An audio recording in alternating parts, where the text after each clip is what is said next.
Peter Obi and Rabiu Kwankwaso resigned from ADC, head to NDC. ADC demands INEC extension to enable it conduct primaries. Mali probes soldiers suspected of involvement in military base attacks. And Israeli airstrikes killed 10 people in southern Lebanon. Details in a moment. Every second, every minute, every day, news is breaking, events occur, and there are new developments. At Signature TV, we follow these stories objectively, bringing all sides without bias, explaining the complex issues, breaking down the numbers, and investigating the issues behind the news.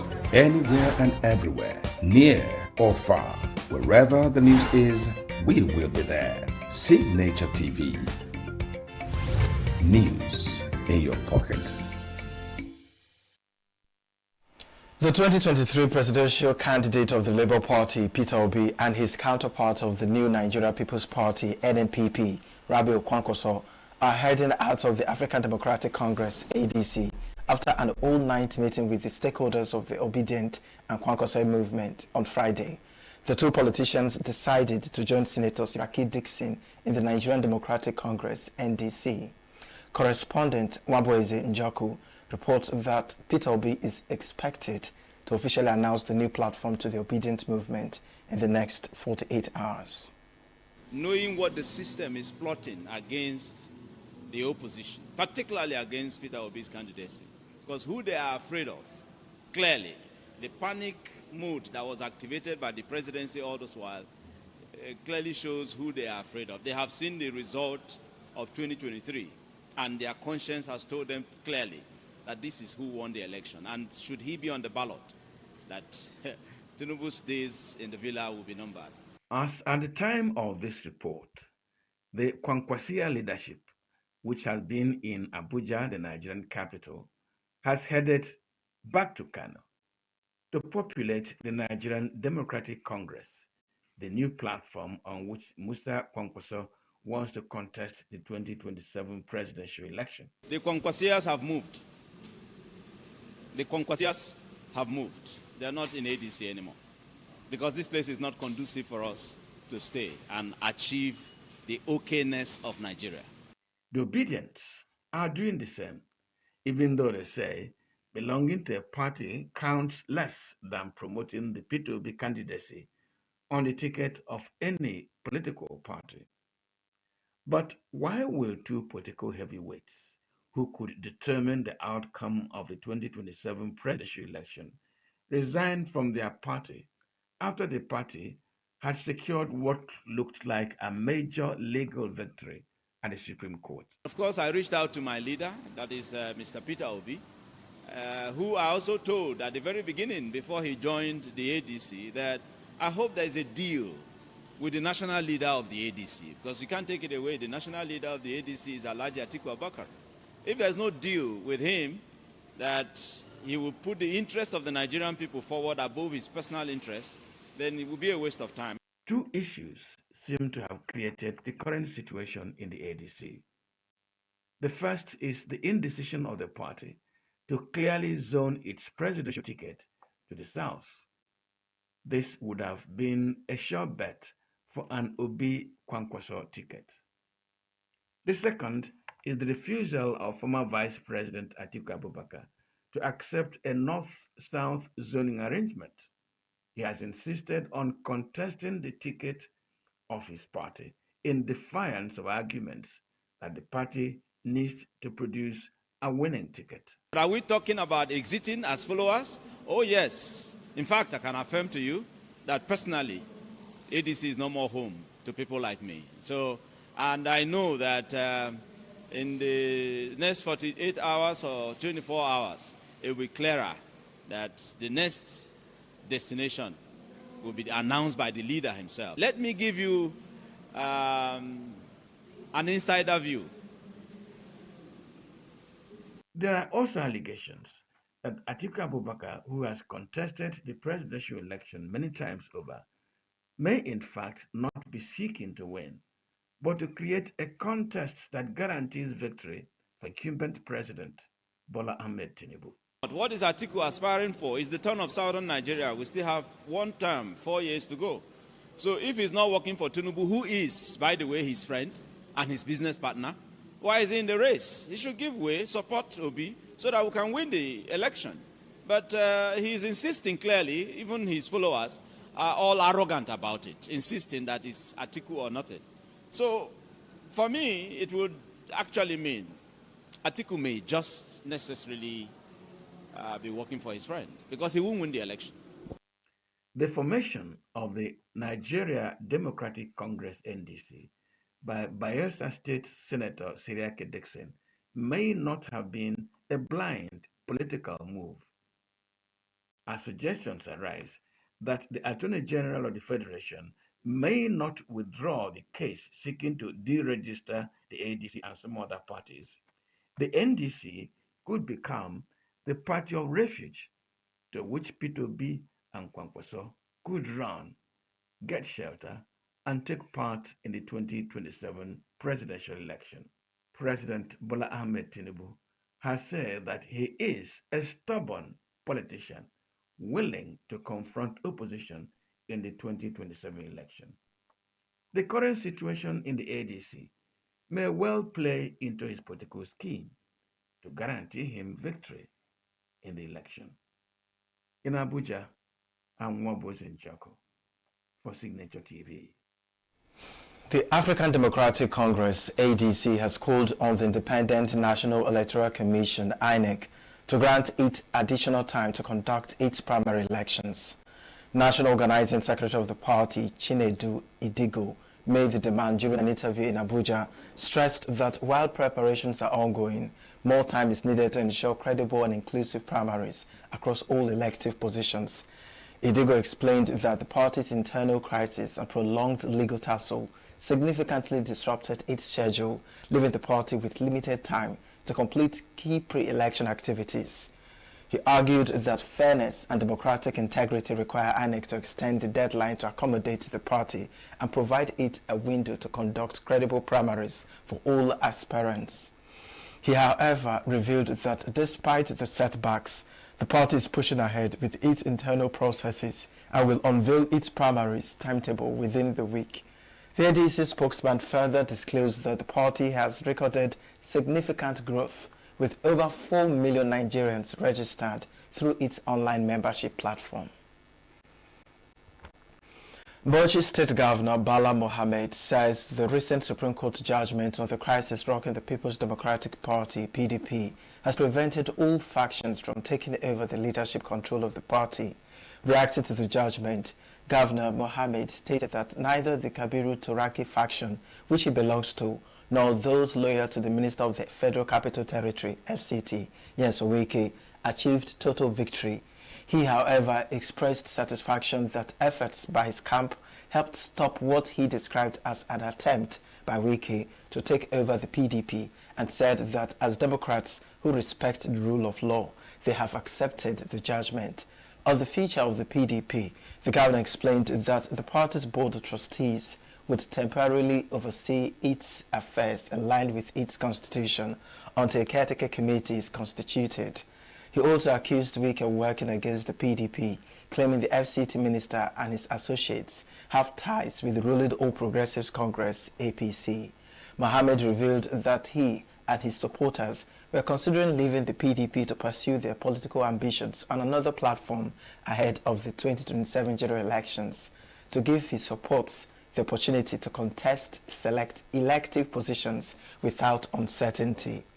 The governor confirmed his intention to contest for the Bauchi South Senatorial District seat in 2027, adding that consultations were ongoing with alternative political parties to ensure a clear direction. President Bola Tinubu has declared insecurity and poverty as national emergencies, warning that both crises pose serious threats to jobs, productivity, and Nigeria's overall stability. Tinubu made the declaration at the 2026 International Workers' Day celebration held at ENUGU Square, Abuja, where he was represented by the Secretary to the Government of the Federation, George Akume. Tinubu noted that there cannot be decent work where workers fear for their lives, where wages cannot feed a family, or where insecurity disrupts farms, factories, markets, and other economic activities. He said the federal government was treating both issues with urgency due to their far-reaching impact on livelihoods and economic confidence, and assured that his administration is implementing coordinated strategies to tackle the crisis. Tinubu highlighted several interventions under his Renewed Hope agenda, including the Community Protection Guards Initiative, which has recruited 45,000 young Nigerians to boost local security while creating employment, and the social investment programs, which had expanded to reach 15 million vulnerable households. Organized labor, however, used the occasion to push for a significant wage review with calls for a new minimum wage of up to 250,000 naira. The Labour Party presidential candidate Peter Obi and former Vice President Atiku Abubakar have criticized the economic policies of the Tinubu administration and the effect on the Nigerian workers. In a message he shared on his X handle, Obi paid tribute to workers as the driving force of any functional society, acknowledging their roles across key sectors such as education, healthcare, agriculture, transportation, security, and manufacturing. He noted that despite these contributions, many workers are struggling to stay afloat as worsening inflation, high food costs, and rising transport fares have significantly eroded the value of their pay. Obi urged the workers to harness their collective political strength and demand accountable leadership defined by competence, character, capacity, credibility, and compassion. Atiku Abubakar, in a separate message also posted on X, struck a more somber note, saying he could not celebrate Workers' Day, but instead observe it in grief, accusing the current administration of worsening economic conditions under the banner of renewed hope. According to him, the reality for many Nigerians reflects increasing hardship rather than the promised relief, with workers bearing the brunt of current policies. He revisited the removal of fuel subsidy, describing it as a necessary reform that was poorly handled as the policy was implemented abruptly without adequate preparation or safety nets to cushion its impact, leading to a spike in transportation costs, food prices, and general living expenses. Meanwhile, Labour leaders in ENUGU State are calling on the Nigerian government to pay more attention to insecurity and poverty, which they say pose serious threats to decent work. They made the call during the Workers' Day celebration held at the Michael Okpara Square, ENUGU. Correspondent Chinemerem Ikegona tells us more. Workers across Enugu State converged at the Michael Okpara Square, Enugu, to commemorate the 2026 Workers' Day celebration, with labor leaders and government officials emphasizing the need to improve the welfare of workers to adoption of a better approach to fight insecurity and poverty in the country. In his address, the Commissioner for Labor and Employment, Felix Nnamani, described the 2026 Workers' Day observance as unique because of the transformational leadership in the state. He commended Governor Peter Mbah for his commitment to the welfare of the working class, in appreciation of the fact that workers remain the bedrock of any government. The theme of this year's Workers' Day is security, poverty, the bane of decent work, aligns with Your Excellency's commitment and bold steps to ensure that they are stamped out of Enugu State, which has yielded multiple results as you have tackled them head-on. The chairman of the Nigeria Labour Congress in Enugu State, Fabian Wibo, said Workers' Day remain a moment to honor the sacrifices, dignity, and contribution of heroes past and present. Wibo lamented the levels of insecurity in many parts of the country, which he said makes it nearly impossible for Nigerians to operate in decent and safe working conditions. Your Excellency, we are appealing sincerely that you direct that immediate action be taken with regards to the issue of this minimum, that 2,000 minimum pension, and then the gratuities. Your Excellency is sincerely urged to consider and direct the payment of consequential adjustments to workers of Enugu State as the new minimum wage act does not contain consequential adjustments. Chairman of the Trade Union Congress, Simon Akeme, stated that workers should not only provide income but also dignity, stability, and hope. He highlighted the devastating impact of insecurity and inflation on workers and described the current economic realities as abnormal. Poverty at the same time continues to deepen, even among working population. Many workers, despite being employed, can no longer meet their basic. Your Excellency, inflation has toppled and crippled the economy of workers. The Deputy Governor, Ifeanyi Osai, who represented Governor Peter Mba at the event, stated that the administration is ever committed to improving the state and its workforce. Addressing the theme of the celebration, insecurity and poverty, the bane of decent workers, Osai urged workers and stakeholders to continually task themselves on ways to improve productivity while appreciating efforts of state workers towards building a better ENUGU state. We must begin to add context in your annual celebrations to begin to give meaning of today's event. If you want to chase out poverty, you can't chase out poverty if you're not attempting to tax your head and get creative. There are high expectations that beyond the May Day observance and speeches, there should be concrete policies and actions that would translate into safer working environments and improve living standards for Nigerian workers. In Enugu, Chinemerem Ikebuna, Signature TV News. At least 3 police officers have been killed and 2 others injured after suspected terrorists attacked a police mobile force (PMF) camp in Tenedo community, Kayama local government area of Kwara State. The assailants arrived in the early hours of Saturday in large numbers and launched a surprise attack on the PMF camp, overpowering officers on duty before killing 3 and injuring 2 others.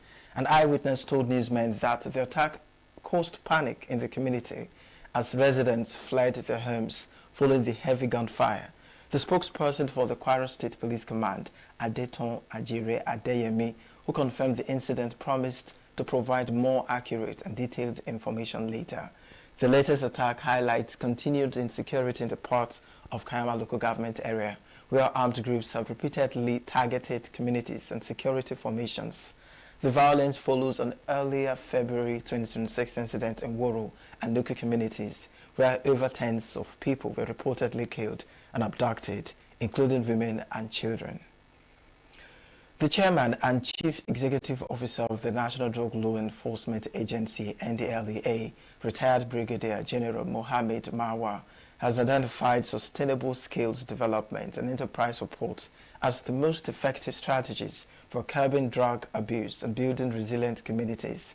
Marwa, who stated this in Abuja at the official launch of the New Dawn for Women and Community Intervention Initiative, stressed the need for bold and visionary initiatives focused on women empowerment, youth development, agribusiness, skills acquisition, and community intervention. He also called for women's empowerment to enable them to make meaningful contributions to the country's economic development. The NDLEA boss expressed readiness to collaborate with the organization in areas of mutual interests, including youth empowerment, community sensitization, and the promotion of drug-free lifestyles. In his keynote address, the Director General of the National Institute for Policy and Strategic Studies, Professor Ayo Omotayo, called for a shift from advocacy to concrete action in advancing gender equality and community development across Nigeria. Omotayo, who spoke on the theme, Empowering Women and Communities, a practical pathway for transformation and sustainable development, emphasized the need to domesticate international agreements to make them effective within Nigeria's socio-cultural context. Earlier, the founder and chairman of New Dawn for Women, Bolaji Raji, said the organization was established in response to the lack of opportunities and support systems available to many women and youths at the grassroots. According to him, the organization was created to drive practical empowerment and demand-driven capacity building through agribusiness, arts, creative enterprise, skills acquisition, and community interventions. The Nigerian Consulate in South Africa, NICASA, in collaboration with the Nigerian Citizens Association in the country, has offered a free repatriation flight to Nigerians willing to return home permanently following the rising unrest in South Africa. The president of NICASA, Frank Onyekwelu, told newsmen that even though there is currently no structured support system in place for affected Nigerians, the consulate's intervention is already providing an option for those who wish to leave. She said many Nigerians were already indicating interest in returning home as the situation had forced many of them to close their shops and businesses. Nigerians in South Africa have been narrating their experiences, saying that the recurring violence had continued to threaten their safety, livelihoods, and mental well-being, as some of them have been forced to stay indoors, thereby living in constant fear. Violent anti-foreigner protests erupted in cities such as Pretoria, Johannesburg, Durban, East London, and parts of KwaZulu-Natal, resulting in harassment, looting, property damage, and injuries. This has triggered fear and panic within the diaspora community, with the Nigerians in Diaspora Commission directing Nigerian business owners to temporarily shut down to minimize risks and avoid losses. The demonstrators are accusing migrants of causing economic hardship and crime, with activists demanding the deportation of undocumented foreign nationals, particularly those from African countries such as Nigeria, Ghana, Zimbabwe, Mozambique, and Somalia. The Nigerian Consulate General in Johannesburg, Guinea Kankwa Oke Uche, has confirmed that 2 Nigerians, Amara Miro Emmanuel and Ekpenyong Andrew, were killed in separate incidents linked to the attacks. Trump says Navy acting like pirates to enforce Iran blockade. UK's Starmer eyes banning some pro-Palestinian protests. Details and more from the international scene. Every second, every minute, every day, news is breaking, events occur, and there are new developments. At Signature TV, we follow these stories objectively, bringing all sides without bias, explaining the complex issues, breaking down the numbers, and investigating the issues behind the news. Anywhere and everywhere, near or far, wherever the news is, we will be there. Signature TV. News in your pocket. Malian authorities say they are investigating soldiers suspected of involvement in the wave of simultaneous attacks on army bases across the country last week, claimed by an Al-Qaeda affiliate and separatists. A prosecutor at the military tribunal near the capital, Bamako, said in a statement on Friday that 5 suspects had been identified, including 3 active duty soldiers, 1 retired person, and a soldier who was killed in fighting near a Bamako army base. The coordinated assault on the morning of April 25th struck at the heart of the West African country's military government, which took power after coups in 2020 and 2021. The defense minister was killed, and Russian forces backing the government were forced out of the northern town of Kidal, which Al-Qaeda-linked Jamaat Nusrat al-Islam wal Muslimin and Tuareg separatists of the Liberation Front of Awazad now control. Israel has launched multiple strikes across southern Lebanon, killing at least 10 people in further violations of a ceasefire declared 2 weeks ago. Lebanon's national news agency on Saturday said at least 3 people were killed in an Israeli attack on the town of Shawkain in Nabateh district. Earlier, an Israeli strike on a car in the village of Kifar Dejar killed 2 people. A home was also hit in the village of Liwaiza, killing 3, while a strike on the village of Shwaikin killed 2 others, NNA said. Israeli forces also carried out an airstrike targeting the vicinity of Al-Sadar Bakery near the Al-Qads roundabout in the city of Nabateh, and warplanes struck the town of Sidiquin in the Tyre district. United States President Donald Trump says the U.S. Navy is acting like pirates as he described an operation about seizing a ship amid the blockade of Iranian ports. A ceasefire between the U.S. and Israel came into effect on April 8, but days later, Trump imposed a blockade of Iranian ports and the Strait of Hormuz on April 13th as negotiations to end the war, mediated by Pakistan, continues. Trump said on Friday he was not satisfied with Iran's latest peace proposal to end the war. He said he was uncertain whether a deal would be reached, warning that he would blast them away if negotiations failed. According to reports from Tehran, Iran's military headquarters has released a statement saying a resumption of the war was likely, as evidence shows the US is not committed to any agreement. British Prime Minister Keir Starmer says some pro-Palestine marches could be banned and people who use the phrase "globalize the intifada" could be prosecuted. In an interview broadcast by the BBC on Saturday, Starmer advocated for tighter language restrictions at pro-Palestine marches, adding that in some cases, rallies should be prohibited altogether. Starmer's comments come after he earlier this week called the chant "globalize the intifada" a case of extreme racism and said those who use it should be prosecuted. And that's it on the foreign news. That's the size of our package this hour. I am Christopher Lele. Thanks for joining us.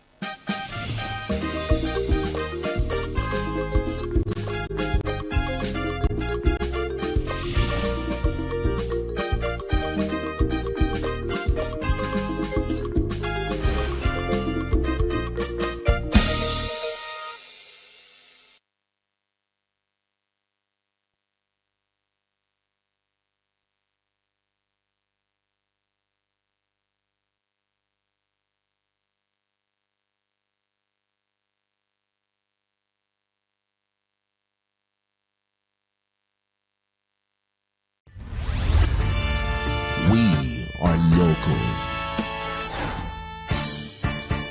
International communities Why the main market is in chaos. People We are national. Those in support of this motion as amended, say aye. Aye. We have taken it by default.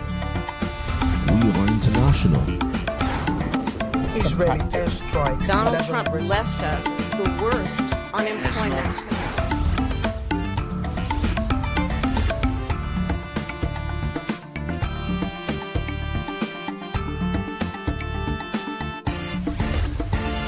Signature TV, news in your pocket. We are local. International communities Why the main market is in chaos. People We are national. Those in support of this motion as amended, say aye. Aye. We have taken it by default. We are international. Israeli airstrikes. Donald Trump left us the worst unemployment.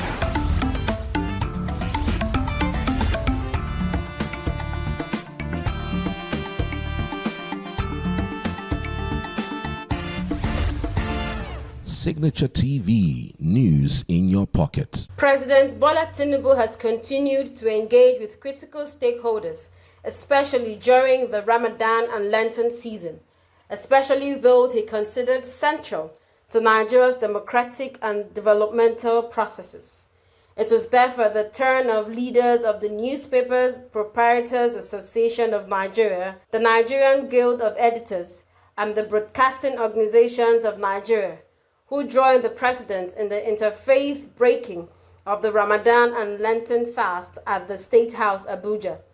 President Tinubu used the occasion to charge the media industry to help deepen the country's federal system by shifting greater attention to the activities of states and local governments, insisting that development must be driven at all tiers of governments. He told the media executives and editors that the recent reforms that guarantee direct funding for local governments have created a new opportunity for grassroots development, noting that the press must play a critical role in ensuring accountability at all levels. He added that state governments are also benefiting from improved fiscal space and must be scrutinized accordingly, as governance and national progress require collective responsibility among leaders, institutions, and citizens, describing the media as an indispensable partner in nation building. Leadership comes with responsibility of taking decision at the time it ought to be done. Otherwise,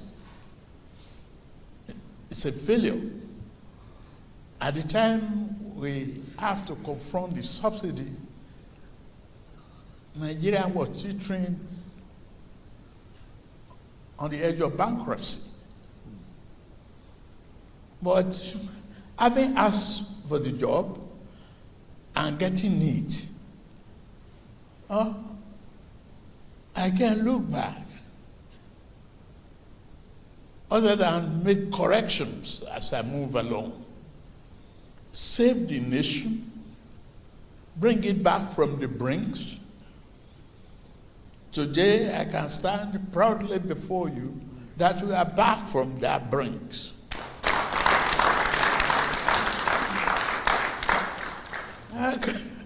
Can you imagine a nation that is owing the airline for reimbursement of their tickets and galloping exchange rates, galloping inflation? Yes, I accept the asset and liability of my predecessor because I asked for the job and it was given to me, right? So I have to do it. But if anybody tells you it's easy, it's a lie. You people are. Earlier, the Minister of Information and National Orientation, Mohammed Idris, said the Tinubu administration recognizes the critical role of the media in sustaining democracy and national development. He disclosed that the federal government has already begun engagement with major technology companies such as Meta and Google over their impact on Nigeria's media industry and assured that the administration remains firmly committed to press freedom. All the time, because it is easier for them to meet me. They say, go and tell the president about this and that. The president has done, go and talk this one. Today they have an opportunity and they have said what they want to say.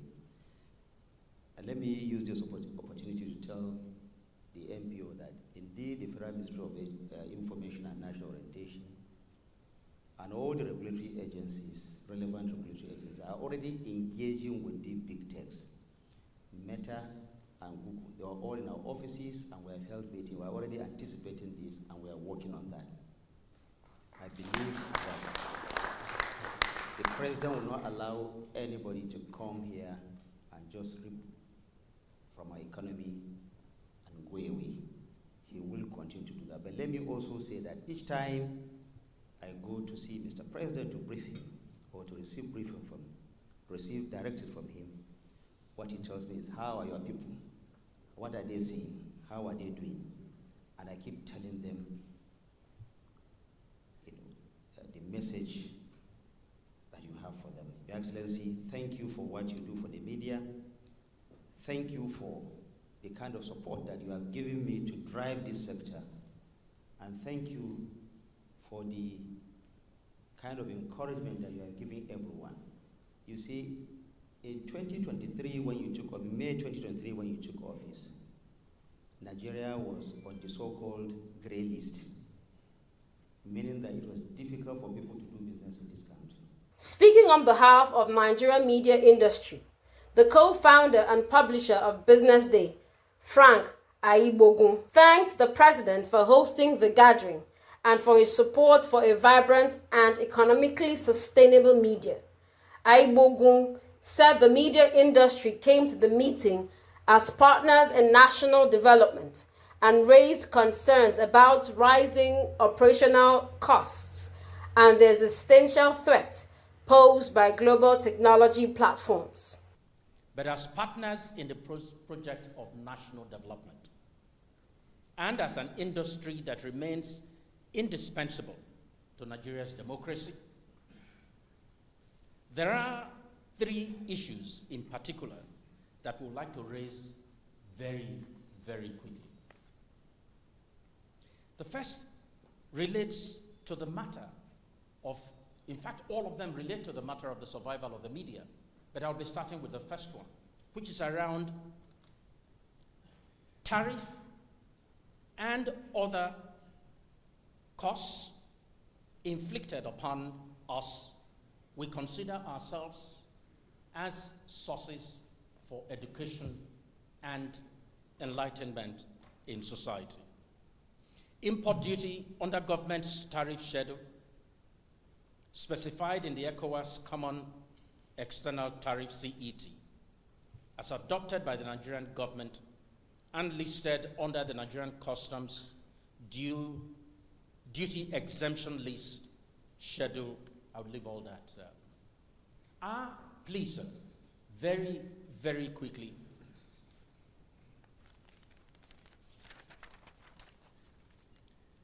Is simply to passionately and to ask for your gracious intervention in ensuring that these tariffs, whether they relate to import duty. The publisher told the president that the big technology companies and artificial intelligence platforms are increasingly undermining the business models of traditional media organizations.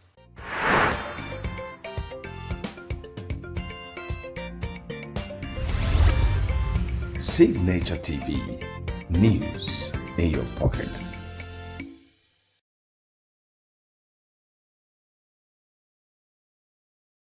Presenting the motion on the spate of killings, Kabiru Amadu warned that rising violence and forced payments to armed groups are pushing already vulnerable residents further into poverty. The Zamfara-born legislator noted that many of the residents who are being exploited rely on small-scale farming and petty trading for survival. Mr. Speaker, the above-mentioned killings are just few examples of many killings and kidnapping that have been taking place only within 1 month in my constituency. The following were resolved, Mr. Speaker.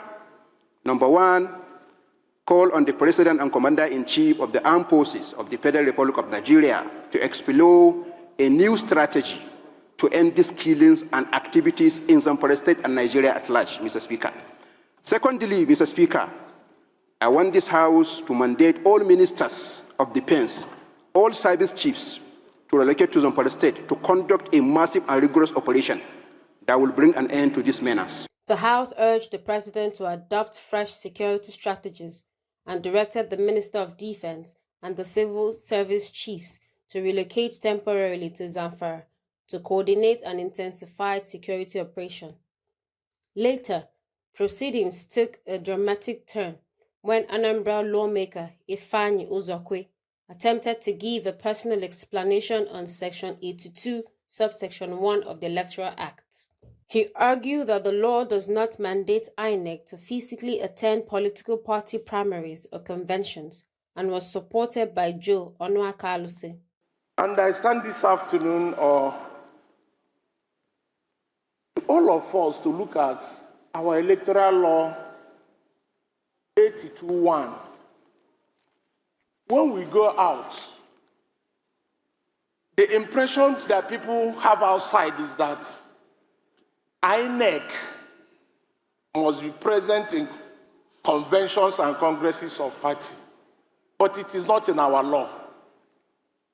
I will take our members to 82(1), and it reads, Notice of Convention and Congresses.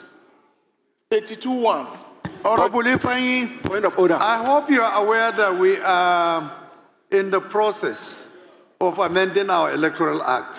Yes. And that a session is going to be dedicated very soon to look at clause by clause all the relevant provisions and the amendments proposed. So I don't think if in the light of what we have before us, we need to discuss anything about electoral acts. You should wait until when those issues that you are raising are not addressed in the amendments that... Your Excellency, what happened if you watch the televisions, you will see that these people are throwing our democracy into spanners that we cannot handle in future. I believe, Honorable Ifeanyi, hold on, please. Wait until when the amendments are brought before us. If it is not captured, then you have every right to actually It is an But Speaker Abbas Tajuddin ruled him out of order, insisting that any amendment issue must be channeled through the Constitution Review Committee. But my appeal to him was that rather than discussing about this issue, we should wait for the Deputy Speaker, who is going to bring before the Parliament a comprehensive amendment on... Please, can we sit down? Let's have order, please. Order. Order, please. Order, please. It's the laws that guide us while we're here. And when the issues of law are raised, Mr. Speaker, we are the makers of the law. We are the protectors of the law. And we are the amendments of the law. By virtue of 7th schedule that we are sworn in of the 1999 Constitution, the issue that were raised by Honorable Ifeanyi is an issue of law. And the House have the right to hear him out. That's my position, Mr. Speaker. Therefore, I'm coming under Section 4. Section 4 is Section 4. I want to read.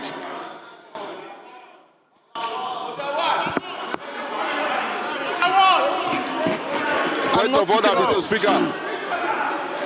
Honorable Joe, Mr. please, Speaker, can you sit down? Mr. Speaker, point of order. Joe. Lawmakers also adopted a motion urging the NNPC Limited to fast-track oil drilling in Obi local government area of Nasarawa State, following a request by Abubakar Dahiru. The Nigerian National Petroleum Company Limited has sufficient funds allocated under the Petroleum Industry Act to process for the oil anywhere in Nigeria. Be aware that the drilling the OB oil is statutory duty of the Nigerian National Petroleum Limited, as provided in the Petroleum Industry Act, which allocates 30% of the funds for oil prospecting. Concerned that the delay in drilling the OB oil in Nasarawa State is affecting potential income, employment opportunities, and economic growth for both the state and the nation. A bill sponsored by Essen Martin Etim and 24 others seeking to amend the Constitution passed second reading.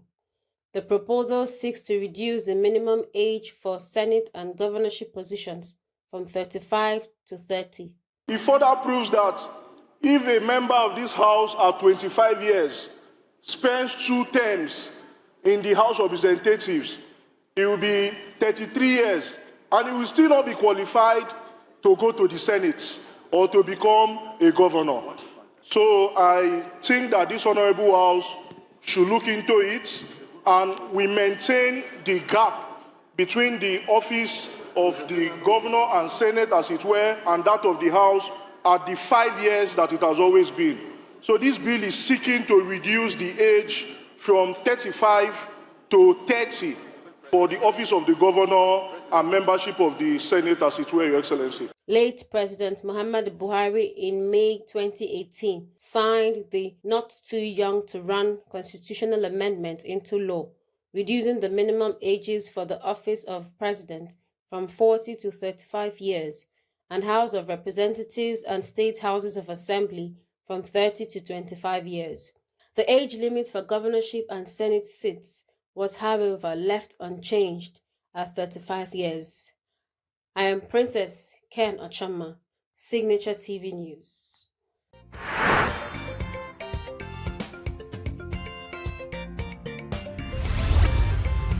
Signature TV. News in your pocket.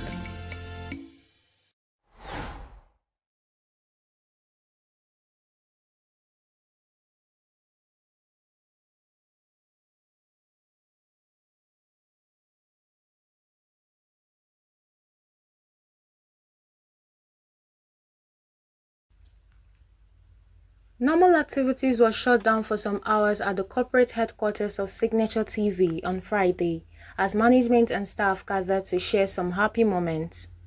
The ever-busy newsroom was put on hold, so was the video editing room, while the master control room was put on autopilot for all to share in the fun. The production staff, the administrative personnel, the chief operating officer, and even the president and chief executive officer had to abandon their cozy offices upstairs to climb down the stairs to join in the fun. Chief cameraman Chinagorom Obunna and his boss and head of production Chris Maduka were engaged in an informal contest as to who is a better master of ceremony, or should I add, comedian. Of course, they both gave a good account of themselves, showcasing their hidden talents. People cannot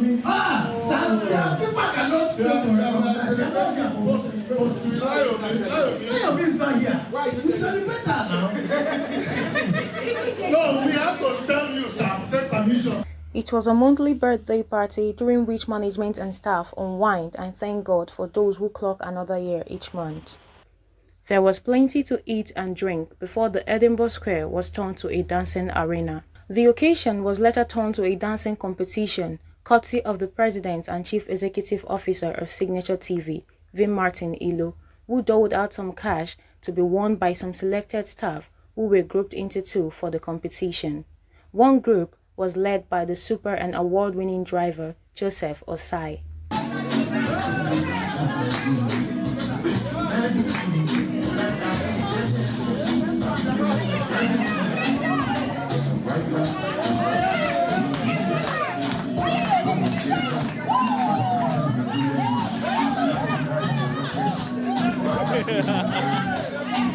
The second by River State born Chinagorom Obunna.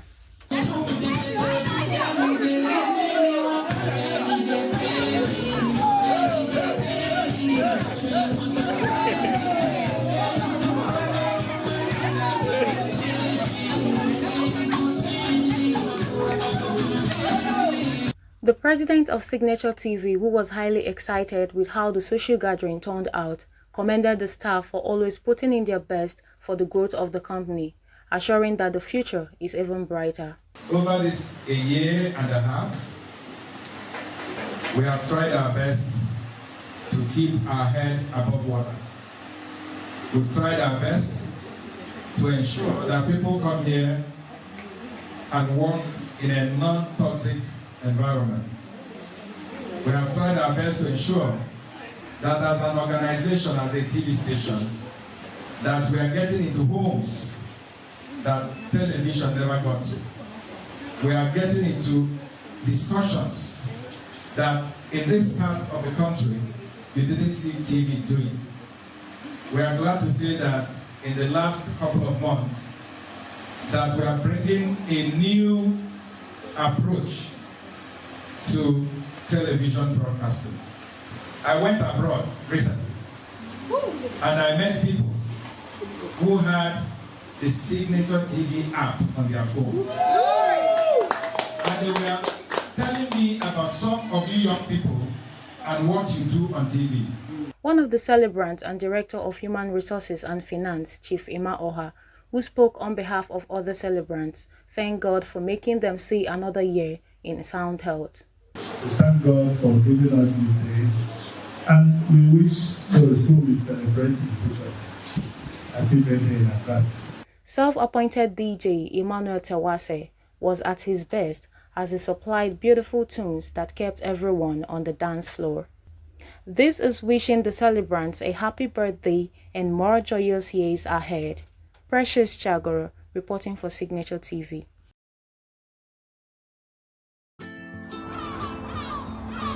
Bright and early as the day breaks, as the newspaper headlines trail the stories that shape the day. We at Signature TV trail the headlines that trail the day. We interrogate the headlines. We analyze the stories that make the headlines. Wayek is overrated, and they even overrated themselves, and when you go see it, they are insensitive of some Nigerian children who have never had what they call CBT. With passion and emotion, we drive the conversation to change a narrative. Let nobody be deceived by Nigerian high level of performing in agriculture export.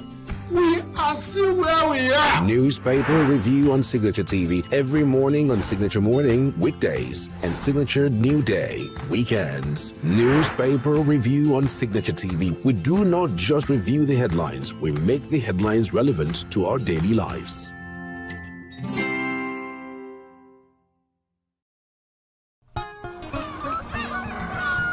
New every morning on Signature TV. We open the day for you with needed energy, information, and required vibes to shape your day. From sizzling snippets of stories in various areas of life to intriguing conversations with net worth guests. When you have people who have no track record becoming your leaders, you have a problem. There is no outstanding graduate when Obi took over from me. I left in all the accounts of Anambra State 13.8 billion for him.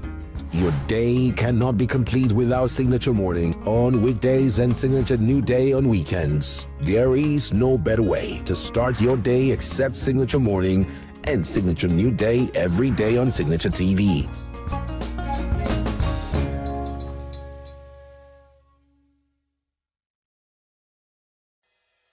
Health is more than a diagnosis. It's your lifestyle, your choices, and your future. Join us on Inside Health, your weekly deep dive into the stories, science, and solutions shaping your well-being. From expert interviews to real-life journeys of healing and hope, we cover it all. One of the complications of cancer management or treatment is they have some of them, at one point in time, you see them having anemia. Okay, so you see them at times being transfused. But at the same time, you come in with a diet. Nutrition, mental health, innovations in medicine, fitness, and everyday wellness. Whether you're managing a condition, staying informed, or just living your best life, Inside Health is your trusted guide. I'm Tigiti Agorum, and I'll be with you every week on Inside Health, only on Signature TV.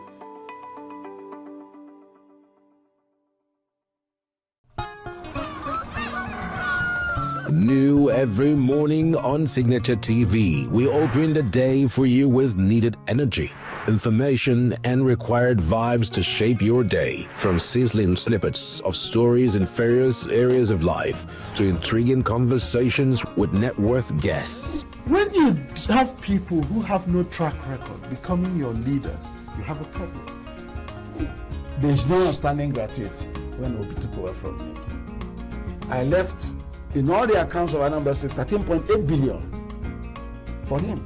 Your day cannot be complete without Signature Morning on weekdays and Signature New Day on weekends. There is no better way to start your day except Signature Morning and Signature New Day every day on Signature TV.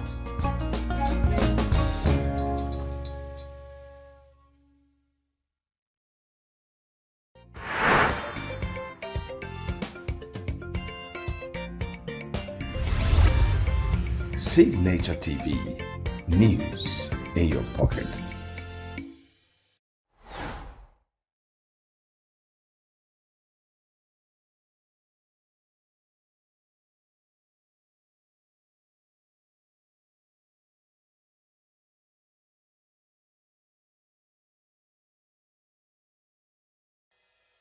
Health is more than a diagnosis. It's your lifestyle, your choices, and your future. Join us on Inside Health, your weekly deep dive into the stories, science, and solutions shaping your well-being. From expert interviews to real-life journeys of healing and hope, we cover it all. One of the complications of cancer management or treatment is they have some of them, at one point in time, you see them having anemia. Okay, so you see them at times doing transfuse. But at the same time, you come in with the diet. Nutrition, mental health, innovations in medicine, fitness, and everyday wellness. Whether you're managing a condition, staying informed, or just living your best life, Inside Health is your trusted guide. I'm Tigiti Agorum, and I'll be with you every week on Inside Health, only on Signature TV.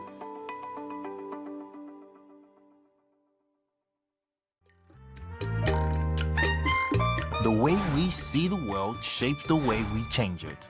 Gender isn't just a checkbox, it's a lens, one that helps us understand the world more deeply and act more fairly. Gender Perspectives, a program for those ready to see more, do more, and be more. Designed to challenge assumptions, ignite conversations, and build inclusive solutions across every sector of society. We are not, fighting the men. We are not saying we are equal in terms of rights.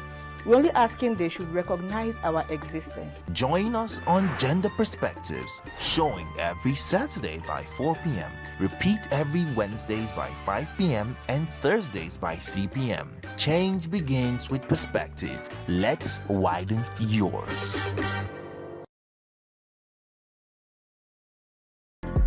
Get plugged into the heartbeat of entertainment on The Hub, your ultimate show on e-vibes. From trending stories and social media drama to top charting music, must-watch movies and exciting moments from the world of arts, we've got it all. Join us for unmissable conversations with your favorite entertainment personalities, plus fun segments every week. I should try harder, so... Okay, I don't know that one. Outfit of the day. Oh, I don't do that.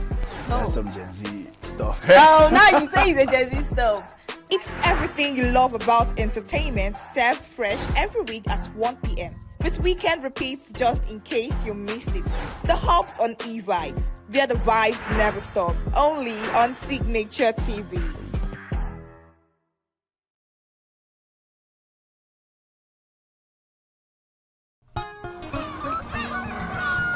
New every morning on Signature TV, we open the day for you with needed energy, information, and required vibes to shape your day. From sizzling snippets of stories in various areas of life to intriguing conversations with net worth guests. When you have people who have no track record becoming your leaders, you have a problem. There's no outstanding gratuity when Obi took over from me. I left, in all the accounts of Anambra State, 13.8 billion for him. Your day cannot be complete without Signature Morning on weekdays and Signature New Day on weekends. There is no better way to start your day except Signature Morning and Signature New Day every day on Signature TV.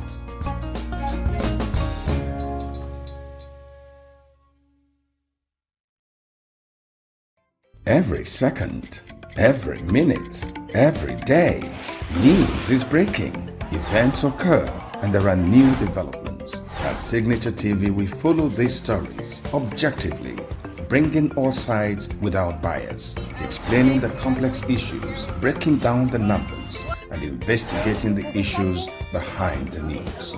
Anywhere and everywhere, near or far, wherever the news is, we will be there. Signature TV. News in your pocket. Health is more than a diagnosis. It's your lifestyle, your choices, and your future. Join us on Inside Health, your weekly deep dive into the stories, science, and solutions shaping your well-being. From expert interviews to real-life journeys of healing and hope, we cover it all. One of the complications of cancer management or treatment is they have some of them at one point in time, you see them having anemia.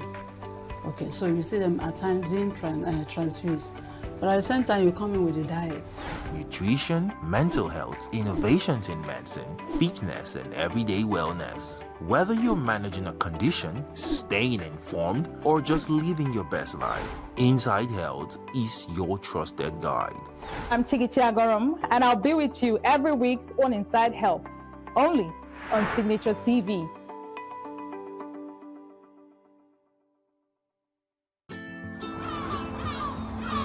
Bright and early as the day breaks, as the newspaper headlines trail the stories that shape the day. We at Signature TV trail the headlines that trail the day. We interrogate the headlines. We analyze the stories that make the headlines. Wayek is overrated, and they even overrated themselves and went into CBT.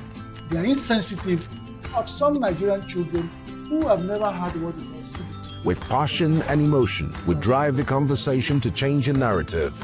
Let nobody be deceived by Nigerian high level of performing in agriculture export. We are still where we are. Newspaper review on Signature TV every morning on Signature Morning, weekdays, and Signature New Day, weekends. Newspaper review on Signature TV. We do not just review the headlines, we make the headlines relevant to our daily lives.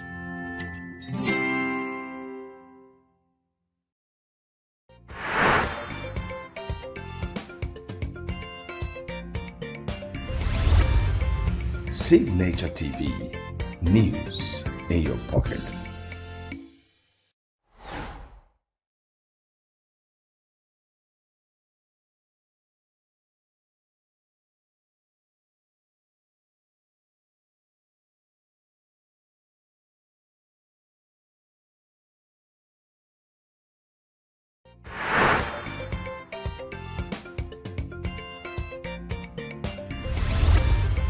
Signature TV, news in your pocket.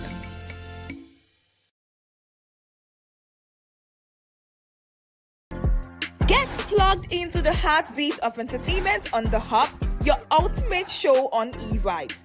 From trending stories and social media drama to top charting music, must-watch movies and exciting moments from the world of arts, we've got it all. Join us for unmissable conversations with your favorite entertainment personalities, plus fun segments every week. So I should try harder. So Okay, I don't know that one. outfit of the day. Oh, I don't do that. No. That's some Gen Z stuff. Oh, now you say it's a Gen Z stuff. It's everything you love about entertainment, served fresh every week at 1 p.m. with weekend repeats just in case you missed it. The Hub's on eVibes, where the vibes never stop. Only on Signature TV.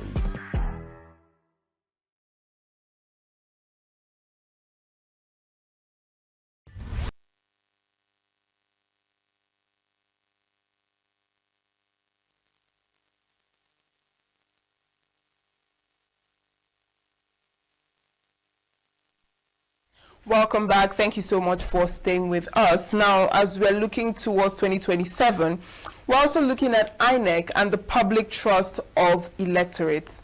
We have in the studio this morning Barrister Emeka Emekesiri, who is a legal practitioner, to give us his thoughts on this issue. You're welcome to the program. Thank you. Good morning.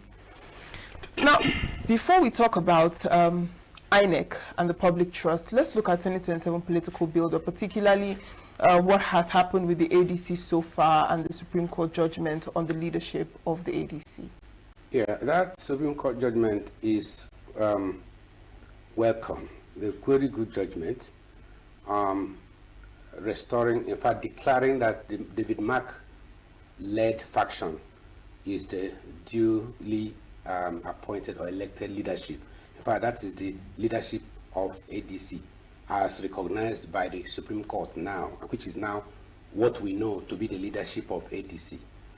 So the judgment is sound.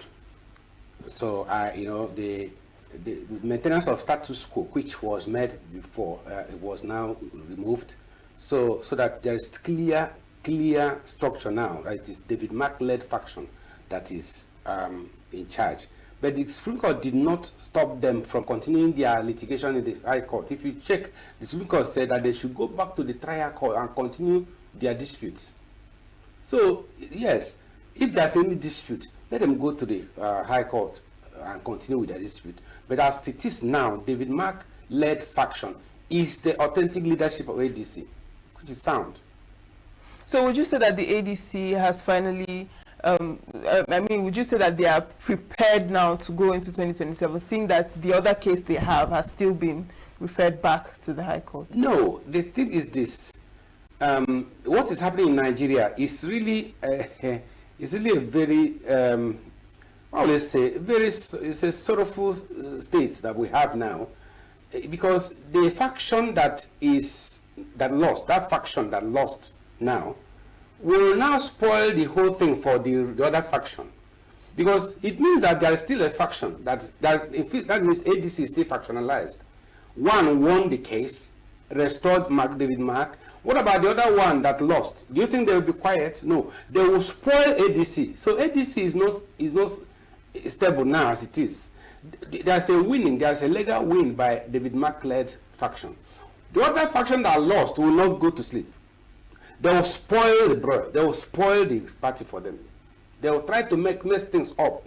They may even become the weak elements that the opponents will use to destroy the party, that APC is willing to use.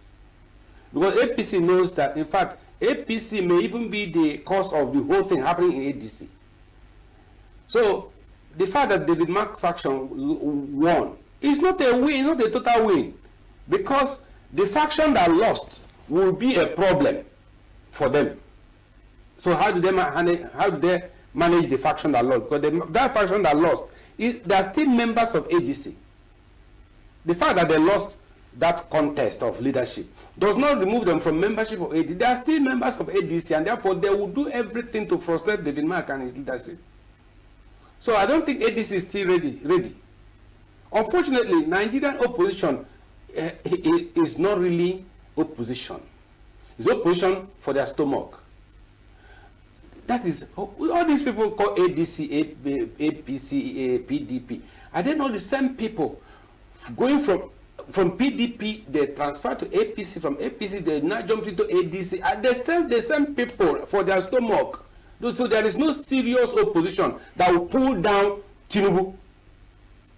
Yes, they want to oppose Tinubu government, pull him down, right?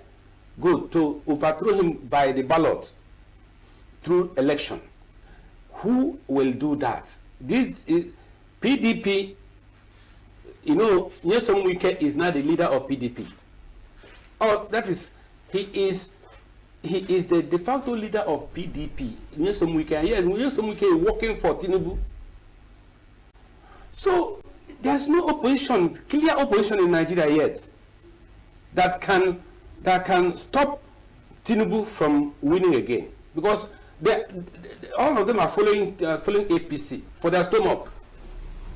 So long as the Nigerian opposition party depends on the stomach, what they can get, self-interest, what they can get from the party politics, then nothing will happen. There will be no change until we have strong opposition party that will defy hunger and the selfishness. That's the only party that can remove Tinubu from government. Otherwise, nothing will change.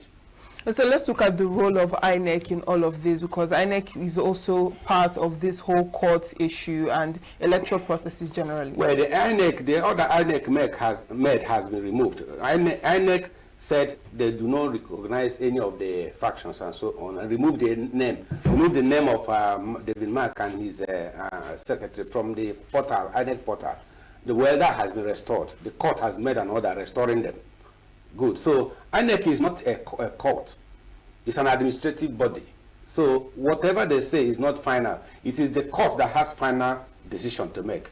So INEC, the only problem is this accusation of buying the judiciary. If the judiciary is really the judiciary we knew in those days, when we were practicing separation of power, judiciary is an arm of government. The legislature is an arm of government. The executive is arm of government. The judiciary will checkmate the excesses of the other arms.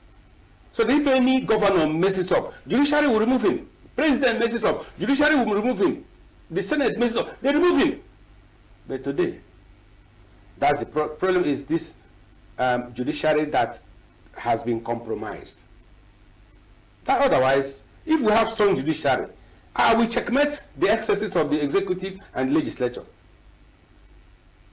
So INEC is an administrative body. INEC is not Superman, not a court. But we have strong judges that will look at the president eyeball to eyeball and say, President, you are wrong. I make an order now, removing you. Do we have such people? We don't have judiciary again. We don't have, in those days, we have judiciary. Even the legislature can also remove the president through impeachment. The legislature, National Assembly, can remove the president through impeachment. It is there in our law. If the president messes up, the judiciary will impeach him. In the morning, by the time you know it's over, he goes out. He doesn't even need to go to court by impeachment. But who in the Senate now can impeach Tinubu? Who has purchased all of them and put them in his pocket? Otherwise, Tinubu has done enough to end impeachment. So one morning like this, there will be impeachment notice in the National Assembly. All the senators will sign, and that's the end of the president. But we don't have men with courage. We don't have men with backbone. It's unfortunate. So let's look at INEC's credibility, because I mean we're talking about INEC and the public trust of electorates. So looking at INEC's credibility, going into 2027, from Nigeria's political stance, now what would you say are the issues to public trust as relates to INEC and 2027? INEC has lost its credibility. INEC has lost. Nobody has respect for INEC anymore. Because the last INEC chairman, the other one that purchased everything, that the president or the parties purchased him, who to Mahmoud or something, that at a point they were now arguing over electronic voting and so many things, that there's a manual uploading of results, and so many things. They messed up everything, and it was alleged that he was settled, that APC government settled him, and he pronounced the result he pronounced, and he went away. And from that day, the whole Nigeria lost interest in INEC. So how would they rebuild now? It's not possible. It's very difficult. It may be possible, but very, very difficult to restore people's confidence in INEC. INEC does not earn our respect anymore. It has lost our respect. It's just any person that can purchase INEC will win. That's all we know now. If you have money enough to purchase INEC, you will win. And for now, the only people that have money to purchase INEC is APC. They have all the money. APC has all the money. They can purchase any person they want to purchase. In fact, right now, almost all governors have joined APC. Only few governors are remaining. So it's coming to a point where there's only one party system, just one party. And that's very autocratic. There will be no more opposition. Every person, all the governors are now joining APC. Somebody has said APC means all past criminals. That's somebody said that thing, a comment somebody made. So that it says that come unto me, all past criminals, and your sin shall be forgiven. Crooked politicians, all of them are joining APC. Crooked politicians joining APC. And if you are in APC, you'll be protected. But if you are against APC, they will attack you and destroy your business. The City Boys movement made a statement that ever since in fact, that they made mistake by supporting P2B, and because they supported P2B, they lost their businesses. So it's better now they follow the government in power, AGIP, any government in power. They follow the government in power, and that will protect their businesses. Can you see? Just their stomach they're after. Not the interest of the nation, but their stomach. They want to protect their interest. So that is the problem. So we don't have credible INEC. I don't know whether they will change this night, but as we know now, INEC has lost its credibility, lost its respect. I don't know whether they will review their respect this night.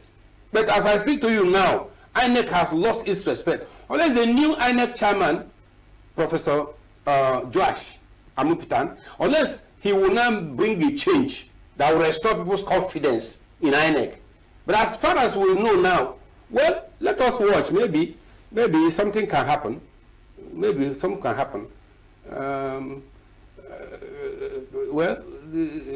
Like he said in the news that INEC cannot guarantee perfect election. You know, he made that statement in the news. INEC cannot guarantee perfect election. Okay, at least he's giving us a warning. is giving us a warning that INEC cannot guarantee perfect election. So that anything that happens tomorrow, you say, well, I told you that INEC cannot conduct perfect election. That's it. But what is that thing, or what is that thing that INEC can do at this point to convince Nigerians that it will be different in 2027? I think it is the chairman that should tell us what he has in mind. That can tell us. The chairman, Joash, Prof, should tell us what he will do differently. Yes, he should tell us, what will you do differently that will convince us that INEC is still alive, or that INEC is independent? INEC is not independent. I have always said this. The problem is INEC is not independent. The chairman, this Professor Joash, who appointed him, is not the president of Nigeria. So until they go to the foundation, is it not a saying that he who pays the piper dictates the tune? It's not what we usually say. So the man that pays you, the man that appointed you, how will you turn back to buy the fingers that fed you? So there must be a proper restructuring or change of this of the fundamental structure.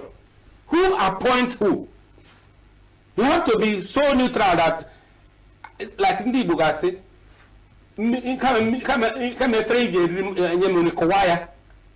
break it.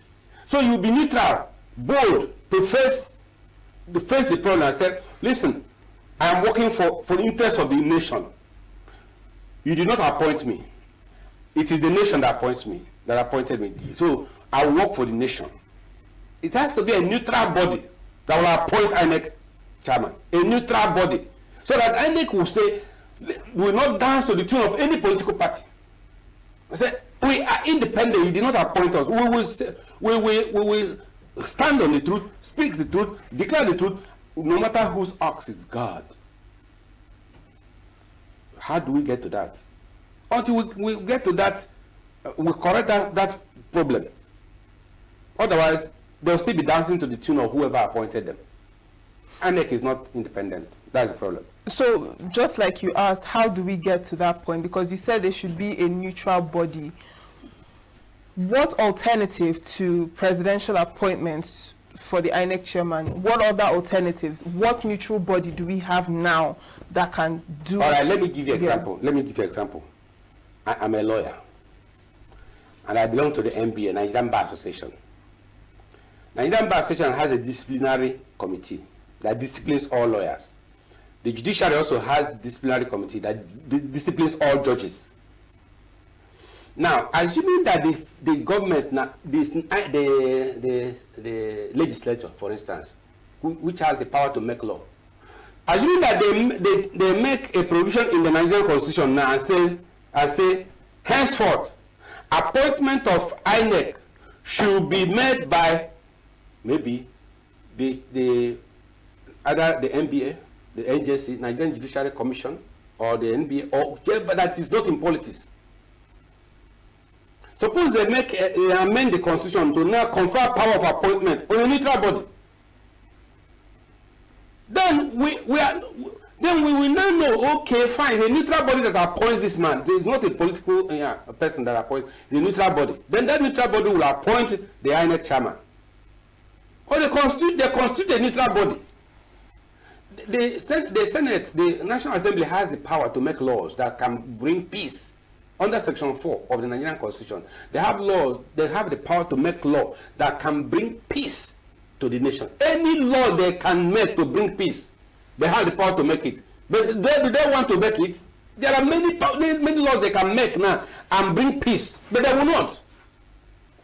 That's the problem. If they make this power now, they make this law now, conferring power on a neutral body. If they like, let them create a neutral body. Sorry, I mentioned NBA and NJC because I'm a lawyer.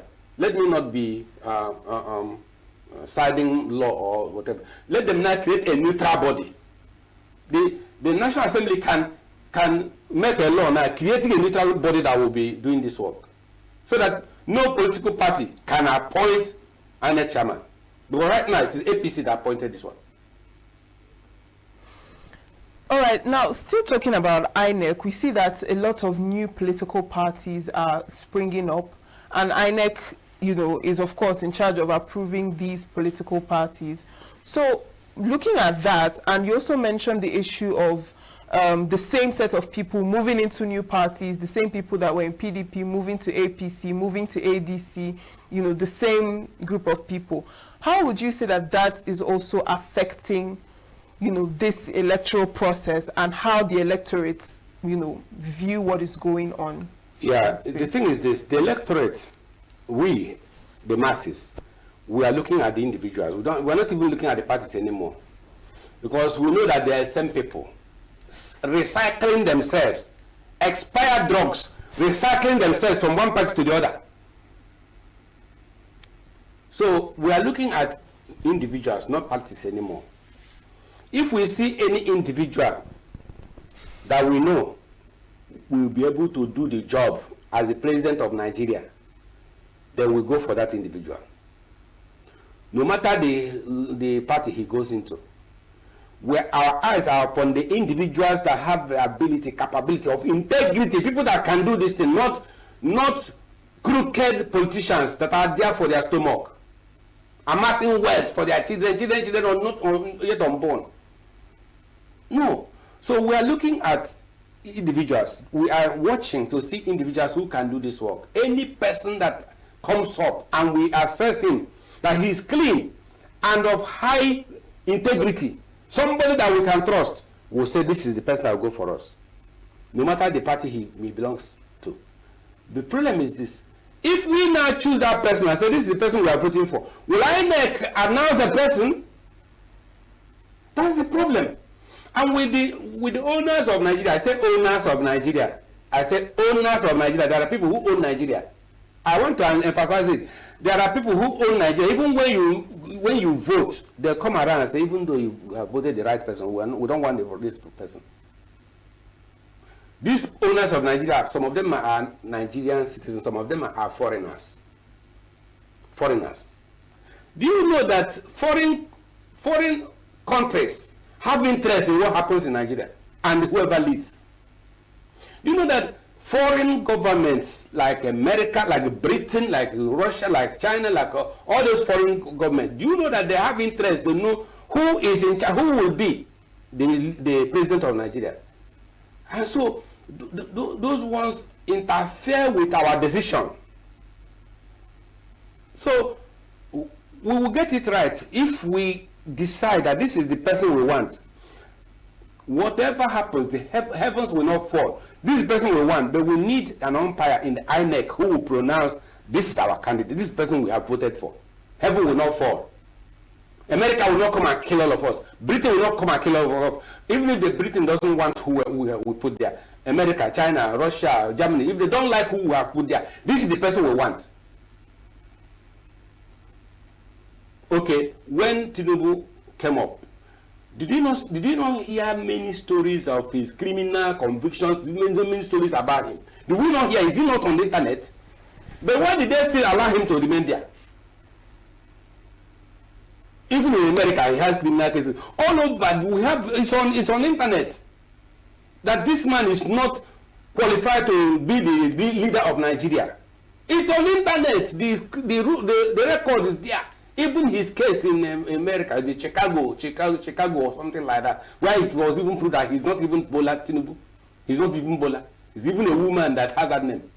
All those things that we saw on the internet, that is, the documents are flagging everywhere. We saw all those things.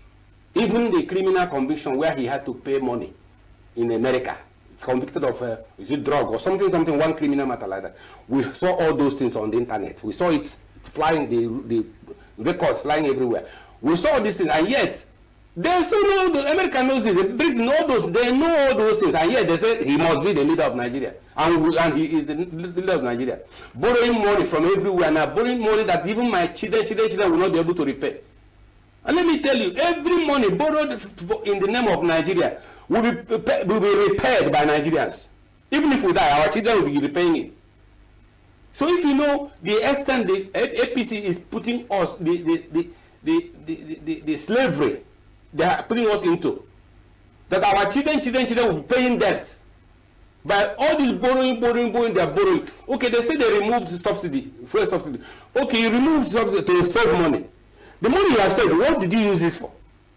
And then you are still borrowing money.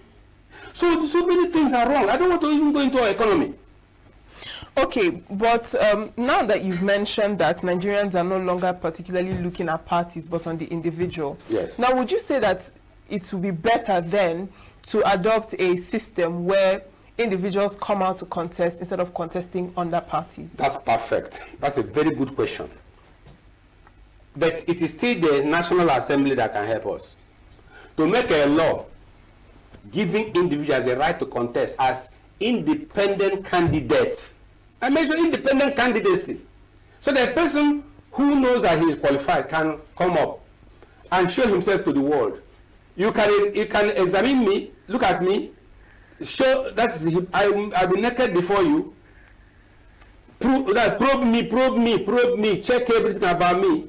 I want to lead Nigeria, and I want to restore peace in Nigeria. I want to make Nigeria grow. Look at who I am. If you want to search me, search me. Know everything about. Then that person will not stand, and then INEC will now register him as an independent candidate, not under any political party. Then he comes out to contest. All Nigerians will vote for him because he must have shown himself. They must have probed him and shown that he is clean. And then the Nigerians will say, this person is what the person will want. And they will vote for him. It is still the National Assembly that will make that law providing for independent candidacy to contest. But for now, they say no, it must be through political party. And political party, Nigerian politics is for their stomach. So if if National Assembly can pass that law now, many credible Nigerians, there are Nigerians, there are real Nigerians who want Nigeria to survive. Don't mind what is happening about. There are people who still have faith in Nigeria. Maybe some people don't have faith in Nigeria, but there are some who have faith in Nigeria. Those who don't have faith in Nigeria said they want to go, they want to break up, they want to leave. Fine. They also have right to break up and go, because we are not caged. We are not slaves. You have the right of independence, right of secession. You know, secession is legal. Secession is legal. I speak as a lawyer. Secession is legal. The only problem is that if secession is done in an illegal way, by violence, then you will be arrested because of the violence, not because you are preaching secession. What is secession? Secession is just freedom, agitation to be free, independent struggle, or self-determination struggle. Same word. When they call it self-determination, call it secession, call it freedom movement, whatever you call it, it's the same thing. Just you want to be free, because you have that right to associate and right to dissociate yourself from a particular place. So you have the right to do it. Even Nigerian law allows it, that it is right. You can do it, but do it using a method acceptable by law. Not by killing people and forming a group you call, in the eastern Nigeria, call it unknown gunmen and start killing people. No, that's not legal. So if you use legal way, you will get it. So that's what I saying. If National Assembly can make a law now that will bring peace, starting from politics, let us be one Nigeria, right? Okay, fine, let's be one Nigeria. But do you know why UK is stable? United Kingdom is stable. America is stable. You know why? They made a law guaranteeing regional autonomy, so that all the regions in UK, England, Scotland, Ireland, Wales, this I mentioned now, England is not a country. Some people think that England is a country. England is not a country. Scotland is not a country. Ireland, Wales, these are 4 regions in one country called the United Kingdom of Great Britain. But when you hear about Britain, there are 4 nations that make up Britain. But each one of them is on its own. All right, Barrister Mekesiri. Now, just before we go, let's talk about the electorates themselves, because with what is happening in the country now, just like you've mentioned, there seems to be some form of disillusion among electorates. Some people are not interested in the elections anymore. Some people are not interested in getting their PVCs or even participating. And then there are some other people that have the opinion that people should come out and participate. If not, we'll end up with the same cycle of government. So I want to hear what you think, looking at these opposing views. As it is now, whether you vote or not vote, so long as this APC is in power, whether you vote or you do not vote, and if INEC remains the same INEC we know, whether you vote or you don't vote, they will put whoever they want in power. That's why the electorate, the masses, are disillusioned. And they don't, after all, it doesn't really matter whether they vote or not. Even if they vote, their votes will not count. So that is why they no longer have interest in politics. Do you blame them? People will suffer and come and stand in the rain and in the sun and vote. At the end of the day, their votes will not count. So, that disillusion, they say, well, it doesn't really matter whether I vote or not. So, on that day, he goes to his own business and forget voting. So, I don't blame them. So, that is the problem. Until we're able to restore confidence in the electorate, that's the only way. Otherwise, it will continue that way. And as it is now, as far as APC is still in power, whether you vote for them or not, they win. Did you not hear what Tinubu told them when he came in? He said, grab it and run with it. Grab it, ballot box. Grab it, do whatever, grab it and run with it. That's how he grabbed the ballot boxes and did all the things he did. Grabbed it and now he's in power. Fine. All right, well, thank you so much, Barrister Emeka Emekesiri, for joining us this morning and for sharing your thoughts on this issue. It's always a pleasure to have you. Thank you very much. Thank you. All right, we'll go on a break and come back shortly. Do stay tuned.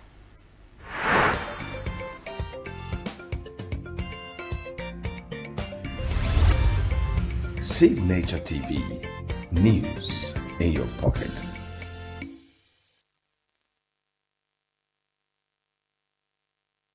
Every second, every minute, every day, news is breaking, events occur, and there are new developments. At Signature TV, we follow these stories objectively, bringing all sides without bias, explaining the complex issues, breaking down the numbers, and investigating the issues behind the news.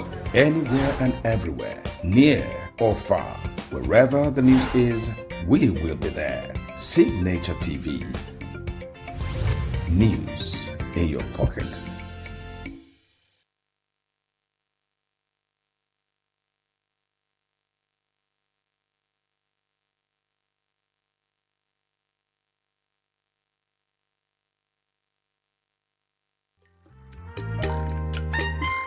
The way we see the world shapes the way we change it. Gender isn't just a checkbox, it's a lens. One that helps us understand the world more deeply and act more fairly. Gender Perspectives, a program for those ready to see more, do more, and be more. Designed to challenge assumptions, ignite conversations, and build inclusive solutions across every sector of society. We are not, fighting the men. We are not saying we are equal in terms of rights. We're only asking they should recognize our existence. Join us on Gender Perspectives, showing every Saturday by 4 p.m. Repeat every Wednesdays by 5 p.m. and Thursdays by 3 p.m. Change begins with perspective. Let's widen yours.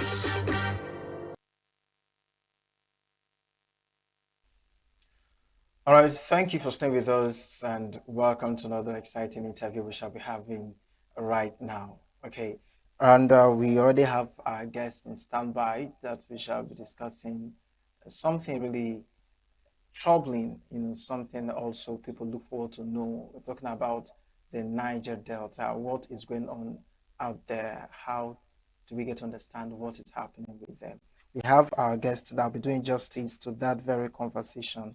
We have with us this morning to discuss the topic, Niger Delta and the politics of resources control. Yes, and then we're looking at the winners and losers. Our guest to help us do that is Honorable Basi Ikefre. Basi Ikefre is the Deputy National Chairman, Pan Niger Delta Forum, PANDEF. Good morning and welcome to the program. Good morning and good morning, Nigerians. All right, it's great to have you this morning. Thank you for joining us. Thank you. Now, after decades of agitation, regarding resources in the Niger Delta, who really can we say have won this agitation, or shall we say this battle? Yeah, the battle hasn't been won at all. Our fathers, Urban Atanko, tried their best and it resulted in the 13% derivation. But when we talk of resource control, we're talking about the people controlling their resources, which has not come. You'll find out that almost more than 90% of our oil has been taken from outsiders by outsiders, and even the raw materials, solid minerals in some of their states, are being controlled by the federal government. So we are talking of complete resource control and full federalism.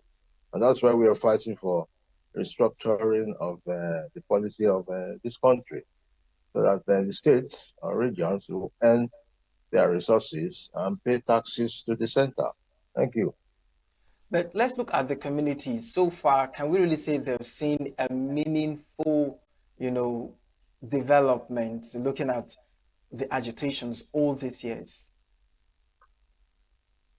Yeah, thank you. Despite the fact that the present governors are trying their best in connecting the River Rhine and mainland, but it is surprising to hear that I was in the director of project monitoring in Umpadek, that's the oil mineral producing areas that gave way to NDDC. And as far back as 1994, 95, when I visit my sites, right inside the Bayelsa, Delta, River Rhine areas, you find out that you can't even find any fresh fish to buy. They eat ice fish where there's plenty of water, because there's so much pollution through this exploration and exploitation of their natural resources, which is not even getting to them, just being eaten up by people in Abuja. It's a thing we need to fight. We are our national publicity secretary has done a lot on this, and it's surprising that the only way we can get through to it is by restructuring this country. Either each regions take control of their resources, or each states take control of their resources and pay to the central. That is the only way with Niger Delta people can earn their resources. We are looking at gold in Nasamfara or solid mineral, even lithium in Nasarawa. These are resources being owned by the states. And I'm not very royalty or the little thing goes to the federal. This is what should be happening to the oil and oil in the Niger Delta, which is not happening. And we are not happy. We're not happy at all. All right, you made mention of restructuring. Do you think that can possibly be the solution, looking at the corruption eating deep in the fabric of the nation? Even if we have the right structure, do you still see, the people of the Niger Delta playing their card properly to make sure that the citizens, the communities that are affected are treated well and get a better, how would I put it, but that are well taken care of regarding the challenge you're experiencing? Yeah, I think things will be better. For instance, these governors right now, they're doing their best. Like I said, linking bridges to where there was no any rail. Last weekend, we went to Opobo to bury the king as the Pandev leadership, and it was all through road. Those days when I was inspecting projects in Opobo, I get to Kono and then use boats. But right now, you can see roads all through to Opobo. And likewise to Boni and all those things. Roads are getting there. So if we have resource control, there is no state or region that will not want this region to be top. So I assume that whoever goes there, which does not do well, the people will get him out or do something to him. So the best way is if we can have this. There's a lot of agitation on regional restructuring, and there's a group that has gone around the 6 zones and hoping to have a final summit in Abuja in May.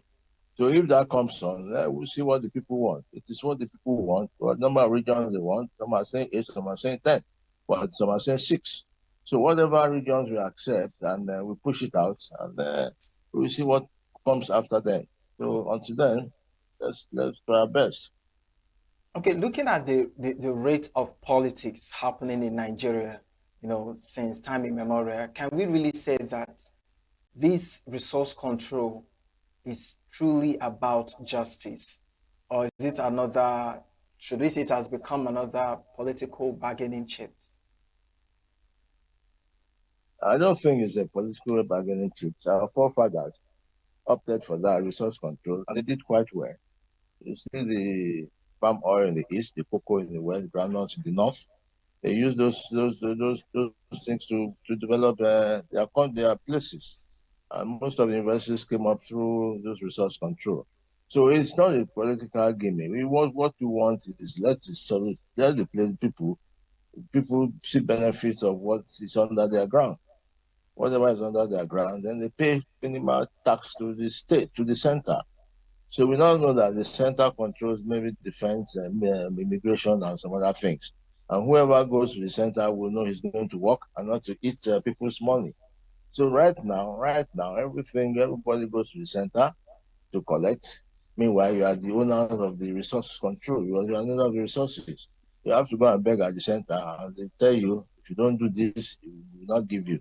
So that is why we are saying let's restructure into the regions or the states and let the states control their resources.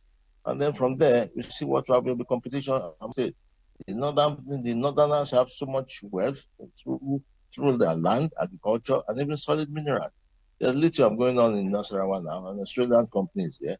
There's lithium in Cross River, nothing is happening. So all these things, let's restructure. Let us handle our own resources ourselves. Thank you. Okay, you've been in this whole thing for some time, being the national chairman of the PANDEF. You've got your experiences, you've seen firsthand the challenges the Niger Delta experiencing.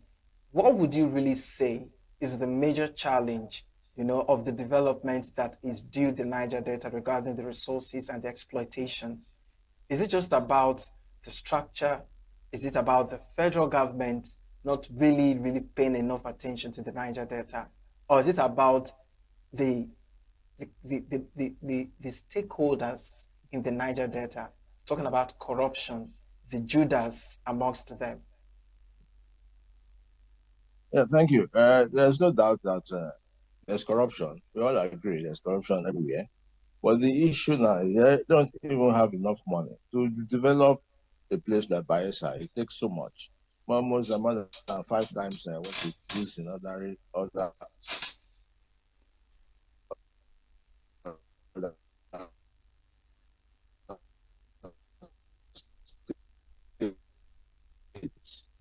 There's not much money going in. So massive. They claim their resources. Let them discuss with the house companies. You see, Shell divesting every time on onshore. They are scared of working on the onshore. They want to go deep into the offshore now. So let us give whatever they have resources, give to them. Whoever, let them negotiate with the all companies, and then pay whatever royalty they need to pay to the center. If we do that, I can't see any government of a region that owns so much that will not want to work for the people. They'll be able to do much. I've been involved in this for so long, even right when we were in UNPATEC. That's when we fought for the 13% derivation. It started with 1.5%. Then Babangida moved it to 3%. Before this 30, we fought for the 13%, which is not even enough. 13% and most times they don't even pay all at the same time. And you have to see, you make sure that these payments are done for them to help these people. All right, we are not even interested in getting money from centers and things like that. We want resource control. We own our resources and then pay to the center. That is how it should be. But do you think the government, like governors of these communities, these states in this Delta region, do you think they are doing enough, with the funds that have been sent to them over the time, to manage the people and the situations? Do you think they're really doing enough? Yeah, even though we are expanded, we are adverse to the wastages, a lot of wastages within the state government. But with what they have, I think most of them are now doing well. Earlier on, it was a problem, but right now they've discovered that they need to develop their areas, and many of them are doing well. Even though have defined overhead bridges coming up, but it's not only overhead bridge infrastructure. We need to develop people themselves. We need to go into the hinterland. Hinterland. There was a time Bayelsa State government wanted to build steel houses for the riverine area so that water can flow under and they will live upstairs. But it didn't materialize. Those things should what should be done. And I hope NDDC and the South Development Commission can come on board and do the right thing. Then by now there should have been a rail network link in all the state capitals in the Niger Delta. But I don't know I don't really know what's happening. That should be the key. And that rail line or airline to connect. You have to, if you want to go to Baisa from Cross River, you have to go to Lagos or Abuja and then fly to Yenagoa, which is wrong. If there's in the rail network, it's maybe 4 or 5 hours you are in Yenagoa and worry. That is what we want to see in Niger Delta. We need to do. There's enough money from Niger Delta which should be used. There has to be political will, and restructuring is the key. And restructuring is what we need to fight for. Thank you. Okay, it's a good thing that you brought in the Bayelsa governor into this, and the effect this is having on them and the rest. Now, this brings me to the question: who do you think really bears the cost of this oil exploitation going on in the Niger Delta?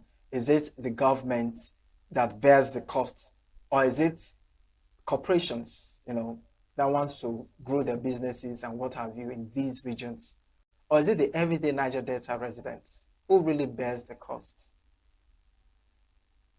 Yeah, the cost should actually be borne by the explorers and the exploiters. The IOCs come in there, they do what they need to do, and normally an agreement, by the time you are leaving that place, like Shell and Co are leaving, you need to make that place back to as you met it, but it's not happening, and the government is not punishing them. That is what is happening. Rather, they are struggling. People from outside Nigeria are struggling to buy up their investment and continue the normal way. By rights, the IOC should clean up any environment they had worked in, and then the cost of the and then because it's costing so much. I just told you that there's no fresh fish in most riverine areas in the Niger Delta because of the environmental pollution, and which is very, very annoying and disappointing because when they want to buy fresh fish, they say they ask fish to have. They have as fish in town. They say, well, that is the situation they found themselves. And the IOC, the punishment on IOCs, I think the PANDEF should think of maybe taking some of these IOCs that are leaving the places and not remediating the environment to courts. I think we have to start looking at that now and see what we can get out of it for the communities. Okay, with these challenges you've mentioned and the creation of some entities, especially the likes of NNDC, are you seeing these entities making any difference or even helping to manage any of these challenges? Yeah, thank you very much. The NDDC that came after we left on Padec had a master plan. Unfortunately, the master plan has not been followed. Because like I told you by now, the master plan should have provided a rail link for all the states, reference hospitals in states, and then embark on heavy agricultural settlements and with specific crops in specific states. That is what they were supposed to do. But a lot of politics, a lot of okay. Yeah, are you there? Can I hear you? Yeah, I'm here. Okay, now these multinational companies, oil companies, are they really held accountable to most of these oil, the spillage and some of the effects that the mining has caused? Are they really held accountable? And if they are, if there are some sort of compensation, why is it that over the years the Niger Delta region are still not really seeing enough infrastructural development as they're expected to have seen? Yeah, the Euro things, let's take an instance in Ogoni. Ogoni has been pushed because the people refused any IOCs to come in to drill, to do anything. Federal government is, because of that, they want to drill oil in Ogoni. That's why they're doing all this remediation. But even up to now, nothing has been done. Yeah, since how many years now, no single area has been cleared of spillage. And that is just one part of Niger Delta. When you talk of other areas that have spillages and nothing is happening, you can see the problems we are having. You have to clean up the water and make it back to normal. All these things are not being done. The federal government has only concentrated in Ogoni because they want to go into Ogoni to drill more oil. There are places that have not blocked them and they are not bothered. It seems they are not bothered and nothing is happening. But right, the IOCs, that the oil companies, should have been the ones to be punished. There has to be punishment for this. Even the gas flaring, there has to be punishment. But now, no gas should be flared, I thought. All the gases should be utilized. Rather, for instance, to gas turbine to make electricity to the people and or to energy for them to export. All these things are happening, and we can't find any punishment. That's why I said we restructure this Nigeria. Let the regions or the states take control and stop all this nonsense that these IOCs are doing. Thank you.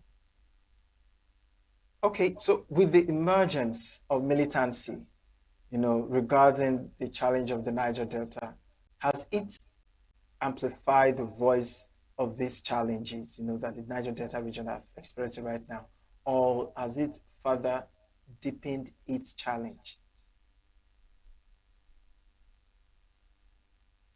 No, yeah, when there was militancy, you knew what happened. The federal government came in and decided to have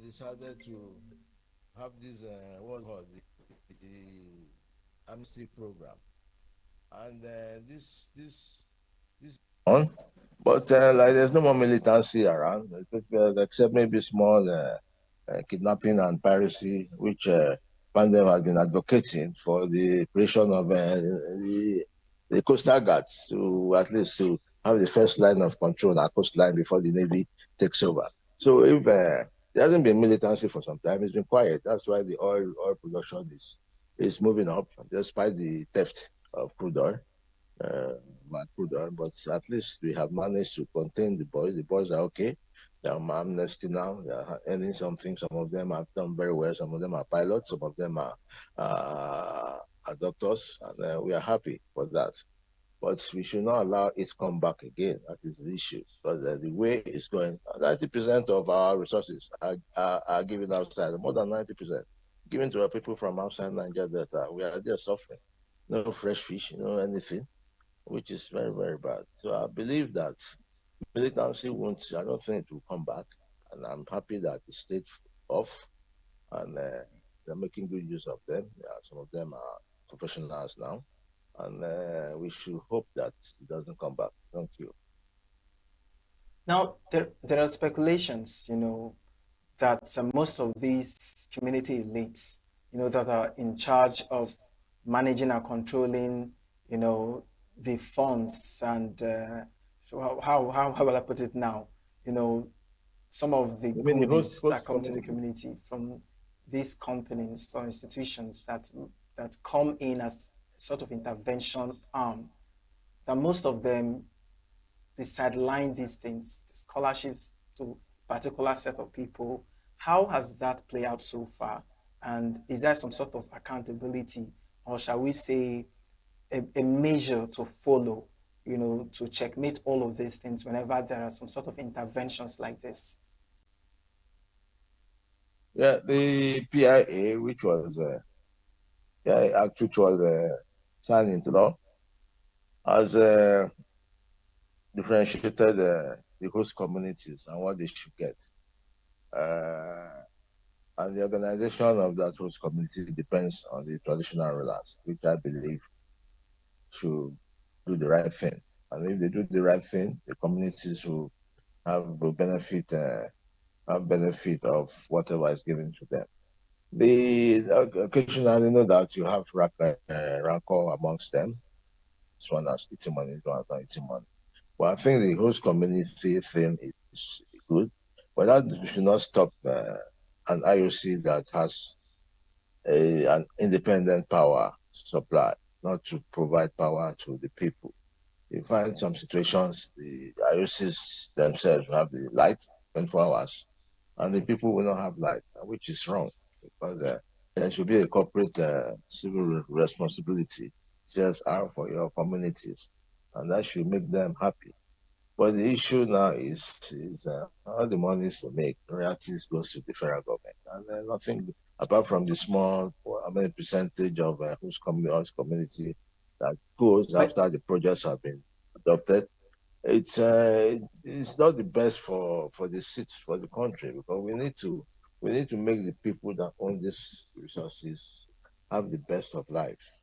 And it's unfortunate if you go there, you don't see it, and especially except those around the major towns that you see some resemblance of development.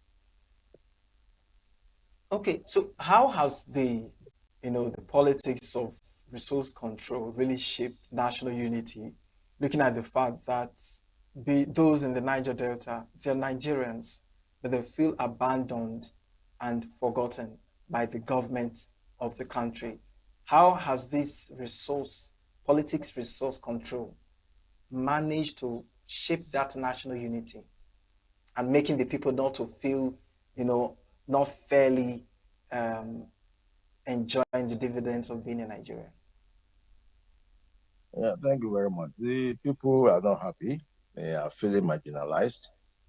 You see, when you talk of resource control, the best of resource control that we've had is this 13%, which there are paid derivation, paid to the state governments and paid to our intervention agencies. And most times it's not completely paid. Those are the only resemblance of any resource control you can think of. But that is not what we mean by resource control. Resource control should be handled and managed by the people. The people and then they pay tax. Well, it's the other way around. The federal government gets all the money, and the states, all community states, go begging for money every time here and then, pay this and pay that. I think we should go beyond that, and rather like my SAN, Kanu Agarabi, said it should move to 25%. Is it 25% okay, derivation? But what we need is to get this country to be such that what our forefathers wanted. Yeah? So what do you think should be the way forward? Because even if one would have said there should be some sort of sensitization for people to be aware and know what the effect is having on the people, the residents of this area. Even I'm very much aware that some international bodies, are also aware of the situation. And Amnesty International, different bodies have written and complained.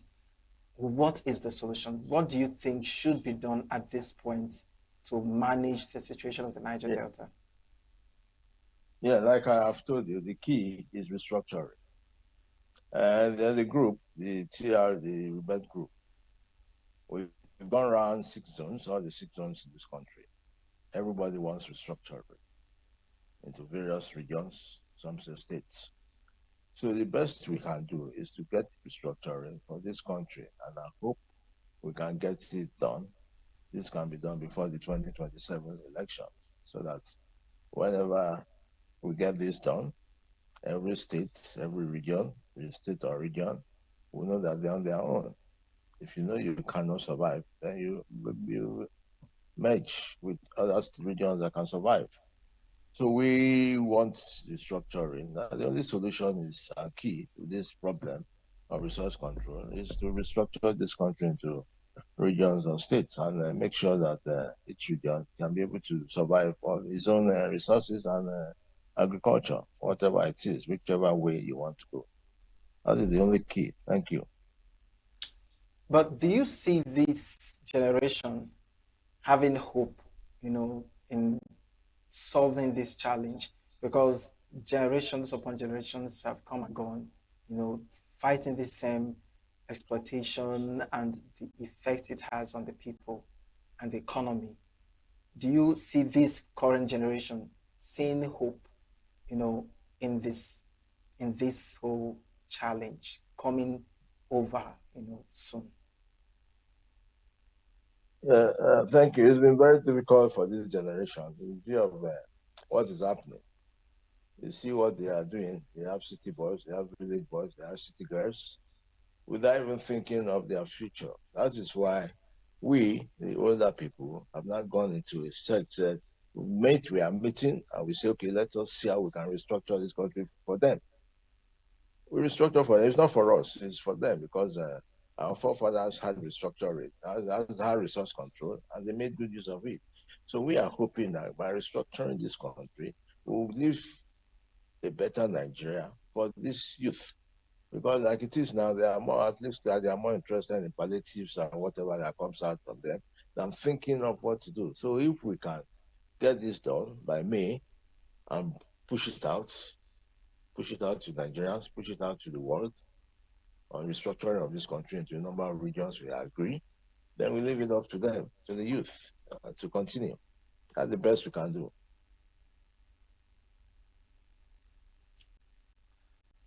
All right, but is there any blueprints that you think the government should look towards, let's say, apart from restructuring, which you clearly stated that restructuring is the only way?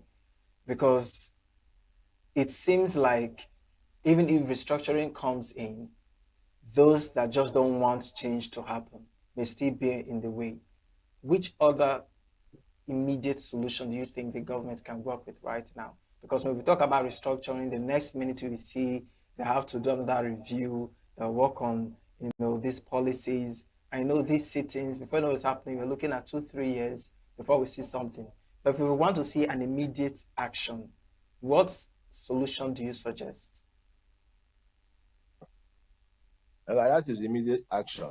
We are going to push this restructuring before the election and see how it goes. Because I don't see what else. You're looking at what they are trying to do with the state police. Now the IGP has made a proposal for almost like 50-something months or so for it to materialize. We don't want that. We want a situation, by the time we finish in May, we'll push it out to Nigerians, push it out to the world. That this is what the Nigerians want, this is what the people want. So we need to push them because there's so much wastage in what is happening in Nigeria now. So much wastage duplication of agencies and all this and all that. The present government has done something well with the tax, but when the tax comes, we should be the ones to pay tax, not the federal government collecting the tax. You pay what you want to pay, royalties are accepted. If it's 20%, we are pushing to the federal government from each region or state. That should be agreed on. There's nothing we can do other than get this restructuring on because the state police, like I said, they are talking about 56 months. What else? They've done we've had the regional commissions, south, southeast, north, southwest, northeast, north central. Up to now, they have not been funded. So what are we talking about? They've not been funded since inception. And then what are we talking about? They've not done nothing. No jack has been done in South. We are monitoring them. Nothing has been done. Even though we push for the establishment of the South Development Commission. But nothing has been done because they've not given them one kobo. Or the kobo they're probably giving them is just to pay their remuneration and salaries. That is the problem. So there's nothing the government can do now that to appease us on resource control. It's not possible apart from restructuring the whole thing. Let the president go there and stay and do the needful. You get defense done, get security done, immigration, foreign affairs, and then leave the rest to the regions, states to handle. That's the only way out. There's nothing they can do immediate now other than assist us to restructure this country. Thank you. All right, it's been such an amazing time with you, to learn about the Niger Delta and their struggle and the way forward. But before we call it a day, can I get a parting shot from you in a few seconds? Yeah, we appeal for Nigerians to be with us when we go in May for the final summit. We want Nigerians to support us, especially the younger generations, because we are doing this for their sake. And I pray that they will be with us, and the government should see it as a partnership kind of thing, not like we are supporting them. Although some stringent conditions might come in, but we want Nigerians to be with us and support us on this restructuring journey. Thank you very much, and God bless you. Thank you so much, Obasek Efre, for joining us this morning, the Deputy National Chairman, PANDEF. It's been such an honor to have you to discuss this. Thank you so much. Have yourself a great weekend.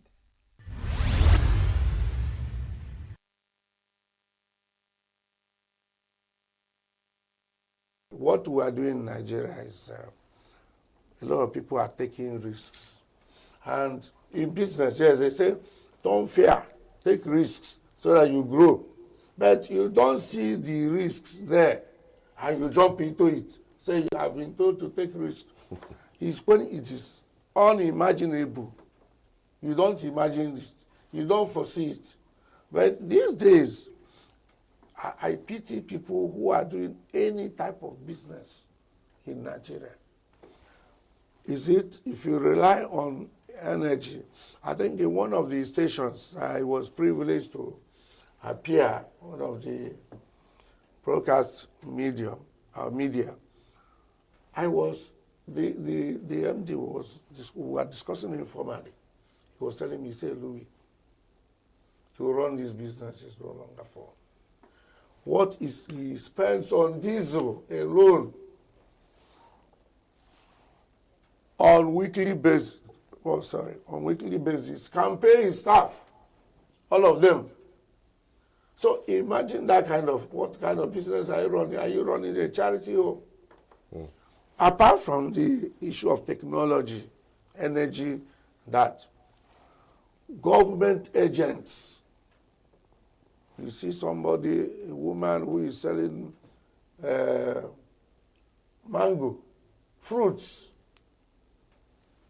They will come, you see another person standing, a man. Once it is 10, Madam will take go. That's Madam, bring money. What for?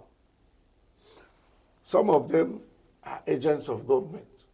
Some of them are friends of government, touts used in the election. So they can look elsewhere. Security operatives will look elsewhere when you are undermining somebody's interest. So I wonder when people do business, it's like in Nigeria today, it's like, well, we have come out, we have started, there's nothing we can do.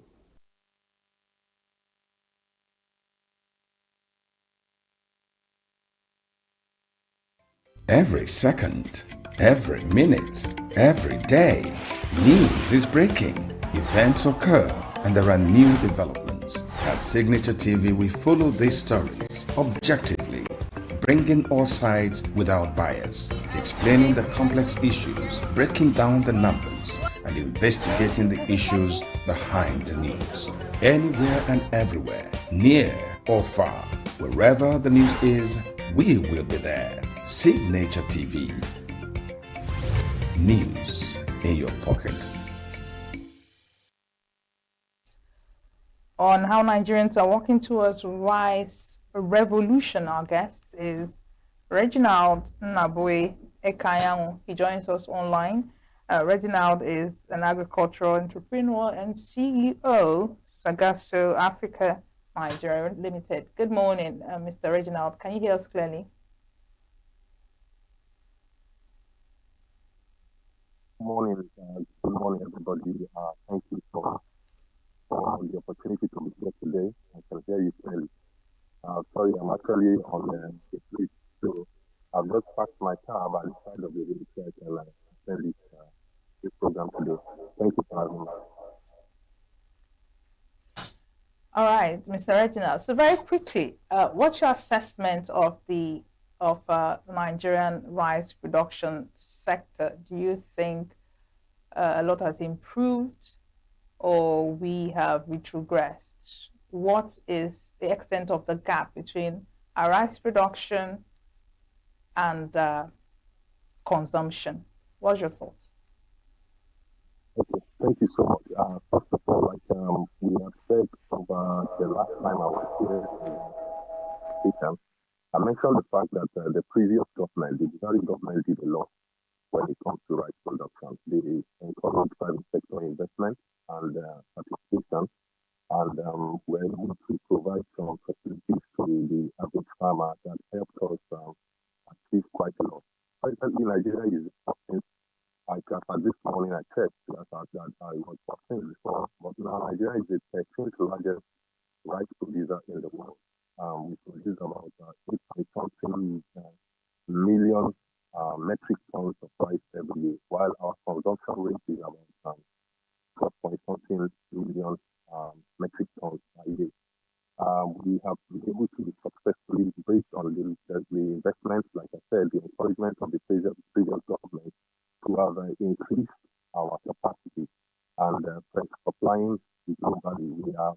We provide about 1% of global rice consumption, so that is the requirement from Nigeria.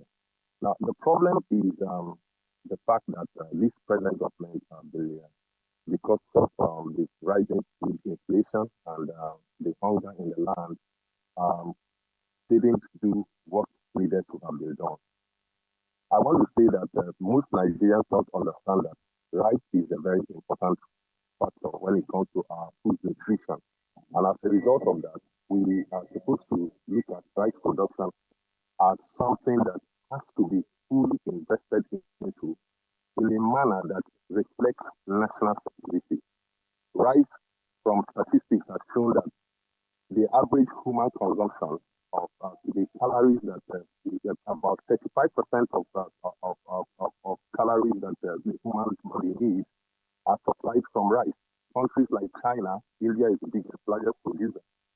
China comes second. They produce about 250 to 260 million metric per annum to sustain. China is producing at number 2 about 250 something million. And they are also the next importer, because what China has done is that China makes sure that they produce most of what they consume. So the import is a little, just a little.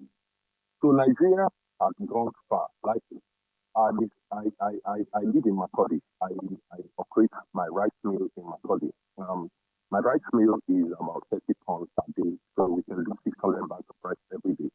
But recently, based on the activities that we are furthering, the issue of the Nigerian rice revolution, which I want to talk about today,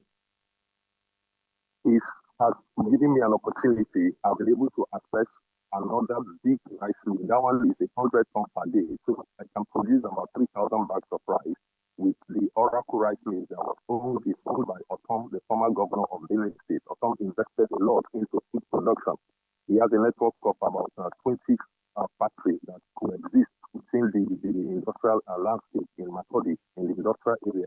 So they are self-serving.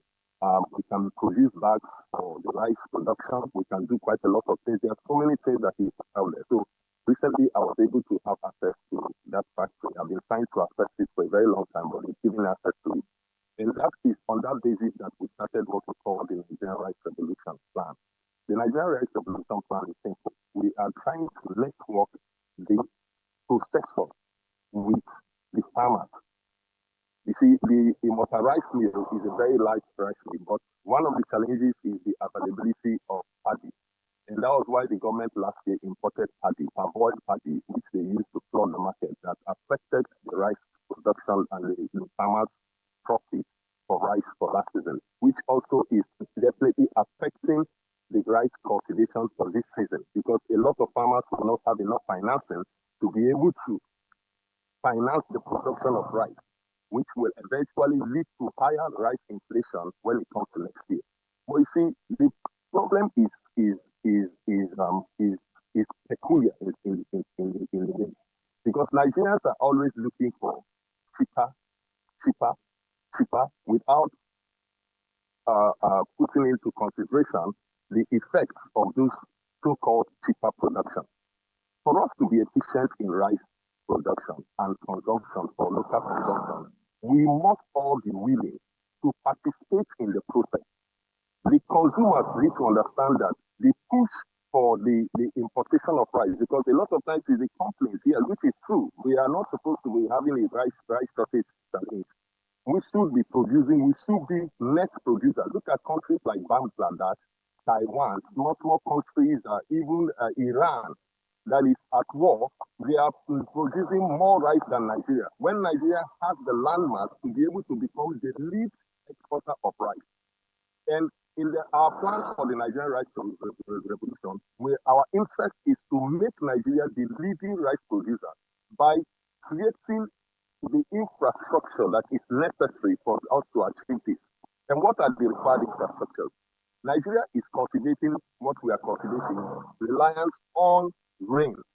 The time has passed that we should be reliant on rain when it comes to agriculture. We have a lot of padama. In Kebbi State has done very excellent in the fact that Kebbi State has 3 seasons of cultivation right now. And that's because their farmers have been able to irrigate. They have been able to irrigate their production. Now we have Niger State is there. Niger State is a large producer, has large landmass and large padama for us to be able to cultivate rice. But all that still boils down on one thing. We are always waiting for rains to be able to cultivate. But that's not where we're supposed to be. We are supposed to be in our plan for the Nigerian rice revolution, starting with the Oracle rice farm that Otoma rice mill is providing for us. The Padama there, we're looking at how we are going to organize the farmers very well and then irrigate the Padama. That is over 5,000 hectares to 6,000 hectares of farmland. And that alone has capacity to do so much for us. With that, we can cultivate 3 seasons and be able to produce as much as 36 to 37,000 bags of paddy at an average of 130 kg per bag for processing. And the rice mills within this confine, this area that I'm talking about, has capacity to process those paddies within a period of 3 to 4 weeks. That means that we can introduce over 100 to 200,000 bags of 50 kg rice. If we did that, each crop season, each farming season, and that has capacity to affect the rice cost of rice and the availability of rice to Nigeria. Now, we are not only looking at Benue State, we are looking at networking the rice millers across the nation. Remember that Julius Berger went into rice production, rice milling. Remember that Dangote has factories for rice, and a lot of individuals. I think Innocent also invested into that because of the encouragement that came from the last government.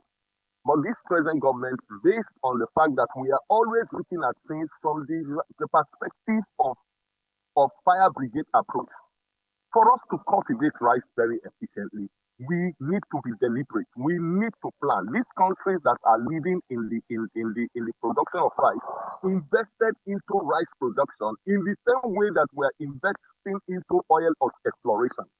We should be able, as a country, make up our minds that this is what we want to achieve. We want to achieve for the next this season, or for between now and 2027, or between now and 2030. We want to be doing, like, let's say, 150 to 200 metric tons of rice production.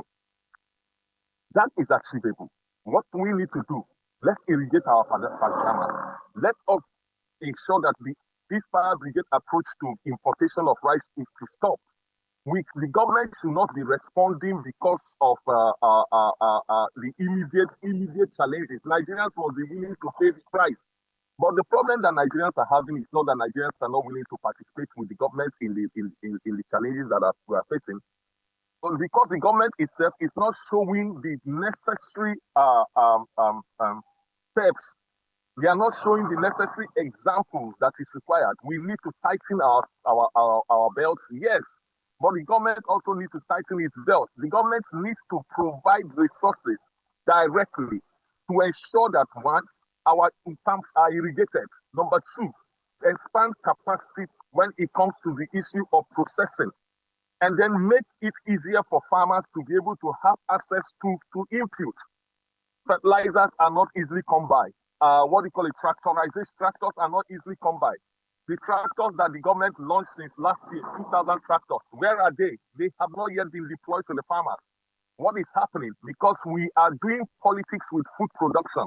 We cannot do politics with food production and not be crying foul when it comes to hunger. For us to be able to achieve what needs to be achieved when it comes to food production, we must be deliberate. Agriculture, like I keep saying, has higher potential than mineral resources. The mineral resources, if you look at the investment into the mineral exploration in Nigeria, if we invested 10% of it into the exploration of agriculture in its real sense, Nigeria will be better off. Nigeria was better off in the past because of agriculture. Let's not lie to ourselves. Nigeria was what it was, not because of crude. Crude was an advantage that we should have taken use to have increased our capacity when it comes to the processing of food and to the cultivation of food, like we are doing in the late 70s, in the early before even the independence and after independence, and even to the 80s. We were cultivating what we were eating. USC was there and they were processing. But here we are today. We are net importer. We are even importing garina. That's how serious the matter is. We are importing red oil. You saw the waivers that came recently. They are talking about waiving oil and all that. How can we move from going forward and then we turn now and begin to accelerate backwards? Because people who don't know what to do must be in government. People who are not interested in the well-being of the country, they are only interested in the occupying political office without profiling solutions. They have nothing to offer. They are there. They think it is buying elections and forcefully putting themselves in power that is the way forward. That's not the way forward. If you don't know what to do, get out of the space. Let the people who know what to do enter into the space. Governors are there. They are not investing into agriculture. They are there. They are only interested. They think it's building roads and all that. Yes, those are strategic philanthropy. The main thing is empower Nigerians to power the country. Focus on the things that are necessary to ensure that the people are not hungry. The people are hungry. It's going to be a very terrible situation in this coming election because the people are really dissatisfied and really sad and hungry. So we have realized also that we cannot. Yes, go ahead. Okay. Go ahead. Okay, thank you, Mr. Reginald. You've said quite a lot, and you did mention the fact that there are so many gaps. But I want you to streamline rice production value chain, because you did mention some other smaller countries that are doing much better in terms of rice production. So you streamline Nigeria's rice production value chain and let us know where the weakest links lie and what the rice revolution strategies are to strengthen those weak links. Okay, thank you very much. First of all, remember that anything that has to do with farming starts with the land. We have the land. That's one of the things that we have. Then two, another thing is manpower. We have the manpower. Then number three, technology. Technology is available. The same way we import cars is the same way we can import technology. I keep saying to people that Nigerians are driving the factories on the road. We will buy cars for hundreds of millions of naira, and each of those cars can represent one meal, either cassava processing or rice. These days, the mills are being compacted to a point where you have smaller units that you can spread around the area. So the first challenge is land preparation, soil preparation. And the Spadama soils are there, like I said, all over Nigeria. Nigeria has capacity to be the leading exporter of rice, not even just the leading, we're not just producing for its own consumption, but the lead producer and exporter of rice in the world. So one challenge is the soil preparation. We need to provide enough technology when it comes to like tractors and all that to prepare the soil. Then number two, we need to irrigate.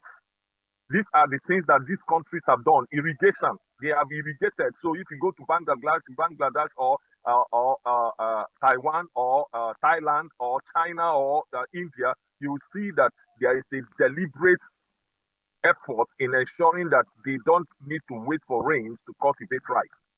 Then apart from that, if we are done with the soil preparation, the manpower, there are people. The people now are running away from their communities. The issue of insecurity comes to play too.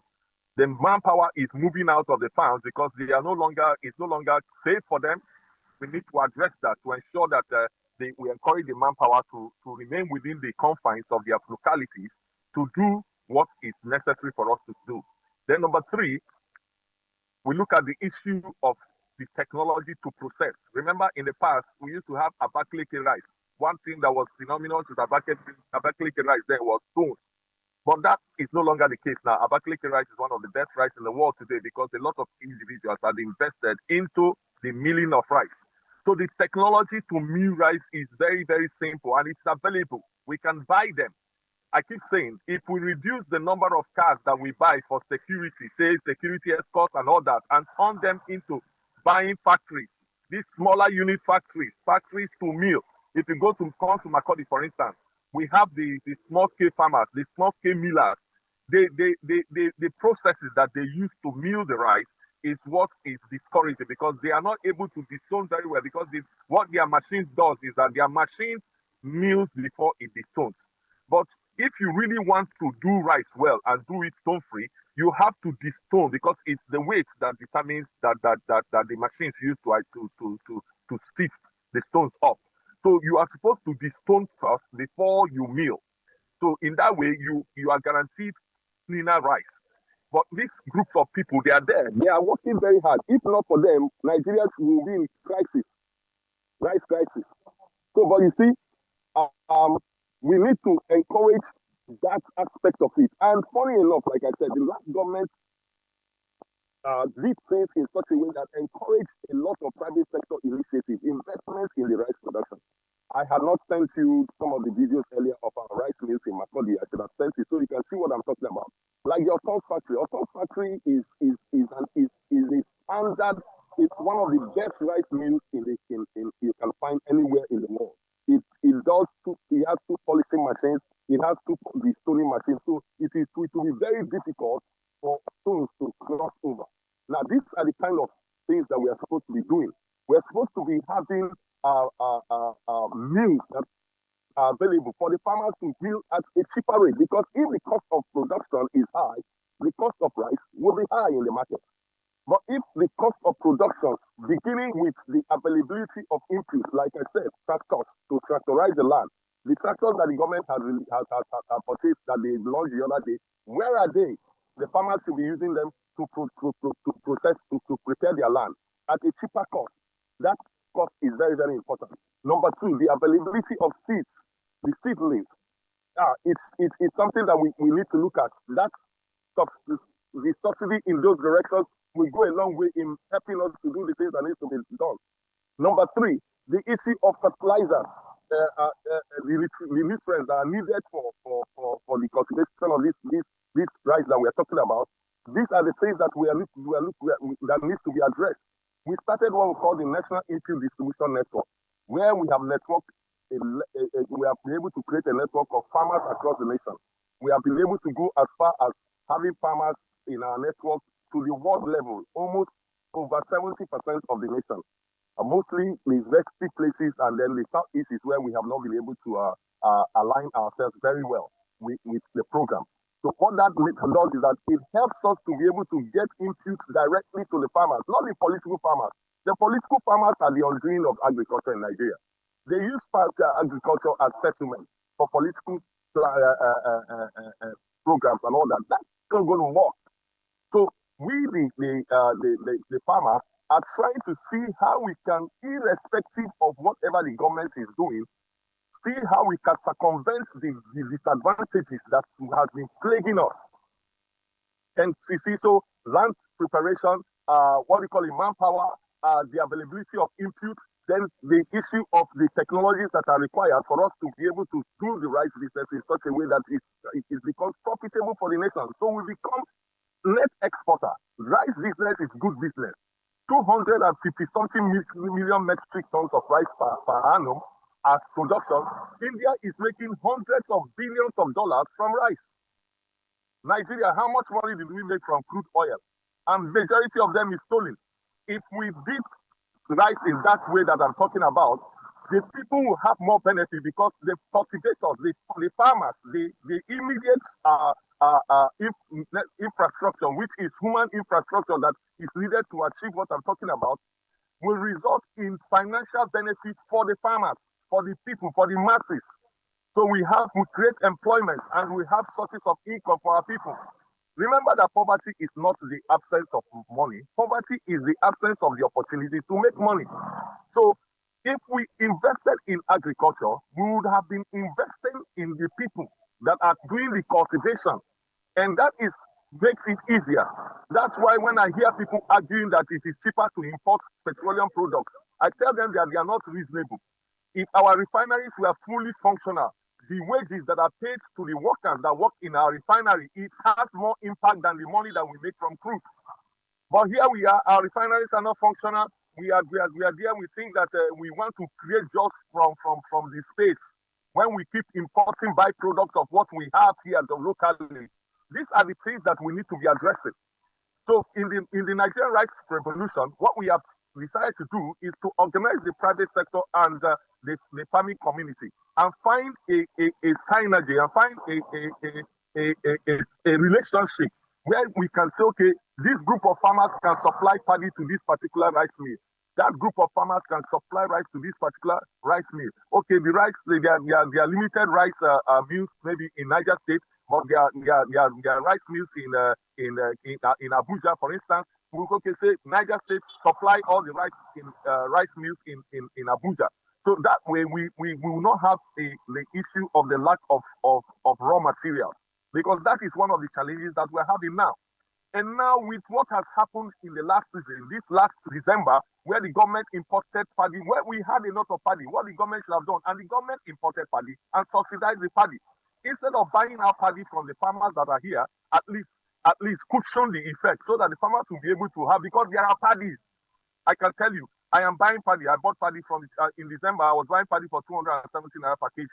But right now, I'm buying paddy for 470 naira per kg, almost 200 naira increase. It's not that the paddies are not there, but the farmers could not sell their paddies because the government had imported paddy and subsidized it.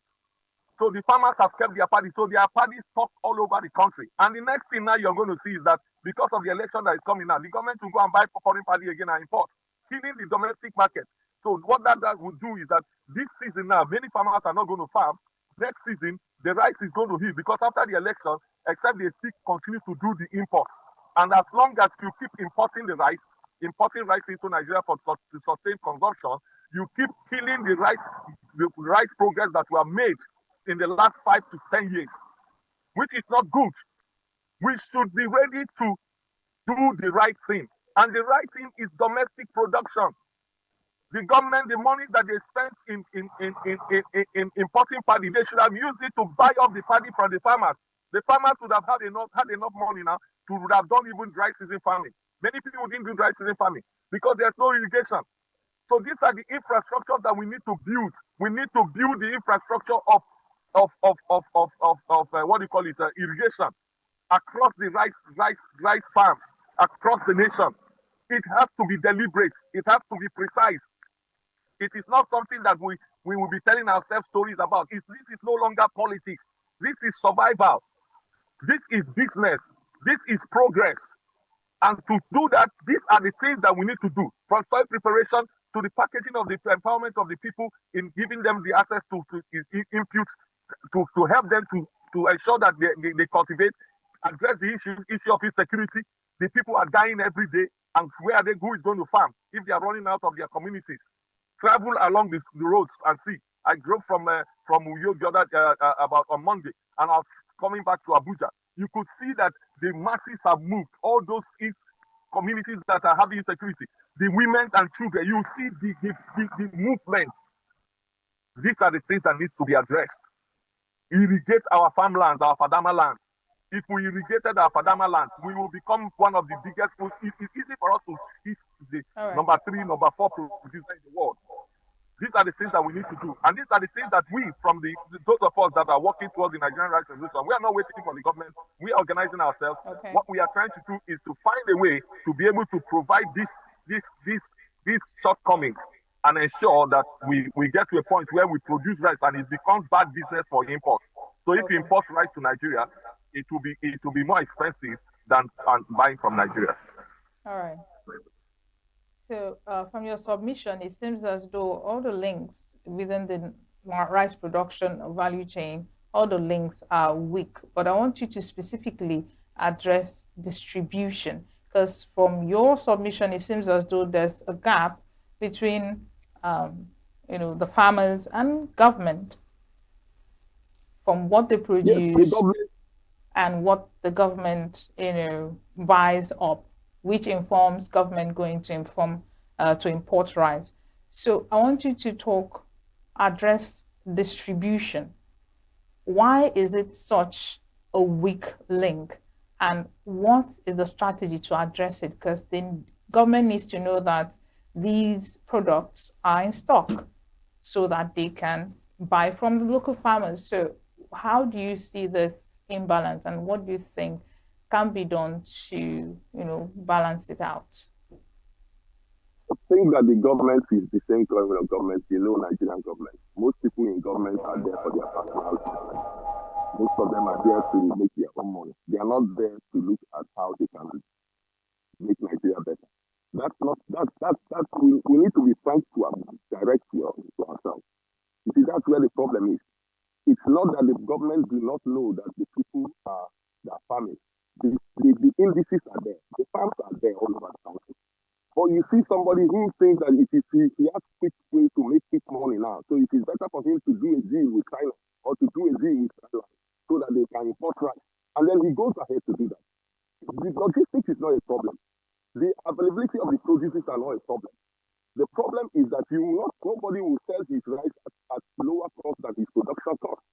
So when you are doing imports and subsidizing your imports while the farmers are here who have rice and you are not buying for them, it is better you subsidize you buy from the farmers and subsidize to feed the milling companies than for you to buy from outside and subsidize and mill and then sell to Nigerians.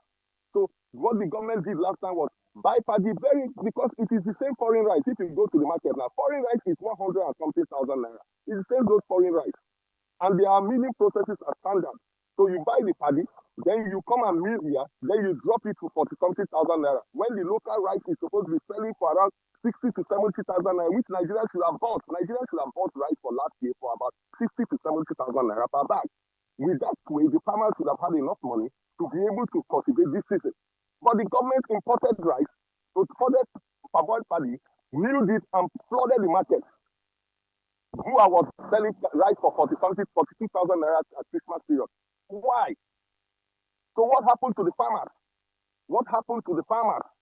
The farmers are ready to sell, but they cannot sell at a loss, because if they sell at a loss, they are out of business. So they have kept their paddies. Some paddies are there. Some paddies of 2 years ago are still there because of this import that we are talking about. So it is not logistics that is the problem. It is not that the farmers are there. I sell rice. I sell rice in Makodi. I transport rice to every part of the country. There are logistic companies that move rice. Benue Links is there. If you want rice in Sokoto from Makodi, you pay your logistic price, which usually is not so expensive, and then you get your rice in Sokoto. In Lagos, I send rice to Lagos. Even while I'm away, while I'm away out of Makodi, my workers are working. So what happens is that you place an order for rice from me right now. If you want 100 bags of rice, 100 bags is on ground. All I need to do is you make your payment, and then we get the logistic companies. They come to the factory and they move the rice, and you get your rice in your location in 2 days, 3 days. Your rice is there.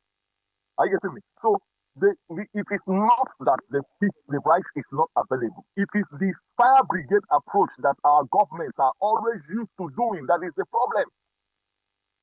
We are always cutting corners. We want to make money from governance. Governance is not a place where you make money from. If you want to make money, be a businessman. Governance is a place where you, through responsible actions, improve the well-being of the people. But that is not the case. Everybody wants to get into government to make money. That is the challenge that we are having. And for us to be able to address these shortages that we are talking about, we need to find men who go into these leadership positions to do the right thing. As a commissioner of agriculture, you should be commissioning big farms. It's not commissioning cars and running around. The other day I was seeing, they said fire service, the leader of the fire service department of Nigeria. You saw his convoy. Yeah, go to all the fire service stations in Nigeria. No vehicle is working, but you saw his convoy. Those are the problems that we are having. We need leaders who go to do what needs to be done. Then that way we will be able to achieve a nation that is great, like Nigeria used to be great. Nigeria is not a mediocre nation. We only have mediocre leaders who are doing mediocre, taking mediocre actions and implementing mediocre programs. So if we decided as a people to begin to do things the right way and begin to follow the right processes, we would definitely be as great as every other nation. Somebody like, I listened to somebody yesterday. How come Nigerians go out of Nigeria and all over the world, they are the optimum performers? They perform better than most people, even of the nations where they go to. But here they come back to Nigeria, the whole thing changes. Why? Because we have mediocrity in leadership. So if there is a challenge of the distribution of input, what do? You address it. Every problem is a solution in the making, but you have to be deliberate about providing the solution. If you're not ready to provide solution, there is no way that a miracle is going to happen. Miracles don't happen in growing food. Miracles, you grow food, you plant, then you prepare the soil, you plant, then you weed, then you water, and then what happens? The plant grows. Then you harvest, and then when you harvest, you not only harvest, you also add value to the harvest. As it stands, we lose over 16 to 26% of food produced to waste, to agricultural waste, because of the lack of the infrastructure to give value to what we have cultivated.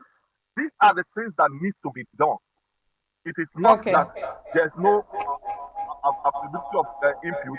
It is of raw materials. It is that the government is always doing part to get approved. Okay.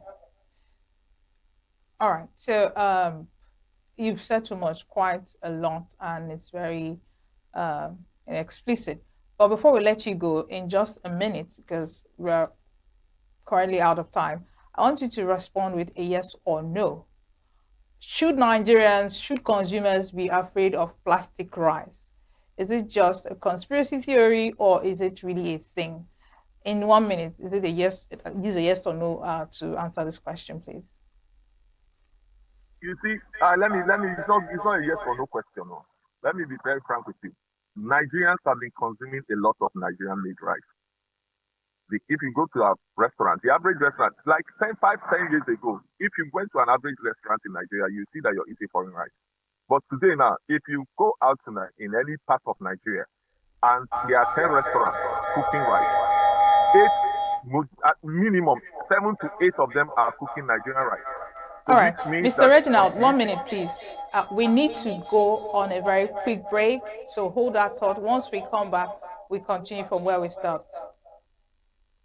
Okay, every second, every minute, every day, news is breaking, events occur, and there are new developments. At Signature TV, we follow these stories objectively, bringing all sides without bias, explaining the complex issues, breaking down the numbers, and investigating the issues behind the news.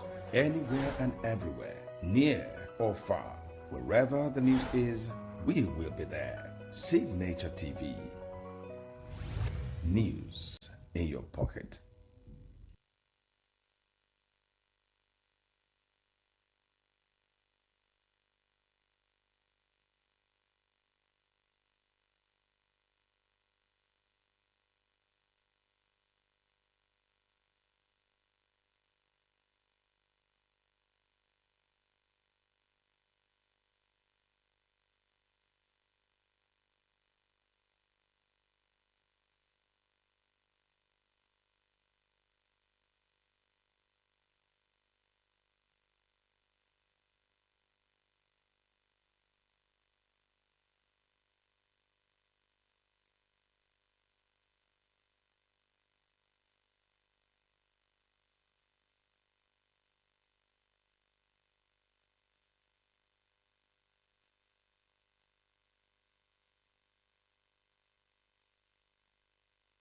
Every second, every minute, every day, news is breaking, events occur, and there are new developments. At Signature TV, we follow these stories objectively, bringing all sides without bias, explaining the complex issues, breaking down the numbers, and investigating the issues behind the news.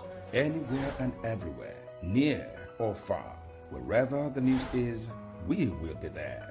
Signature TV. News in your pocket.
Every second, every minute, every day, news is breaking, events occur, and there are new developments. At Signature TV, we follow these stories objectively, bringing all sides without bias, explaining the complex issues, breaking down the numbers, and investigating the issues behind the news.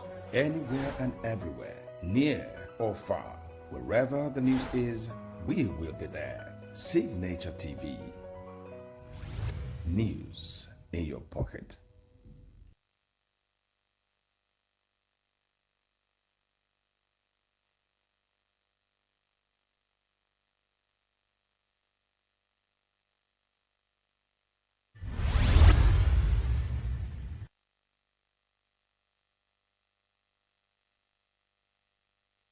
before one is made a Chief Justice of the Federation, the appointment has to be sanctioned by the National Judicial Council.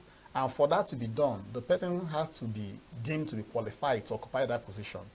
For instance, there is a particular number of years, because in as much as it is conventional for the Chief Justice of the Federation to be appointed from the 7th Justice of the Supreme Court, there is no law that also prohibits the president from even going outside the confines of the Justice of the Supreme Court to appoint a practicing lawyer. For instance, a practicing lawyer who has practiced law for at least up to 10 years in the country is also qualified to be a judge, in which case the president can go outside, the shores of the already existing Justice of the Supreme Court to appoint. So if, for instance, the person you are trying to put forward is not qualified constitutionally to occupy that particular position, then that would be a ground upon which the Senate will say no, that you have forwarded this person's name for us to give our stamp of approval, but we will not do that.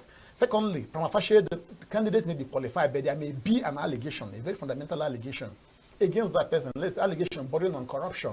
If prima facie the allegation is weighty, then the Senate may say that based on public policy, that you have the right to, to put forward the name or names of candidates, as the case may be, who you want to occupy this particular position, that this particular individual whose name you have forwarded to us, that there are fundamental challenges that has bedeviled his candidacy based on so and so reports. Let's say security reports. If there is a very, not just flimsy, there is a very cogent security report against the person sought to be made the Chief Justice of the Federation, based on that security report, the Senate can say, based on national interest, that we will not be given our approval, in as much as the president is given that powers to appoint whoever he wants to, subject to the fact that that appointment must be done in line with the Constitution. So it's not an open-ended power. And that's why the National Judicial Council is there to ensure that whoever may be put forward to occupy that position should be someone who is constitutionally qualified to occupy that position. Every second, every minute, every day, news is breaking. Events occur and there are new developments. At Signature TV, we follow these stories objectively, bringing all sides without bias, explaining the complex issues, breaking down the numbers, and investigating the issues behind the news. Anywhere and everywhere, near or far, wherever the news is, we will be there. Signature TV. News in your pocket.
Every second, every minute, every day, news is breaking.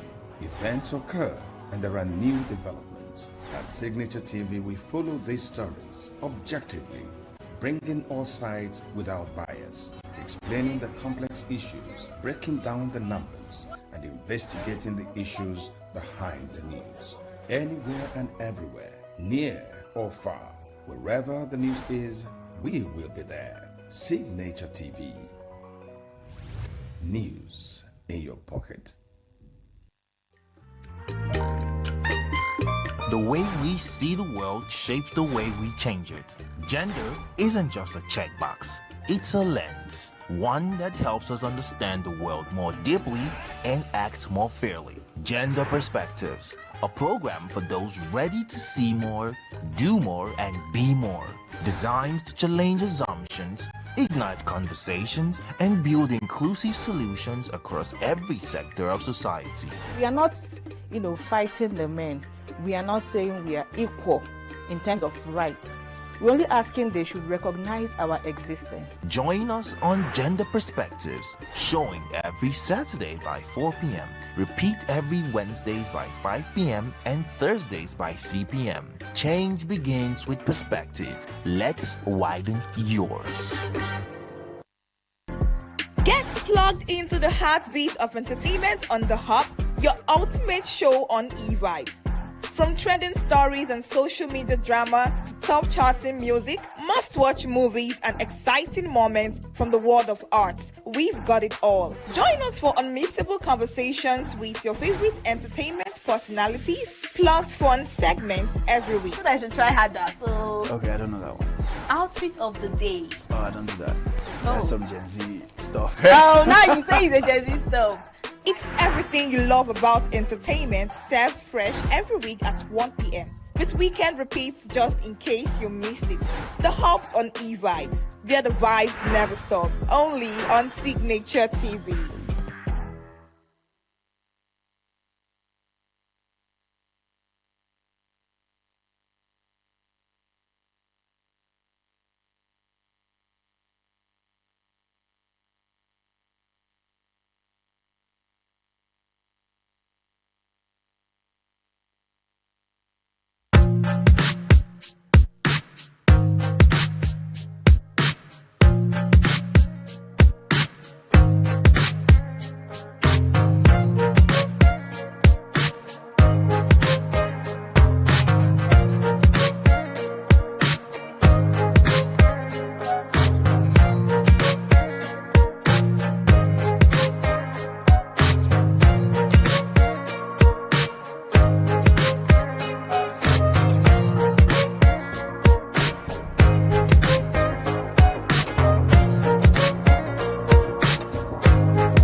Many thanks for staying with us. Now, before we went on a short break, we were on a call with Mr. Reginald.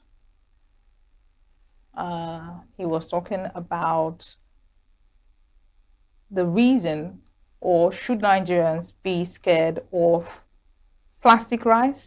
Is it a figment of our imagination, or is real? So we're going to have him back now to continue with his explanation whether there is a possibility of plastic rice being in our markets. If you can hear me clearly, Mr. Reginald, you're on. Should Nigerians be scared of plastic rice? Like I said, that Nigerians don't need to be scared about plastic rice, because our rice, most of the rice that is being consumed in Nigeria is domestically produced. Like I said, if you go out to majority of the restaurants across the nation, in any state in Nigeria, if there are 10 restaurants, at least between 7 and 8 are actually cooking Nigerian rice.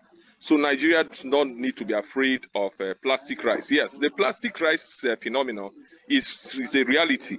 And those are some of the rice that comes from Asia, that they've taken certain technologies and they are doing that. But we don't need to be afraid of that because we have enough farmland. We have enough farmland. We have enough human capital. All that is lacking is the technology that needs to be used, to be implemented to what do you call it, to get our rice production to a level where we are able to what do you call it, to achieve domestic consumption. So we Nigerians don't need to be afraid of plastic rice because we are cultivating rice, and like we said, the Nigerian Rice Revolution plan is to ensure that it becomes non-business friendly for you to import rice into Nigeria. And it is very simple for us to achieve. We are already organizing and mobilizing the private sector and the what do you call it, the farmers, to be able to cultivate rice in such a way that becomes profitable both for the farmers and then and make it cheaper for us to be able to eat Nigerian rice. Like I said, I'm on the way. I'm a farmer, so it's inside the bush that I am most times. So and I'm around some of the people that are some of the young men that are working, and but Nigerians don't need to be afraid of plastic rice. We have enough domestic production to be able to augment and ensure that Nigerians eat quality rice. All that we need from Nigerians is that Nigerians have to be patient with us rice farmers and rice producers. They need to agree that they need to understand that we shouldn't cry so foul that we force our government and our leaders to begin to import rice. What we should be crying foul about is to ensure that the leaders are not importing rice. Let Nigerians rise up with one voice and tell the leaders to stop importing rice and encourage domestic production. Last season, like I said, this last Christmas, what the government did was not good business at all. It was not a good business sense. I know for political reasons, they try to do whatever they can do to ensure, because the hunger is real. But it's because of the policies that were implemented that brought hunger to the level that it is.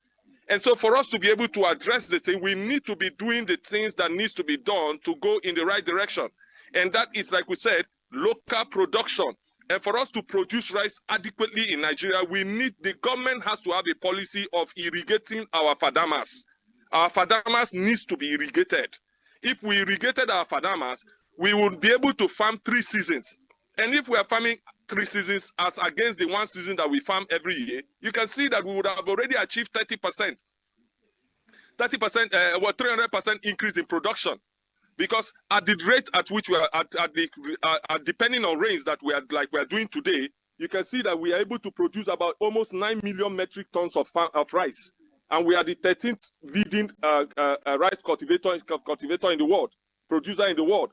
But now, if we irrigated our farms, it means that we can farm 3 seasons. And if we just did farm 3 seasons based on what we are doing right now, it means that we'll be doing almost about 24 million to 30 million metric tons of rice. And what Nigeria is consuming is 12 million metric tons of rice per annum. So we would have been able to meet domestic consumption, and yet would have been able to increase exports by 200% of what we are doing today. So why wouldn't the government invest into that? Let us explore agriculture. And like I was thinking just a few minutes ago, we explore oil. We spend so much money in exploring oil, and then the IOCs take over 40%. I think the federal government gets only 40% of investment in oil. But if we exploit agriculture, we will have food. There's no IOC to take anything. We will have full production, employ the citizens, engage the citizens, and then also make foreign exchange.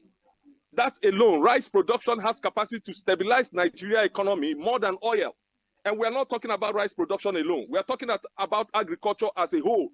We are talking about cassava. We are talking about sesame seed. We are talking about, check all the very granite and granite oil and all that. We are talking about serious cultivation, agricultural program. The government should concentrate all the money they are wasting in trying to buy election. Let them give us. I was talking with some of my agricultural colleagues from Kano, and I was saying, if this government wants to win this election without any opposition, let them give us some kind of money for us to invest into agriculture. If we invested 15 trillion naira into agriculture between now and the election, we would have been able to create a change. And yet, this 15 trillion naira, they are sharing it on the streets. and thinking they are going to win election because of that. That's not the way it's supposed to go. We should be doing things that empower the citizenry and create jobs for the youth. Anything that is not doing that is not going to work. So Nigerians don't need to be afraid of plastic rice. We still consume a lot of the rice that are made in Nigeria. And for your information also, many of those Thailand bags of rice that you see in the market and all that are all Nigerian rice. They're all made in the bags are in the market. So you buy the market bags, you bag it in any bag that suits you, that your clients want. That's what is happening. So if the government is serious about rice production and rice consumption, the government should be looking at investing in irrigation. Even if we just cultivated the ones that we are doing and do it 3 seasons in Nigeria today, we will not have rice problem in Nigeria. So, what's your take on the problem of insecurity? How has it affected rice production? Because you've mentioned a plethora of issues militating against Nigeria's rice production. But I want you to double down on insecurity. You are an agricultural entrepreneur who has his farm, his rice mill in Makurdi, so you should be in the best position to explain how the problem of insecurity and banditry scourge, how it has affected rice production. It has. Let me even use Benue for an example. Let's not even go to Niger State and the other states, Plateau State and all that. These are rice belts. Are you getting me now? As I speak to you, I told you I'm buying paddy. In the last 2.5 months, I bought paddy. I bought quite a lot of paddy. Even though I should have had more than I should have. The money I paid, I should have had more. But because of the level of insecurity, now look at the Naka axis, which is you see Apa, Naka, Adoka, which is in Benue State. These are rice producing communities. Now, some of the places that I could even go and buy rice from, I cannot go because of the insecurity. I get me. So a lot of farmers, my factory operator, his father cultivated 3.5 hectares of farm rice yesterday. But the insecurity, the Fulanis, the cows, it's all at the end of the day what he got from that place was supposed to have given you about 45 to 70 bags of paddy rice. What he got, what I bought from him eventually, from my operator's father, was 2 bags of paddy. Because the Fulani, the cows, ate the rest of the rice. So the insecurity is real. And a lot of farmers have left their communities. If you go to so many communities, they are not farming anymore. Because when they farm, they are farming for cows to eat. It's only in Nigeria that cows have become more important than human beings and human effort. So you see a deliberate Fulani man will enter into somebody's farm and even be recording where his cows are eating the person's produces. That is the nation that we find ourselves in now. And the government is quiet about what is happening. It's very unfortunate that we have leadership that is not even feeling the pains of the people. All right. It's very sad. And that is our reality. So if we really want to do right and do it well, we need to, I've already recommended, sorry, let me put this. I recommended that we do the commercialization of agriculture. So we have commercial farms. If it requires for us to fence out the farms with blocks, then let us do that. So we know in that way we are able to secure the investment in agriculture. So the insecurity is real. The villages are emptying up. The people are not ready to go to the farms and go and die. So they are running. It's better to be alive and be poor than to be alive, to be dead and while trying to be rich. That's what is happening. And those are the things that we need to address. All right. Thank you so very much, Mr. Reginald Ekayamu, for your very passionate submissions. We appreciate you. Thank you so much for having me. Okay, God don't go bless you anywhere. all. New Day continues with our weekend retrospect. Don't go anywhere. Stay with us. Every second, every minute, every day, news is breaking, events occur, and there are new developments. At Signature TV, we follow these stories objectively, bringing all sides without bias, explaining the complex issues, breaking down the numbers, and investigating the issues behind the news. Anywhere and everywhere, near or far. Wherever the news is, we will be there. Signature TV. News in your pocket.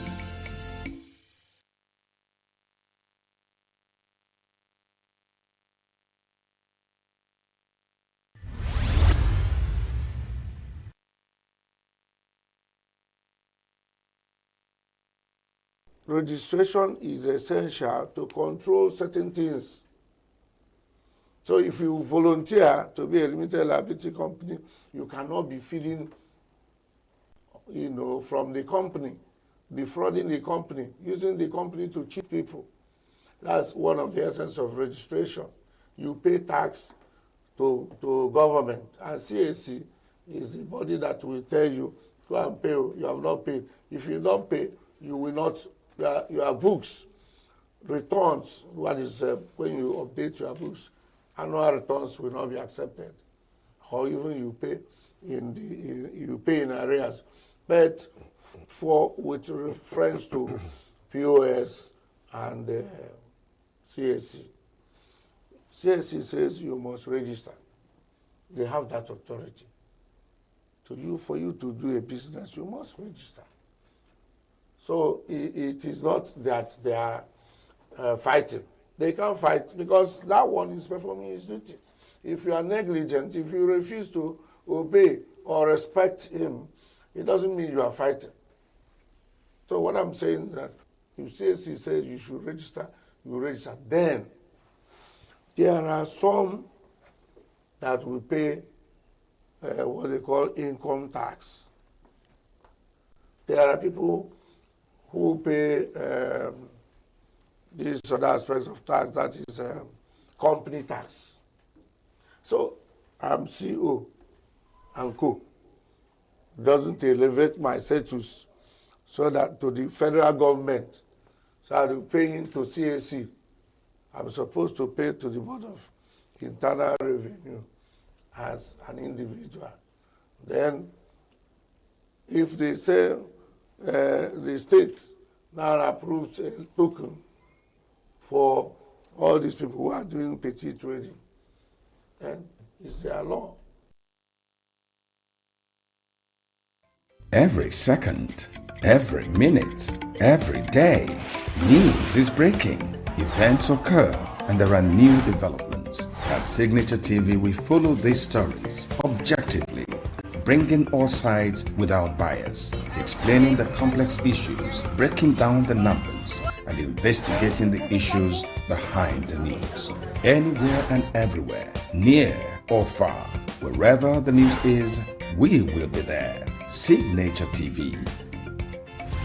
News in your pocket.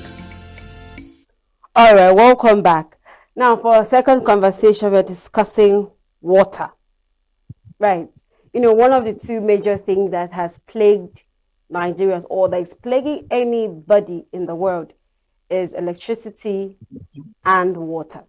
Right? So this morning we're discussing access to water supply and the issue of gender and vulnerable groups. It's one thing to have to struggle, to have sufficient water supply in the area where you live or wherever you find yourself. It's also one other issue to be limited just because of your gender or because of, a deficiency that you live with or a condition that you live with. So this morning we're discussing, why is it so? What needs to be done? How do we move past? Do we even have enough water to go around? Do we even have enough water supply in the areas where we live? Talk more of having to limit them just because certain persons are of the female gender, or they're living with, probably they're crippled, or they're in a wheelchair, or they're blind or something, just because they are disabled. Now we're joined online by Yemisi Alaka. She is the chairperson, Association of Women Town Planners in Nigeria, Lagos State chapter. Good morning, Yemisi. Thanks for joining me this morning.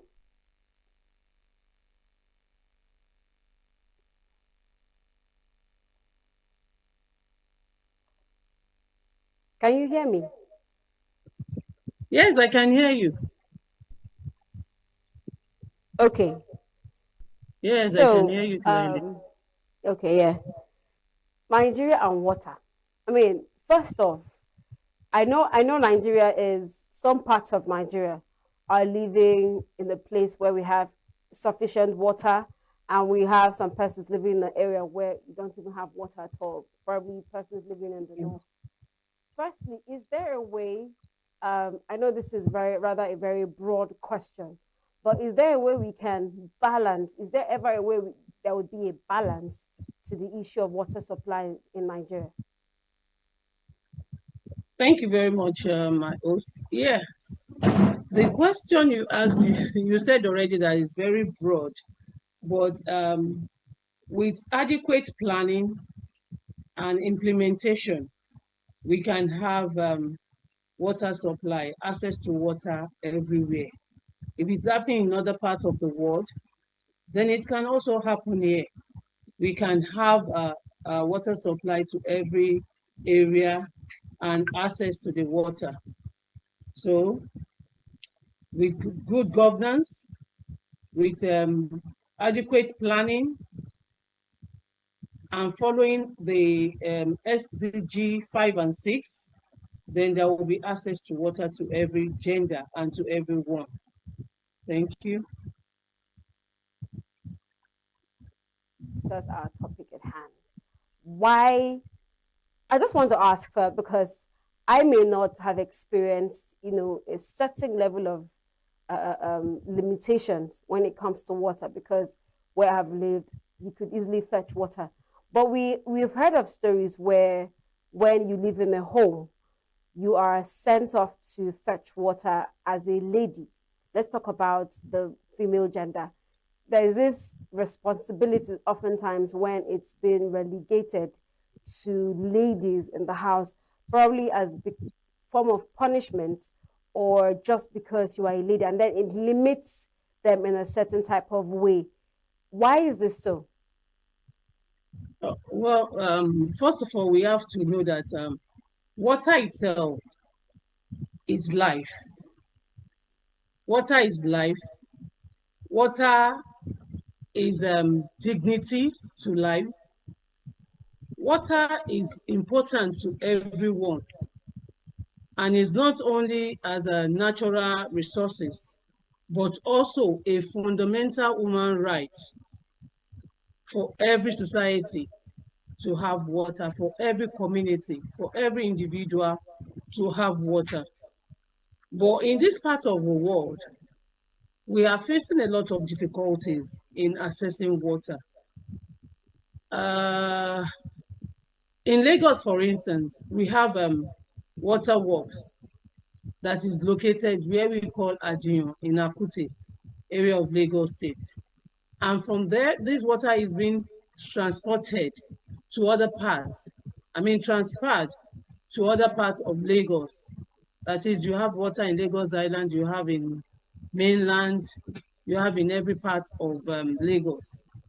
And at the rate that this water is being pumped out daily, the schedule should be like 70 million gallons of water to be piped out. But when you now compare the number of this gallon to this household, how do you get the number of people in a household according to population and according to our planning standard? A family should have at least 4 people. That is the father, the mother, and the children. But in most homes now, you find that that is more often more than that.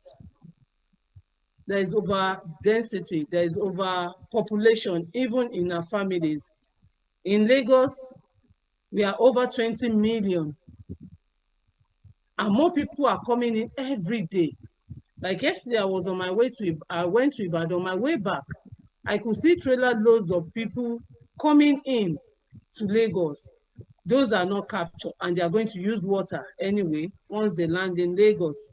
So we are having problem with that, our daily consumption, because each family, each person is supposed to consume 20 or 20 to 50 liters of water, gallons of water per day. And with this population, there's no way to circulate around everyone. So that's one problem on the planning issue.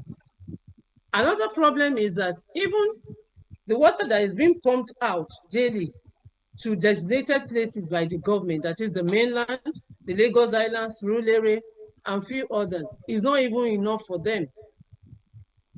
So we have other areas that they don't even have this water supply at all. How do they access water?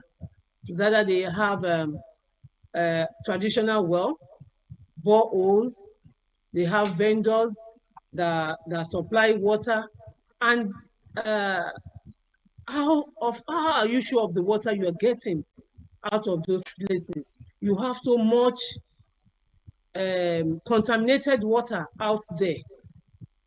You have a lot of problem accessing the water. Now there's problem of accessing water.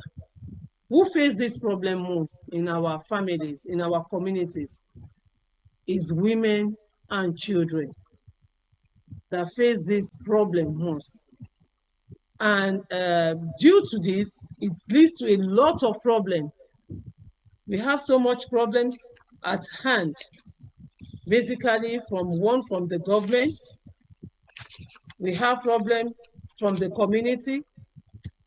We have problem from the people ourselves in accessing this water. So what can we really do? What can we do to have this done, to have our water accessible, following the global provision by the SDG, the UN? The SDG Development Goal 6 says there should be access to clean water and sanitation. Then SDG 5 says there should be gender equality. Are we having that? No. So there's a lot of problem, and this problem is lying most on the women and the children, except in few houses where you don't have, because some families is only male and the mother. So the mother and the boys have to face the problem, the challenge of getting water to the house for household use and other things. So we have lots of issues at hand. And the WASH initiative also, we are having lots of issues in accessing water. And that is why the organization is trying as much as possible to go out there and ensure that people have water, clean water, access to water, and there should be gender equality in all this. Thank you so much. All right. Now, you said that you use Lagos as a case study where you said over 70,000 or 70 million liters, 70 million gallons of water is being distributed, pumped and distributed daily. And you also mentioned that some areas have wells and then they have people that supply water to them. Now, my question is, it's safe to say that we rely mostly on this, or some regions rely mostly on this distributed water. My question is, seeing that we have some communities that has water already, instead of relying on one particular distribution outlet, how is it that these waters, these wells, these streams cannot be distilled and purified, seeing that they are closer to the users, instead of waiting for, like you said, where the location for the pumping is different from where it's been distributed to. So for these areas that have wells, that have probably streams or places that they could easily get water, since we are more concerned about clean water, right, because of the health purposes, and then of course to avoid emergencies, isn't there a way to distill and purify these waters for them? Also, isn't it an option to create water closer to them? Like one of the, you see, when you go to some communities, one of the major projects of politicians is to dig wells. So shouldn't that be a more viable option for these water corporations than to just distribute water and probably put in a tank and make people come to get them? Thirdly, another thing I want to ask, maybe when we will get to that in due time, is the sale of water. Is it safe to say that water is no longer a natural commodity, seeing that we have to go through all these processes to get water? Let's start from the purification before we get to the digging of wells and then water payments. All right, thank you so much. You know, getting water, clean water, is not just on the surface. Okay. You can't just say, okay, because there's a stream here, let's just tap into it and start distributing it. No. There's a level that you can get clean water, because we don't want to give people contaminated water, and it will be improper for any government to just say, okay, there is a stream here, oh yeah, start distributing it to the people around the world. No, you can't do that. There's a chemical composition. There's table level water, that is the aqua, that you can get to the depth, the aquifer, where you can get clean water to give to people. That is why it's you know, even Lagos is, you have water everywhere, but it's below water level. So if you just say because there's river or there's stream somewhere and you just tap into it and you start sending it to homes as a good water, no, you can't do that. Government have to look for where they can get the good level of table water before they can send it out to homes. But now the alternative that people are doing is getting boreholes. That is why we have lots of contaminated water out there. So that is why government now in Lagos State, they are trying as much as possible to have some mini and micro water outlets in Lagos Island, in VI, and some parts of mainland as well. The project is ongoing because of the awareness that the WASH program is doing, and the SDG that we need more access to water. And because the government is responsive, that is why they are trying in as much as possible to ensure that we have these projects ongoing. And I'm sure within short of period of time, we'll have more access to clean water, especially in Lagos. And I believe in other parts of the country, in Abuja as well, they are doing that. And let's be hopeful that we'll get access to clean water. Okay, before you continue with the answer, we have another guest joining us this morning on this conversation. He is Dr. Joachim Ibezimako SZG. Yes, he's a WASH expert and sustainable development analyst. Good morning, doctor. Thanks for joining us.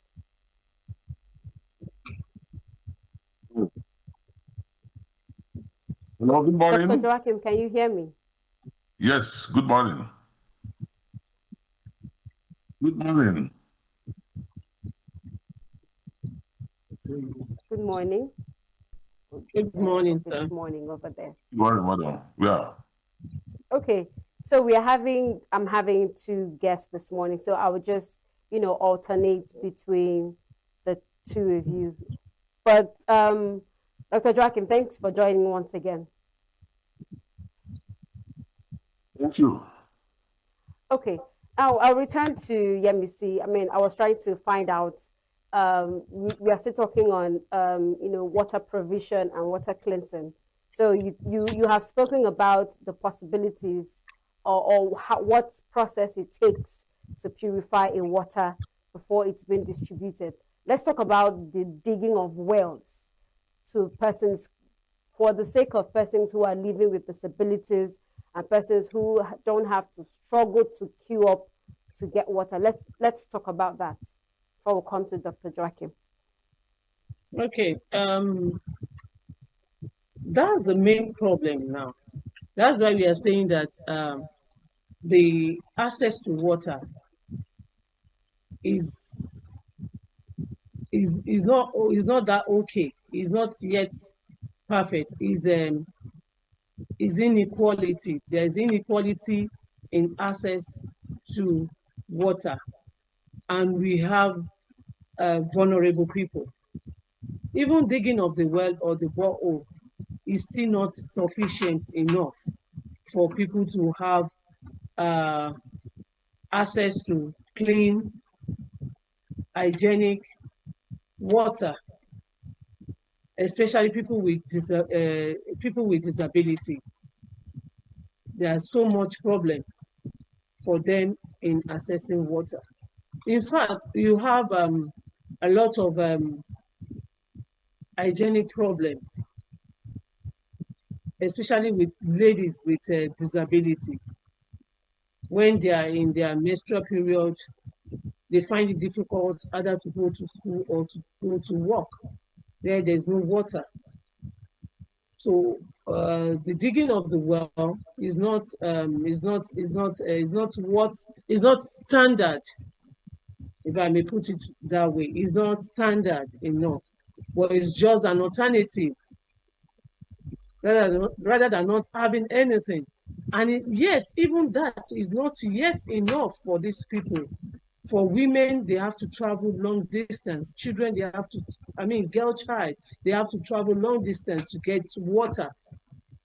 So it's just an alternative. And at times, even some area, like I told you earlier that having stream or lagoon does not mean you have clean water.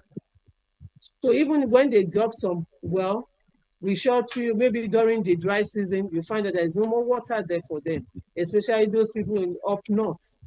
They find it difficult to get water. So the well is not yet an alternative. It's just what people improvise for them to have. So a lot of informal sectors also, they have no water. And everybody, like I said, water is life. Is an access that everybody must have. It's human rights for them to have water, for everyone to have water. All right. Thank you. Dr. Joachim, can you hear me? Yes, I can. I do. Hello? Dr. Joachim, can you hear me? Yes, I can hear you very well. Are you hearing me yourself? All right. Let me see. Let's just continue. I think Dr. Joachim I can hear you from the internet. Now, one of the last question I had asked can hear was you. Payment for Hello? water. Now, I can hear you. In ENUGU, I'm currently in ENUGU, and I understand that there's some parts. I also understand that some parts of ENUGU. Okay, Dr. Joachim, thanks for joining. Thank you. I can hear you very well. Go ahead. Okay, Miss Yemisi, I'll get back to you in a moment. Let me just ask a few questions to Dr. Joachim. So earlier, with the other guests, I had asked a couple of questions, but one of the things that I find striking is the unequal distribution of water, even in a given state, right? Even in a given state. And Ms. Yemisi had mentioned earlier that in Lagos, that a certain number of, or a certain quantity of water is expected to be distributed every day. And it's also understand that it can also be understood that some parts at the end of the day may not get equal distribution. You might come to fetch water in the morning, you get a few gallons, and then when you come back in the evening, you are told that water has finished. Now, in Nigeria, where some parts have water, some part doesn't, what would you say could be a way to resolve these issues and probably, have to some level equal distribution of water, since water is one of the natural commodities that is given to man, but because of purification and all the things that get into it, we don't seem to have that play out in the country. So how do we work at getting equal distribution somehow? Okay, thank you. You see, when you talk about water, access to water, there are three factors you have to consider.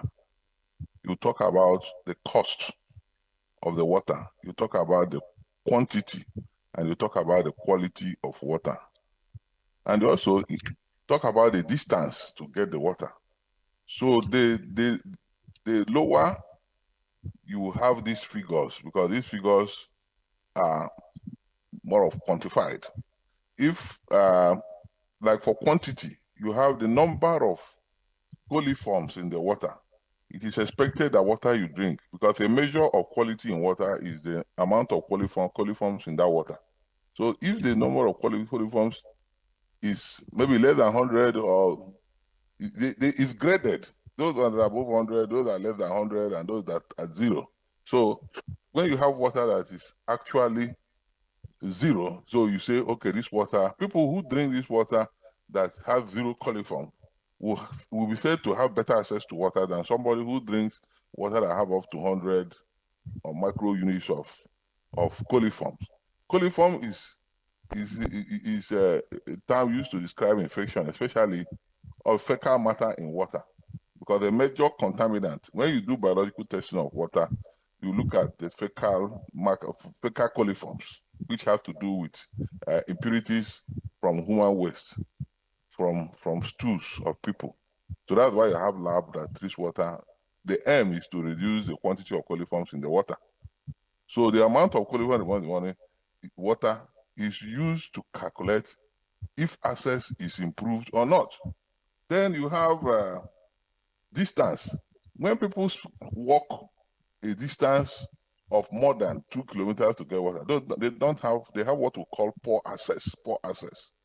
For you to have good access, improved access to water is when the water, you don't need to walk for it, is within the living premises. You go to, you live in a self-contained house, you have a kitchen, you go to the kitchen, you put your cup, you get water and drink. That cannot be said of somebody who has to carry buckets to go and get water outside his home. So you see that access has been quantified. Then when you talk about quantity, the amount of water you get in a day, in a household, you can have a family depending on 30 liters of water. They will use it to cook, they will use it to bath, they will use it to wash their clothes, and other things. So they will be struggling. People who get water in buckets, line them up in the bathroom or in the passage, and they said, please, they will tell, please don't use this water, leave this water. My mother will say, don't use it, we're going to use it to cook. Then when the woman comes back, he sees that water has been used to wash clothes, or someone has used it to take his bath. So these are things to measure. So when you talk about access, water access, because when I break this thing down, I can see how it affects woman or man. So you see, water access can be poor, it can be basic, it can be improved. Let me shock you now. When you have a borehole in your house, a borehole that is not treated, you just bring water from the ground, it's raw water, and you drink it. You will think you have improved that. You don't have improved access. What you have is basic access. So when you come to Nigeria, there's a lot of boreholes in Nigeria. So what Nigerians have is basic access. We don't even have, if you look at the figures you get on newspapers and books and reports, it's about basic access in Nigeria, not improved access. Because the only improved access we get is if water board is supplying the water you drink. If water board, because the water from water board is treated and is monitored. That is why in the developed world, when water from the water board, anything happens to it, they'll tell people, they'll give what they call boil water alert. People will have to start to boil their water in order to guarantee some level of safety for everybody. So it's not enough that you say, because there's water, you say there's water access. There's no water access. If we talk about Lagos, the water in Lagos, the lagoon, I went to Lagos with somebody, we were passing through the lagoon across the bridges. He said, but why people in Lagos don't have water? Is this not water everywhere? I said, why? I laughed at him. You talk, the water is untreated, so this water cannot be counted as access to water, even if it's on your feet. If you just on your feet. So because it's constrained by quantity, quality, then and quantity, and then the cost. So when you talk about water, it's not enough to say it's a natural resource. Water, if you say water is a natural resource, then you go and get it from the stream. You go and get it, or you get it from the rain when it's falling directly from the heavens. But water has to be treated, and it will take money to treat it. Water has to be transferred, it has to be supplied from where it was. That's why when you see borehole, you drill a borehole, you put a pipe and bring water from the ground. When you go to a river, for those people who get water from the river, they put a pipe and transfer it from the river and bring it. And then they have to treat it. There must be a treatment system. Any water that is not treated before people drink it is basic water. It's not qualified. It's not an improved water source. So water must be treated and not just treated and left, because as water moves through the pipes, it can get contaminated. So there is further chemicals they leave in the water. So as it goes, if there is any contaminant, that chemical remaining in the water will help to get rid of it. That is why you must have heard about residual chlorine. Residual chlorine is left somewhat. Sometimes when you drink water, you will see the taste of chlorine. That thing is deliberate to kill any contaminant that happens to fall inside that water. It removes it. But then you compare it with your borehole. It is not treated. It is just raw water. It's unfortunate. You see, Nigeria has a problem. Nigeria exports oil raw. Yes, Dangote has come now. But Nigeria, all the oil in Nigeria extract this oil and they sell it as a raw product. As if we lack capacity to refine anything. The water we drink in Nigeria, we don't refine it. We just drink raw water. So that is the problem. So to have improved access, so if you want to talk about access to water in Nigeria, access to water in Nigeria, as it is now, is less than 10%. Because people who have access to treated water in Nigeria, there are very few. Only very few individuals are treating their boreholes. And if you are not treating your boreholes, you don't have improved access. You just have a basic access. But it is worse if you have to go to a stream to get water, or you just collect water from the rain. Those ones are poor access. They have to be improved upon. Thank you. Now, Doctor, you mentioned something that is quite alien to me. You said most of the water that we drink, that when we buy water, when we drink them, we just taste that we feel on our tongue when we drink this water, that they are deliberate. I just want to be sure that the chlorine, that's what I heard. Chlorine, yes, the chlorine you have in the water, yes. Okay. It's deliberately left in the water to maintain the quality of the water, the treated quality of the water, yes. So it's not entirely harmful. It's not harmful. No, it is. It is not harmful. Buy it, and then when they taste it, there's this, oh, these people sold bad water to me.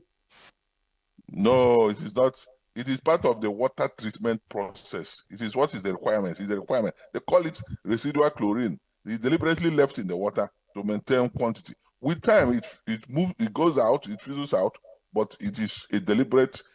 You can Google it, how water is treated and quality maintained. Without that chlorine, residual chlorine, you'll be drinking something else, not clean water. So is it not possible? I mean, I know Ms. Yemisi had mentioned earlier, but I just want to, since we're talking about purification, these distances people go to these communities that have wells in their communities, isn't there a way to, purify them, or does it always have to come out of these wells in order to be purified? And when they're being purified and stored up in, say, a tank, it runs out. So what's the continuity objective for communities that already have water supplies within them? No, when you talk about, let's be clear, let's not miss things, issues up here. When you talk about community, there are community managed water sources, and then there are privately managed water sources. When you go to the maybe Lagos State Water Board, they have a lot of treatment plants. Madam said the government has a lot of mini water works. It's a way to get water, treated water, improve access to treated water for people. That's why government is putting water across the state in various places, you know. So for a community water system, if the community is getting water from maybe a water board or water corporation, that water is already of higher quality. It's already of higher quality. But if the community is getting water from a river, a stream, or well, a dog borehole, you know, when you talk, these things are broken down. You go to some communities, you see well online. They call them online wells because they are not protected. The water just comes. Your underground is, you see the walls of the earth. You see the walls of the earth. You know, you get water from there. That water is a basic water. When you talk about basic is like you have people who are in primary school, you go primary school and then GSS 1 to 3. They say it's basic education. That means it's education you can have to live. Beyond that, you will struggle. It's education, the basic education you need, because it's important. So people who get this water that are basic is just for them to get by. But that is, you know, it doesn't guarantee that everything will be fine. Because you have struggle. You may break down, you can have gastroenteritis, you can have other issues with your health, you know, you can have typhoid because of the water you drink. But when the water board supplies you water, because the water has been treated, there are experts who have been employed to treat the water. So when you look at communal water schemes, some communities have boreholes that are aligned. Boreholes that are aligned are those boreholes, they have built walls on them and the water is being moved with pipe, not just with buckets. You bring water online wells. Then it's an issue. Treatment and the type of water and the environment where you have the water will determine the type of quality treatment you use. You know, the treatment is universal. It's not universal. That when you talk about purification, you know what purification is. You talk about distillation. Distillation is entirely a different level of water treatment. Then you talk about, but most of those things is not just one system. Most of them, it's stages. You can have first the stage of filtration. Filtration, moving water from a place of a medium of a membrane that allows water, limited amount of water. Anything above a particular size will not go. That's physical filtration. You know, physical. But if you come, like, there's what they call sand. They use sand. And this is not a water treatment class, so I'll be careful so that the people don't get these things confused. So they use sand. Most places they use sand to filter water. Then before chemicals are introduced, and they go through that processes to get better quality water. So community treatment of water is not always possible unless if it is centrally managed by a utility. A utility, what I mean by utility, I mean a water board, where you have experts who are experts in water, treating the water. So you see, they do it very important. But when we look in our country now, the water boards are not working. We tend to forget that those guys are doing an important work for the society. Because all of us, we are all a community. So communal supply. The water from the water board is communal supply. I don't think there's any village or any local group in Nigeria where that are treating their water directly by themselves. All right.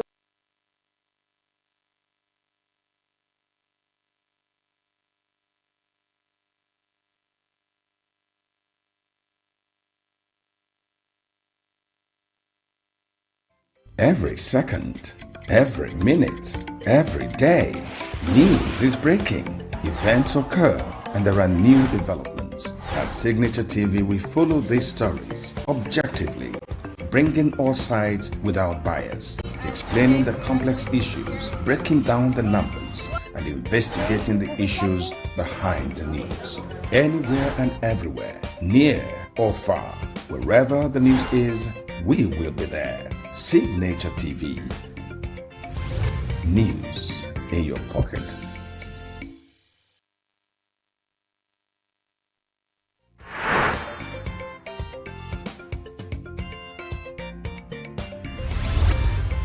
Signature TV. News in your pocket.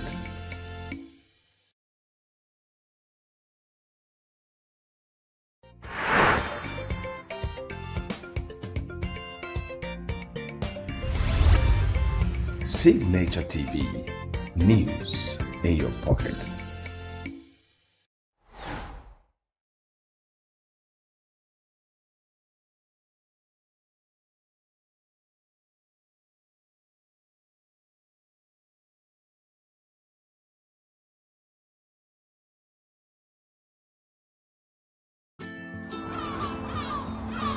Bright and early as the day breaks, as the newspaper headlines trail the stories that shape the day. We at Signature TV trail the headlines that trail the day. We interrogate the headlines. We analyze the stories that make the headlines. Wayek is overrated, and they even overrated themselves, and when people see it, they are insensitive of some Nigerian children who have never had what they call CBT. With passion and emotion, we drive the conversation to change the narrative. Let nobody be deceived by Nigerian high level of performing in agriculture export.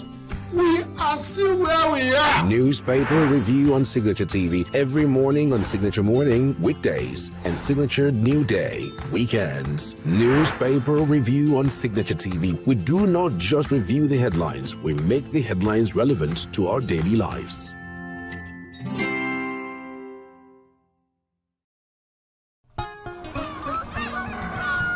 New every morning on Signature TV. We open the day for you with needed energy, information, and required vibes to shape your day. From sizzling snippets of stories in various areas of life to intriguing conversations with net worth guests. When you have people who have no track record becoming your leaders, you have a problem.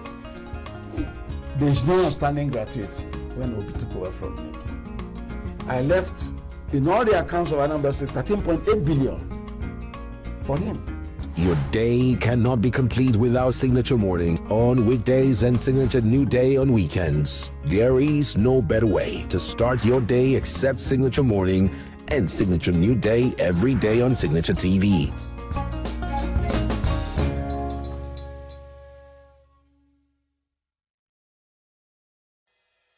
Health is more than a diagnosis. It's your lifestyle, your choices, and your future. Join us on Inside Health, your weekly deep dive into the stories, science, and solutions shaping your well-being. From expert interviews to real-life journeys of healing and hope, we cover it all. One of the complications of cancer management or treatment is they have some of them, at one point in time, you see them having anemia. Okay, so you see them at times being transfused. But at the same time, you come in with a diet. Nutrition, mental health, innovations in medicine, fitness, and everyday wellness. Whether you're managing a condition, staying informed, or just living your best life, Inside Health is your trusted guide. I'm Tigiti Agorum, and I'll be with you every week on Inside Health, only on Signature TV.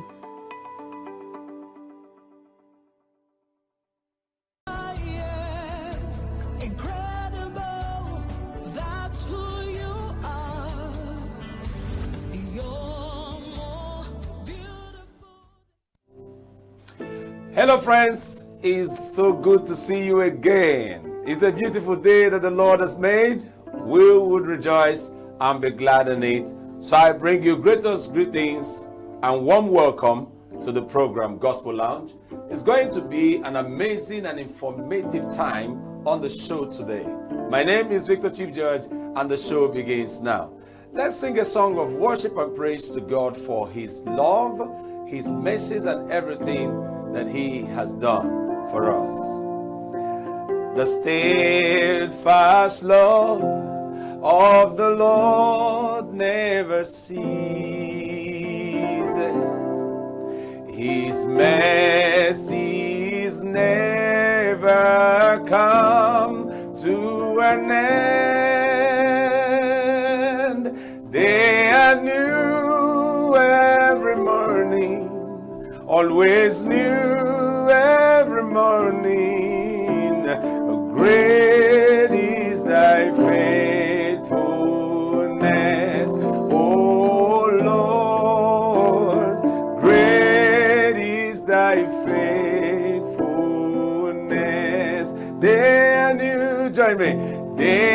are new every morning. They are new every morning. Great is thy faithfulness, oh Lord. Great is thy faithful. I want to do it one more time. They are new, say they are new every morning, always new every morning. Great is thy faithfulness, oh dear Lord. Great is thy faithfulness. God is so good, and his mercies endured forever. We thank him for the gift of life and all the good things that he has done for us. Life is enjoyed when divine principles are duly acknowledged and practiced. Therefore, open up your heart as we reflect on God's word, which is able to build you up and make you better, even here on the earth realm. I'll be back shortly to continue with you.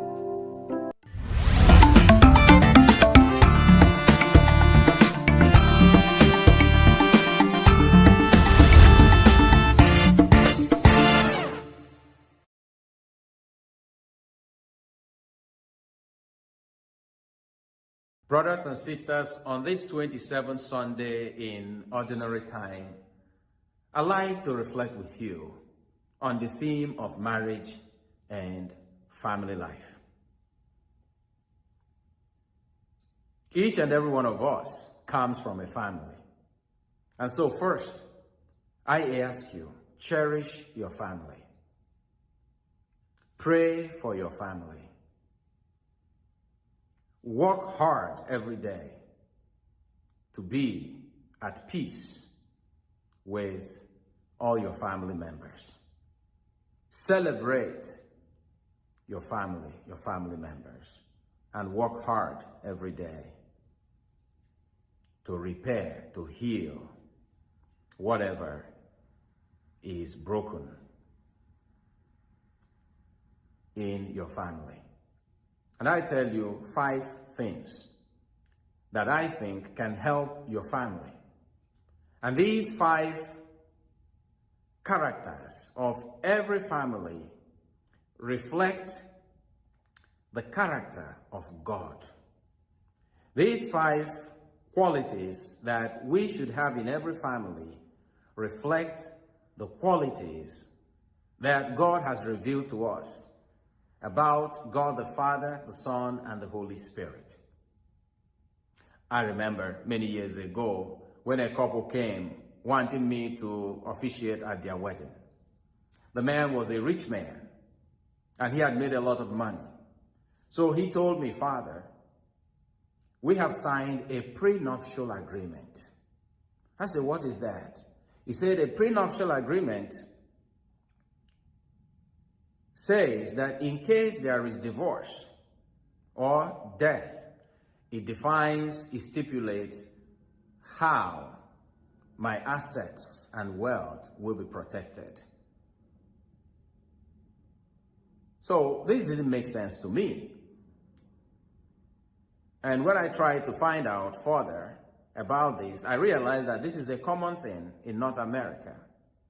So people entering into marriage just in case things don't go as planned. Then we sign an agreement prior to marriage that certain of the assets of either parties will not be touched. Now, this is a clear example of the difference between Christian marriage as understood and revealed to us in Scripture and any other partnership or relationship. Christian marriage is not an agreement, it is a covenant. The difference between a covenant and a contract or an agreement we find in Scripture. God makes a covenant with us. Jesus enters into a covenant of love with us. That means that the love of God cannot be revoked. It is unmerited. It is unconditional. It is faithful. It is fruitful. It is forgiving, and it is forever. Those are the characters, qualities of the Christian marriage. It is an irrevocable covenant. It is in perpetuity. That is why the gospel today says, what God has joined together, no man or woman should put asunder. What does that mean? It points to the covenantal character of Christian marriage. It is forever. Now, each and every one of us, especially those who are married, must enter into this mystery.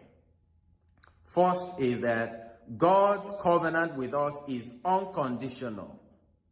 God had no pre-creation agreement with any of us. God has no agreement with any of us, really.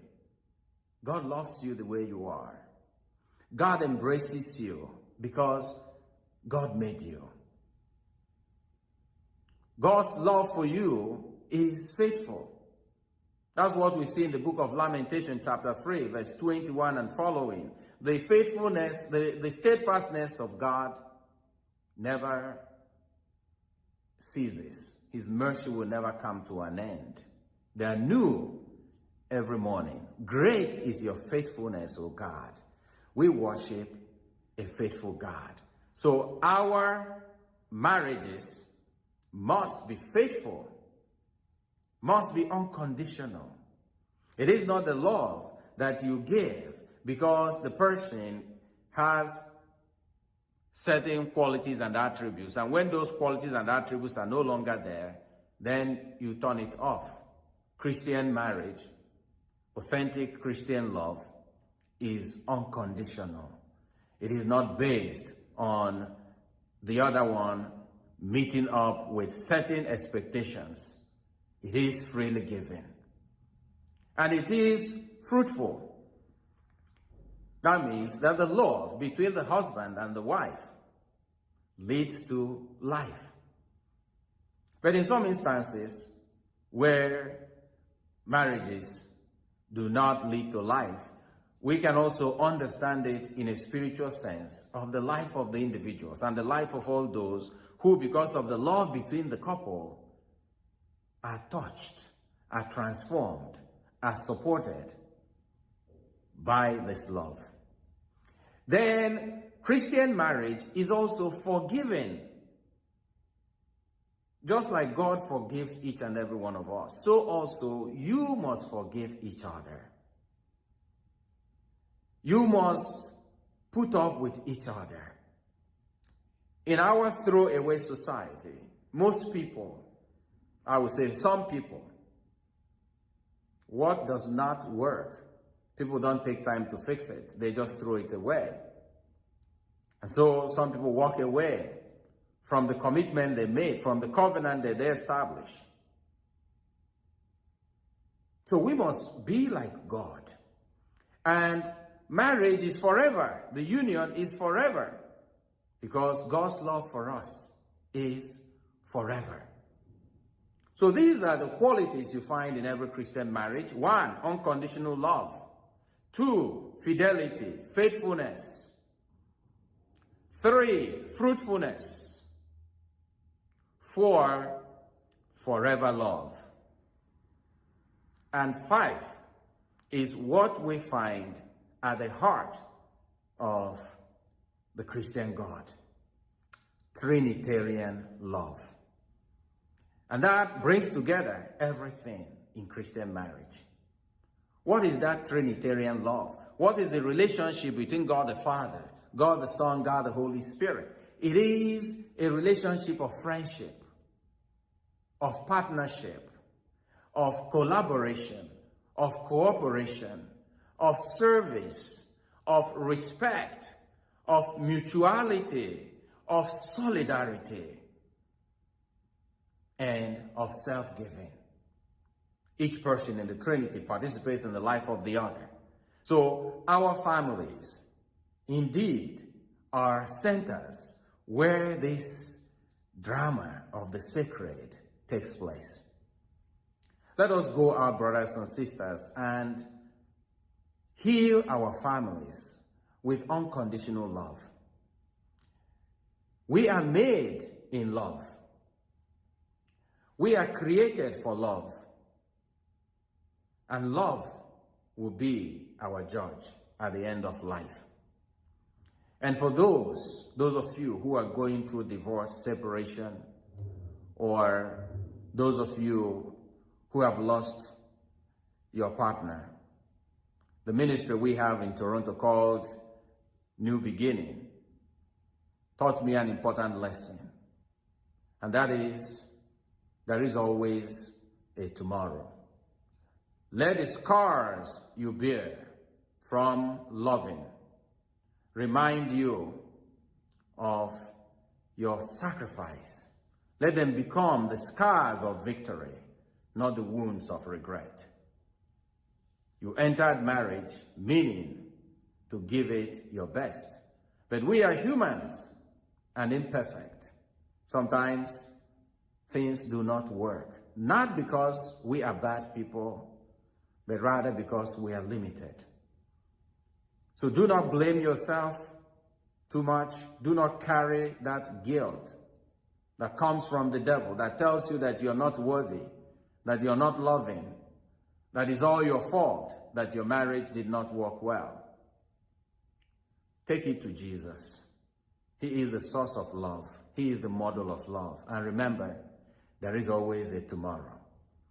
Let us pray for our Christian families, and indeed all families throughout the world, that the healing grace of God can come upon each family, and that the love of God will be reflected so that every family becomes an icon of the Most Holy Trinity.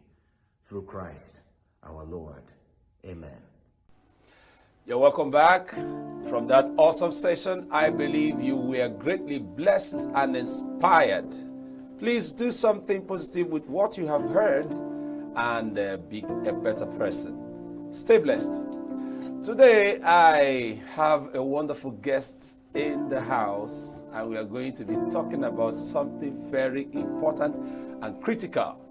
We are going to be discussing the topic depression. Depression, all right? Is a very critical topic to talk about, especially in this time that we find ourselves. Just a simple definition to introduce this, and then I go to my guest today. Is a state of feeling sad, a low spirit, a mood disorder that is marked by varying degrees of sadness, despair, loneliness, and that is typically accompanied by inactivity, guilt, loss of concentration, social withdrawal, sleep disturbances, and sometimes to the point of suicidal tendencies. Okay, so this conversation is vast and all-encompassing, and has several forms. When you get to the medical terms, they say this is a clinical depression. The other one say major depression, and then postpartum. It has to do with women giving birth to children, something that happens to them after childbirth. All right, to discuss this topic with me today is a great woman, a mother, and a loving personality dedicated solely to the service of God and humanity, with many years of experiences and awesome results and testimonies recorded. More so, she's a passionate minister of the gospel that loves building people to positive impact for their community and the nation at large. Please help me make welcome Pastor Wema Etel. You're welcome to Gospel Loud. Thank you, sir. Thank you so much. You're looking very good today. Thank you. As always. Good to have you. Thank you so much. Just to be real about this, depression is real. Yes, it's real. It's real. Yeah. But from the roots, what are the causes of this depression? What are the causes envisaged? Things that can cause depression. Yeah, just like you rightly said, it's a mood disorder, and it can be genetic. Can be genetic? Yes, Okay. depression can be genetic. Maybe one's parents or siblings must have suffered from depression in the time past. Okay. But mostly is based on individual as well. All right. Then another cause of depression could be high expectations of life. When you have high expectation of the things you want to achieve, maybe there's a time frame for it, you did not achieve it, it makes one's spirit to go low. Then another cause of depression could be stressful events of life, abuse, violence, trauma, losing a loved one, betrayals, disappointment, heartbreak, sickness also can lead to depression. Depression, yes. Okay. It can. Medical conditions, medications as well. Yeah. Can lead to depression. Wow, wow, wow. This is mighty. But let me ask this question because I want us to create a balance. Okay.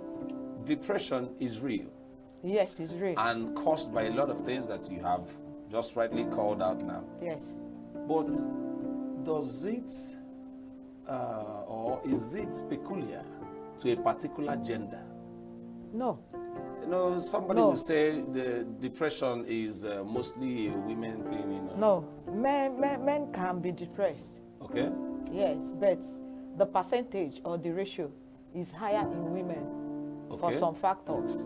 Okay. Yes, there is a high range of depression among women than men, but men can be depressed. Is it because women tend to express more? Yeah, we are more emotional.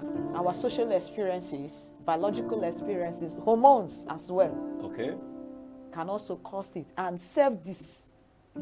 satisfaction. When you're not satisfied the way you were, you want to look like another person, you try to achieve it, you're not achieving it, it can as well bring somebody's spirit low. Oh my. Yes. Hi. You see that you need to be contented with what you have. Exactly. Don't try to be like another person. You are uniquely made by God. And if I will go a step further in that question, Okay. women are emotional. Highly Their emotional. makeup and all that. But does it mean men are not emotional? Is it because we are too macho and then we don't? Men are emotional, but they tend to hide theirs. Women, we easily express ourselves. Why? Because that's our nature. We have that tender heart than men. Men hide their feelings. Probably, I don't want my wife to feel bad. I don't want my children to notice what is happening. Inside, they are dying. They are feeling it, and that one is most dangerous. It can lead to suicidal. It can make one have a suicidal thought because you are not expressing it. People are not even feeling it. When somebody comes, you're trying to be yourself. To comport yourself. Yes, to comport yourself. Why is your face like this? No, nothing. I'm fine. Oh my God. I'm fine. It's worrisome, and then you see someone is dying quietly. But I really want you to help me tell our people now. I'm going to say it in our language and explain. They say, is it true that a man doesn't cry? Is it all right to say that? Yeah, it's not proper. You should. A time comes when you feel like crying, and when the time comes, let out the emotions. Let it out. It's one of the therapeutic measures of depression. Okay. Yes, crying is one of the therapeutic measures. When you bottle it up, you can't feel it again. You can even do what they say, crying in the rain. Okay. You cry it out and ease off that tension at that moment. It helps. It helps. Friends, if you're a man, try to cry small. Don't bottle up a lot of things. No. Depression is real. It's real. All right? Just go ahead and let it out. Let it out. All right? When we come back from this short break, I'll continue with the interview. We'll be right back.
welcome back. This is still Gospel Lounge on Signature TV, and I'm still here with my friend, Pastor Wema Etel, talking depression. We've been hearing a lot of things, helping us to, position our thoughts well on this very topic. Before we went on that break, we were saying something about letting out. Yes. So I want to ask how, or what's the right way to respond to depression? Okay.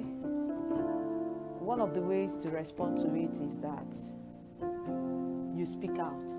You speak out. Seek for therapeutic measures. Talk to a therapist, a psychotherapist. That will help. And there are medications for depression, antidepressant drugs. Okay. Yes, it can help. And try to eat healthy diet. Yeah, eat healthy diets. Make sure you have quality sleep. Another one is exercising. You exercise yourself. At least Body it helps exercise. you to distract yes, yourself. Yes, it will be a kind of distraction. Wow. To the body and even to the soul. Because when you're exercising, everything is involved. Your soul, your spirit, and your body. Within that time, there's something that will take place. It will take your mind off some certain loads in the head. Okay. Yes. Now, but going further, yeah, I want to make a real case here. A lot of things happen that cause depression, stemming from relationship. Yes, mostly. Heartbreaks. Mostly. This time around. Now, and what do you do, especially when the person is still flocking around? You turn around, you see the person. So what do you do? How do you respond to it? Because already something has happened and you're not happy about it. Yeah. So how do you respond to such situation? What I'd like to say here is this. If there's anything that catches your memory of such a person, delete it. Delete it? Yes. Okay. Like pictures, messages, even the environment the person stays, avoid it. Okay. Until you're properly healed. So let's go completely. Avoid anything that will bring the old memories back. Yeah. Yes. Wow. Avoid what will bring these memories back, since they hurt you and keep you very, very low and cause a lot of damage to your mind. Avoid it until you heal completely. What it means is that it takes time. Yeah, depression takes time. It's not something that healing from depression actually takes time. So, how much time? There's no specific time. It depends on the individual. The ability to heal fast. Depends on the individual. It depends on the individual. Okay. Coming out of your shell. Forgetting what have happened. Knowing there's a future before you. Yeah. Then you pursue it. It will help you. Some may take 3 times. Some may linger 1 year, 2 years, depending on the person. Depending on the person. Yes. So now it's not really a matter of what has happened to you. It's the way, the approach you gave to it. Wow. The approach. Wow. Can you hear that? It's not about what happened to you, but how you respond to it. What happens inside you. The way you respond to these things helps you to heal very, very fast. Our call you to action today has been a very wonderful conversation with my friend. And from this conversation, you can now see that depression is real. And not just peculiar to some people. It can happen to anybody, both male and female. However, what happens to you is not really what matters, but what happens in you. You can hear what she said now. The way you respond to it is what matters so much. What happens in you determines your response to what happens to you. This is where you have to get a great mindset. You heard what she said. There's a future before you. You need to be better, not bitter. It has happened. Loosen out. Come out of your shell. And something very beautiful will happen to you. Seek help. Seek help. Don't isolate. When you are depressed, to avoid suicidal tendencies, don't isolate. In all things, remember, God is ever present to help you. Engage him in prayers, and you'll be all right. I would like to thank you very, very well for finding out time to come on the show. It's been a very wonderful conversation with you. Thank you so much. From all of us here in Signature TV, we say thank you, and we wish you so well. Thank you. Thank you.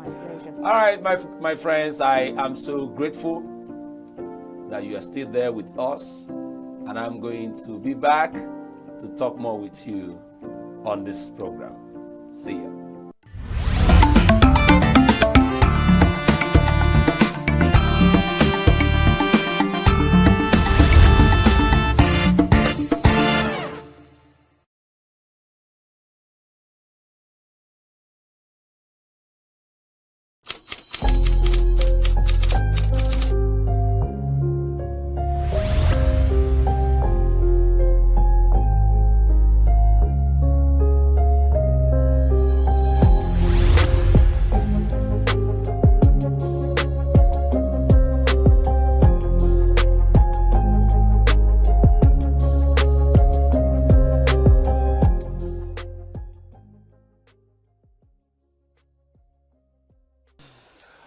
You're welcome back. This is still Gospel Lounge on Signature TV. I know you have been blessed by that wonderful conversation that I had with my friend talking about depression. I have another package for you today, and I'm going to be discussing something very, very critical, to us as far as we are human beings relating together. Okay, and I have a very wonderful guest in the studio that will help me to discuss this matter, which is relationship. But this time around, we are going to be, channeling it to a particular angle so that it will help us have our beautiful thoughts on what we want to discuss today. Okay, it is relationships. And a very simple definition, a state of being related or interrelated happens between a man, a woman, and all that. It's all encompassing. It connects every sphere of our lives. However, we'll take it in facets because I intend making this an ongoing conversation. It's very vast, right? So today we'll be talking about relationship in marriage. The purpose of this beautiful conversation is to review the practice, marriage, the challenges and the causes of the high rate of divorce, and possibly find out ways to curb the negatives envisaged and experienced in this blissful idea behind the institution called marriage. And to discuss this topic with me today is a relationship expert. She's a coach with a lot of experience in women development and advocacy, even in marriage institution. There's so much to say about my guest and her portfolio. However, friends, help me make welcome Barrister Mrs. Nena Anozie. You're welcome, ma. Thank you. Thank you so much for coming. It's always a pleasure being here. Yeah, looking good as always. Oh, thank you. Thank you. You're not looking back too. Thank you. So, what's your idea about marriage? A lot of ideas. But please help us. What's your idea about marriage? Thank you so much. You see, marriage is something so beautiful. I like talking about marriage because this month is exactly 19 years. Wow. Into this. So, into this happy anniversary is good. Thank you. Yes. So, marriage is something beautiful, honestly, because, we can't be wiser than God. God said that everything he created is beautiful and that it's not good for a man to be alone. So when God said it's not good, it's not good. So marriage is a platform that God has used to bring a man and a woman together to live, to enjoy themselves. First of all, enjoy company, enjoy children if they come, enjoy friendship.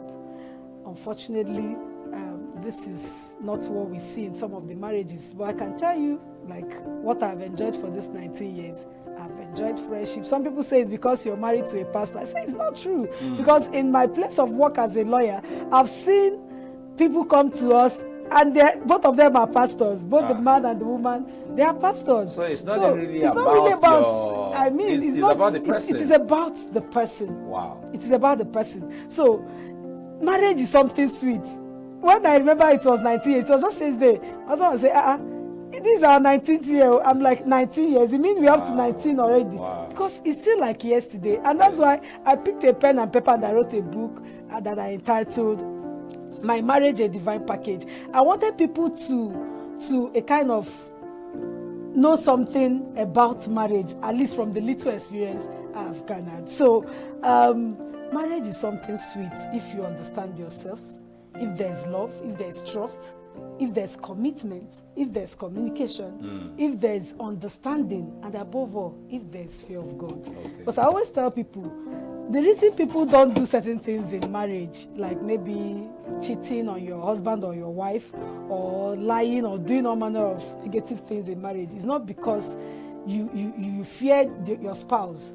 Because you can actually do some of these things without your spouse knowing. Because you fear God. So that's why I say overall is fear of God. When you have the fear of God, you enjoy your marriage. I can't just raise my voice. I can't remember the last day I called my husband by name, no matter how angry I am. Yes, I don't think, I only remember his name when I need to write it on a paper. No matter how angry, because you can't tell me that for these 19 years we've not really had an occasion to be angry. Be angry and but then it will get make me, displeased on things. You can't hear me saying, Daniel, first of all, I respect him as my pastor, as my elder brother. As in, I just see him as someone I can't just disrespect. So that brings me to the next question I want to ask you. What should be the proper mindset to marriage? Yes, okay. So when you are going into marriage, whether as a woman or as a man, because we belong to a clan where we advise the women a lot. That's right. We train them, we groom them from childhood to become wives, good wives. Living, nobody, I have not seen any man. I came home one day, I asked my husband, has your father ever sat you down and educated you or enlightened you on how to be a good man, a good husband? He said no. I said, do you know the number of times your mom would have taught your sisters how to become good wives? And today some of them are not marrying the best of men. So the right mindset about marriage should be, this thing is something God has handed over to us. Right. When I'm counseling women, I tell them, some of them that come to me, I say, in fact, I'm tired of this man. I say, look at that man as somebody that God has brought into your life to help. Because the Bible says you are a help suitable for him. If he were to be complete without any weakness, you wouldn't have come. True. So you came into this marriage to complement each other. So that is the mindset to come with. You're not coming to meet a man that is already made perfect. He's also a perfect man. We're working towards perfection. The day he becomes perfect, maybe God will now call him home, And the same day, the same thing happens to you. So when you become perfect as a woman, so it's a complementary position where and not to compete. No, competition shouldn't be part of it. And even quarreling and finding of fault shouldn't be If you find fault, that is where God wants you to walk. Do you get? That's why if you read the book of Ephesians, God gave everybody, the wife, the husband, their responsibility. The Bible says, husband, love your wife as Christ loved the church and gave himself for it. Do you know what it means giving yourself for the church? That is for your wife. That means you overlook everything. Anything he says, anything he does, that's how Jesus is doing now. Has he killed us for not doing? Just give yourself, like die. This is a faint. Die, your ego will die. Yes, because as a man, you have ego naturally. True. Your ego will die. That thing you say, do you know who I am? They will go down. Because if God treats us like he should treat us, none of us can approach him. True. He's far higher than us. True. So even if you're higher than your wife as a husband, that's why I tell African men, I said, you are not, especially if you're born again, you're a child of God. Don't marry your wife like an African or a Nigerian. Marry him as a heavenly citizen. See him as a child of God like you, your sister. Before you put married, you were called a sister, Nenna. You understand? So still see her as somebody that Christ died for, that needs to go to heaven. If this marriage is what brought us together, if this is the only soul, I will present before my maker and say, at least this wife you gave me, I'm able to nurture her till she came to you. God will welcome you. The same thing to the woman. If you can have that mindset, issue of divorce, we go. No matter what the person does, whether he beats you, she abuses you, you will say, as God as the church, God loves the church. I should submit. You begin to remind yourself what you have come here to do, that I may help suitable for him. That for this reason, a man should leave his father and his mother and cleave to his wife. You know what it means to cleave? It means, as in, you don't even understand that any other thing exists, including your family. Yeah. You cleave to your wife. Some men leave, but they don't cleave. True. That cleaving is, you are both naked and not ashamed. Everything is bare. But I have a serious problem. A lot of beautiful things you've said now, and inside my heart, I'm like, is this really possible? Because you see, I know there are so many people looking at us right now, and they're like, this woman. You see these people now, of course. But if this should be the right mindset to marriage, I know a lot of people may not really agree with, the patterns and all that, but the rate of divorce that we have in our time now is very alarming. I was privileged to be in a program anchored as an MC, and then 2 months later, I ran into the guy in a filling station. Say, guy, how you doing? They're so fine. I say, how about your wife? I say, bros, we know they again. Say, 2 months. 2 months. What's the problem? So I don't understand. So it's too high. And then when you get to the internet, you can Google it. You see that the percentage of divorce is too alarming. It was not so before. Yes. What are the causes of these things? Thank you so much. You see, we have a lot of causes. And one of the causes is lack of understanding. Lack of understanding. Yes, I always tell you. Because do you know what I told myself? I was discussing with somebody one day. I said, so did you catch your husband cheating on somebody? He said, yes, he cheats. I said, what did the Bible say concerning? He said, God said you should divorce. I said, what? Read the Bible. Because he said, but I advise that you follow peace. What about forgiveness? The number of times somebody should offend you before you forgive. I said, even if I'm coming home now and I meet my husband on the bed with another person, I'll forgive you. Say, Mommy, say lie. I said, but I mean what I'm telling you. You know why I need to forgive him? I still see that this is just a weakness that is exhibited. So how do I come in to help him? I'll begin to pray for him. I will check myself. Is there anything I've done wrong? That should make him look elsewhere. Yeah. Even if there's nothing I've done wrong, I'll just see him like a brother that sinned in the church, that needs forgiveness and needs to move on. It's not because he sinned against me. Do you understand? So if we have an understanding that even you, that one you call small sin, I remember in one of the churches I belonged before, they say small sin and big sin. It's because we feel that some of the things we do, they are small. Then when the person does this one is huge, therefore I should go for divorce. You forgot those times that you did some terrible things too. Lies, like, you just did some horrible things to yourself that some people didn't even know about, including your husband. And maybe you got away with it because God has not killed you. Then another thing is lack of communication. Some people are angry. You are angry, your husband did something wrong with you, and you're not ready to. Okay, let me just give an example of what happened yesterday. I was angry with my husband. He needed to come and pick his car. The light to his car wasn't good, and it was late. I said, please come and pick your car where you park. I don't want to drive this car. Bring my own. And just to cut the long story short, he didn't come. I was angry. So when his call came in, I said I wasn't picking. I was with my son. I said, Mommy, pick. I said, I'm not picking. Answer him. So when we got home, I decided not to talk to him and all of that. But do you know, it happened that he was having a serious challenge, but because he didn't communicate it to me, I was already feeling bad because he was supposed to come. So this is the gap now. Communication gap.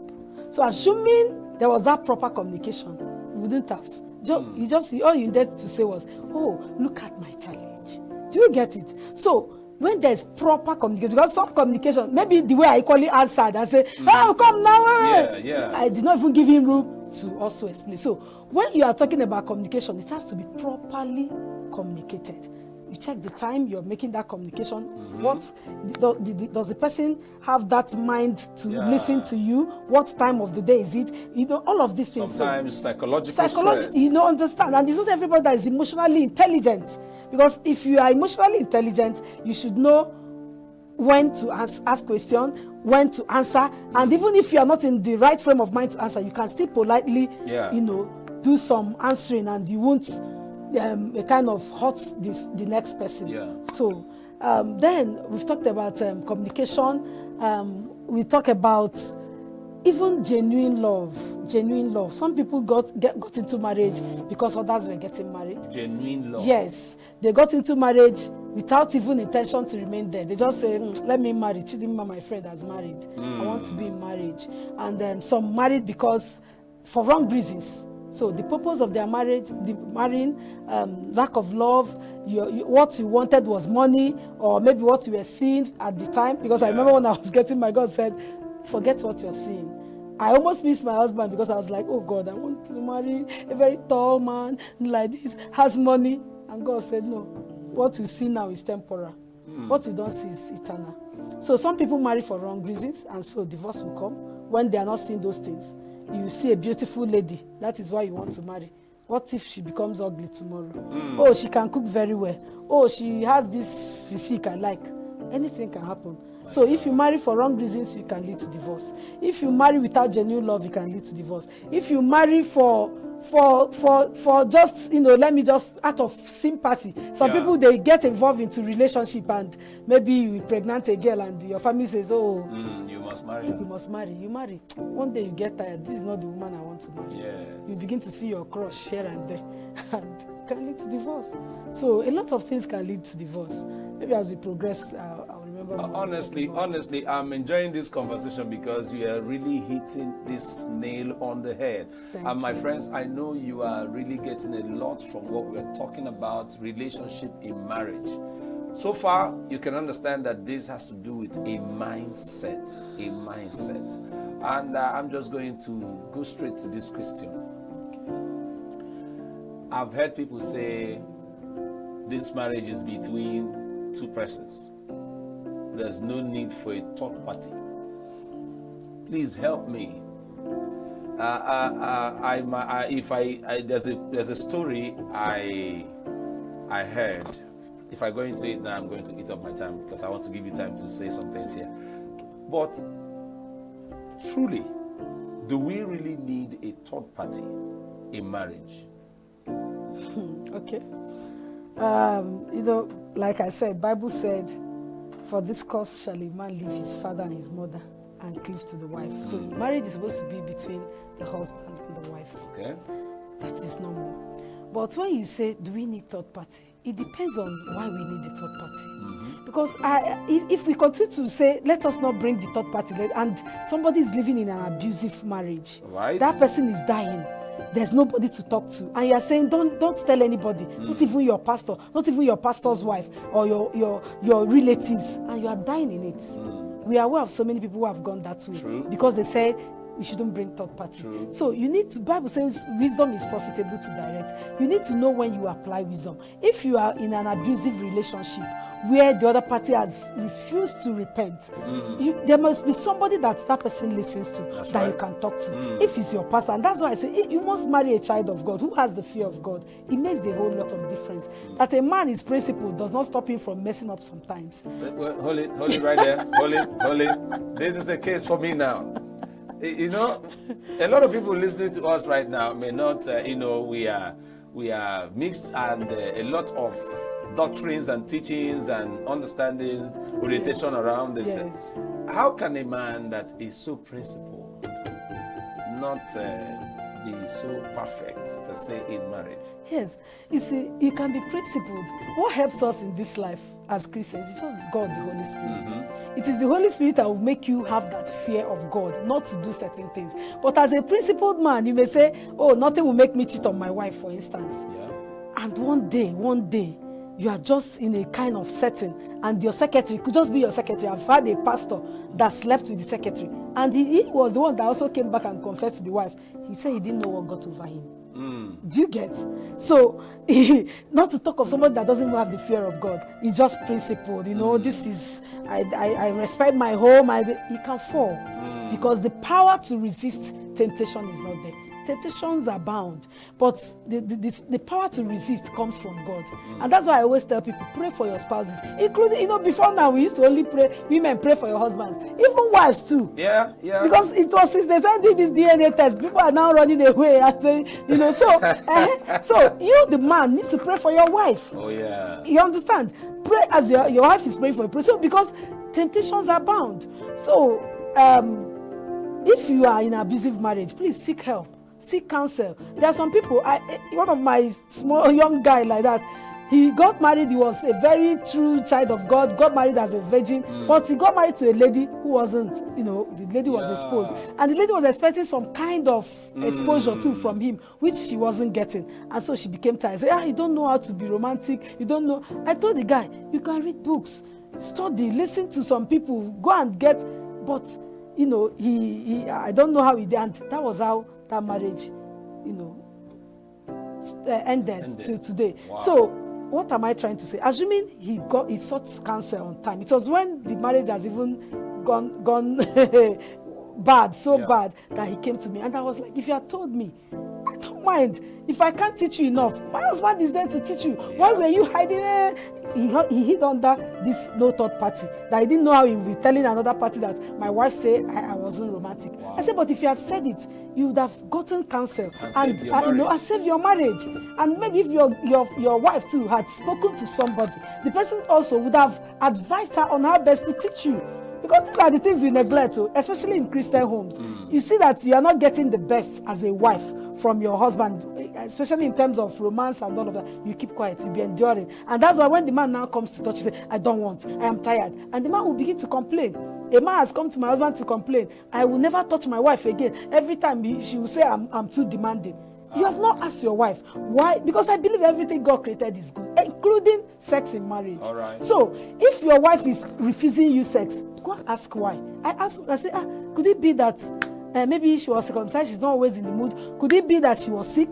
Did you ask those questions? You didn't. So third party cannot absolutely be removed. But I think the essence of saying don't bring third party is just to avoid people who will give you bad advice, begin to advise you wrongly in your marriage. Not that you can't seek counsel from your seniors, those who have been there before you, your parents, anybody, when you are passing through some challenges in your home.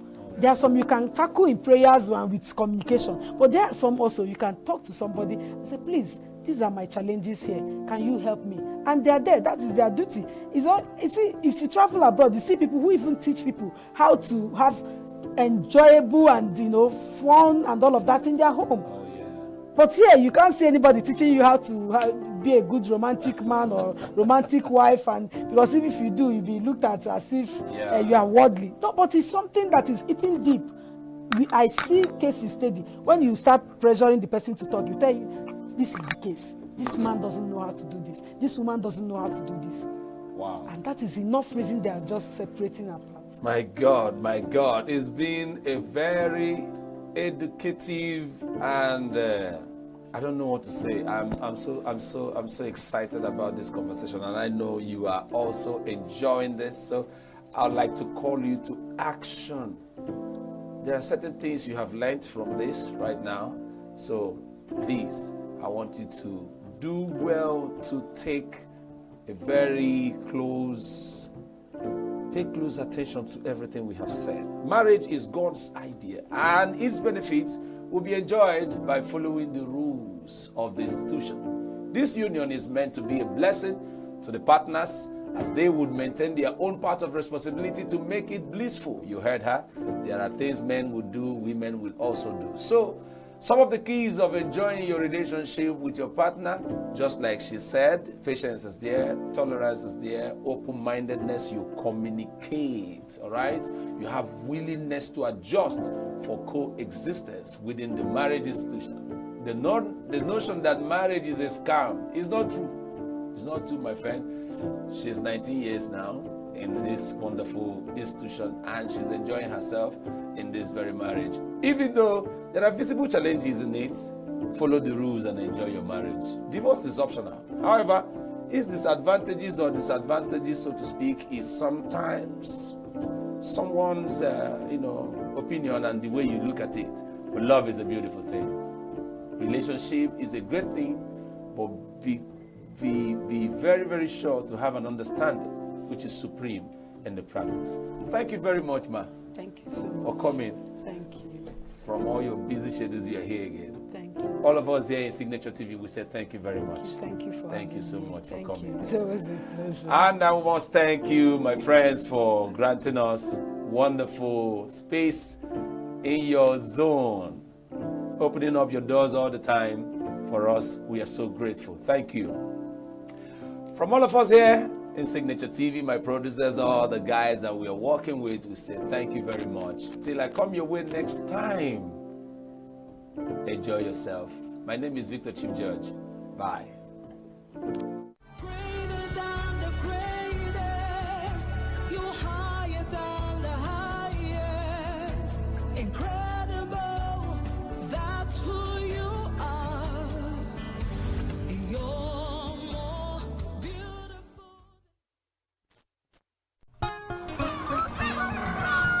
New every morning on Signature TV, we open the day for you with needed energy, information, and required vibes to shape your day. From sizzling snippets of stories in various areas of life to intriguing conversations with net worth guests. When you have people who have no track record becoming your leaders, you have a problem. There's no outstanding gratuity when Obi took over from me. I left, in all the accounts of our numbers, 13.8 billion for him.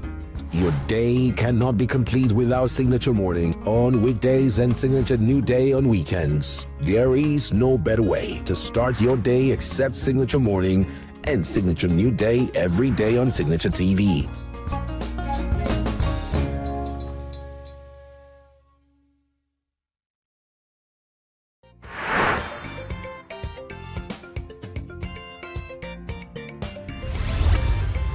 Signature TV, news in your pocket.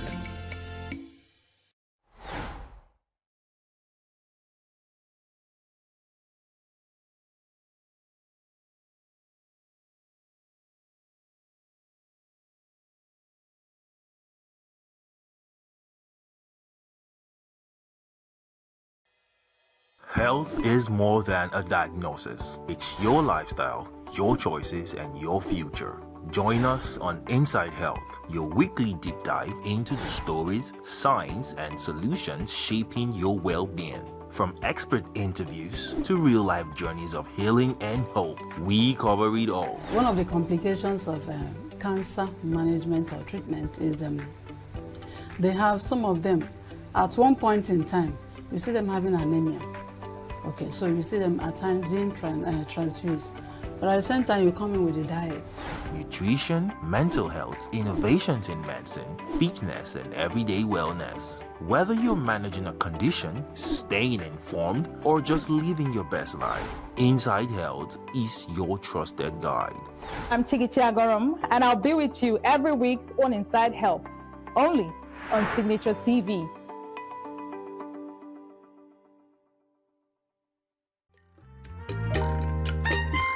The way we see the world shapes the way we change it. Gender isn't just a checkbox, it's a lens, one that helps us understand the world more deeply and act more fairly. Gender Perspectives, a program for those ready to see more, do more, and be more. Designed to challenge assumptions, ignite conversations, and build inclusive solutions across every sector of society. We are not, fighting the men. We are not saying we are equal in terms of rights. We're only asking they should recognize our existence. Join us on Gender Perspectives, showing every Saturday by 4 p.m. Repeat every Wednesdays by 5 p.m. and Thursdays by 3 p.m. Change begins with perspective. Let's widen yours.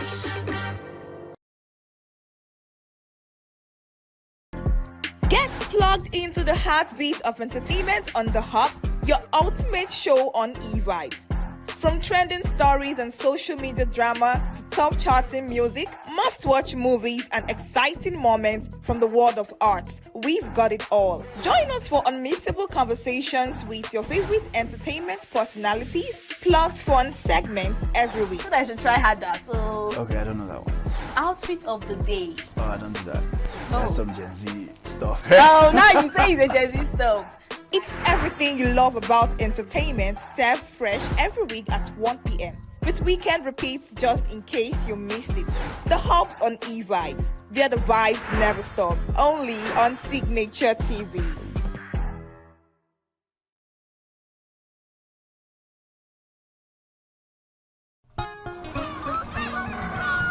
New every morning on Signature TV, we open the day for you with needed energy, information, and required vibes to shape your day. From sizzling snippets of stories in various areas of life to intriguing conversations with net worth guests. When you have people who have no track record becoming your leaders, you have a problem. There's no outstanding gratuity when Obi took over from me.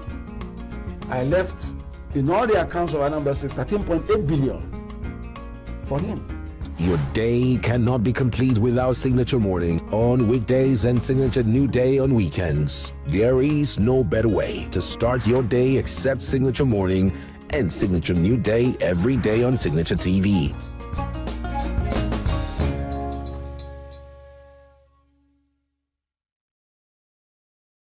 Every second, every minute, every day, news is breaking, events occur, and there are new developments. At Signature TV, we follow these stories objectively, bringing all sides without bias, explaining the complex issues, breaking down the numbers, and investigating the issues behind the news. Anywhere and everywhere, near or far, wherever the news is, we will be there. Signature TV. News in your pocket.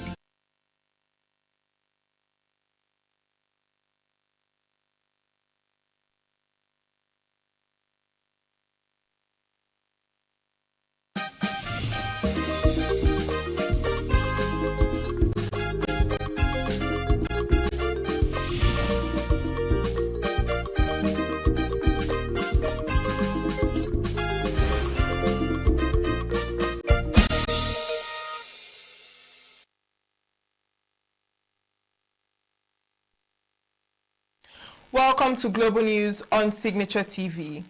I am Uchenna Chimdi Oluoha. In the headlines, Nkwarinyi community cries out for urgent government intervention following heavy flooding caused by Ozom River. Peter Obi and Rabiu Kwankwaso resign from ADC, head to NDC. Germany says US troop withdrawal foreseeable as Trump warns of more cuts. And man arrested in Austria after rat poison found in baby food jars. Details in a moment. Every second, every minute, every day, news is breaking, events occur, and there are new developments. At Signature TV, we follow these stories objectively, bringing all sides without bias, explaining the complex issues, breaking down the numbers, and investigating the issues behind the news. Anywhere and everywhere, near or far, wherever the news is, we will be there. Signature TV. News in your pocket.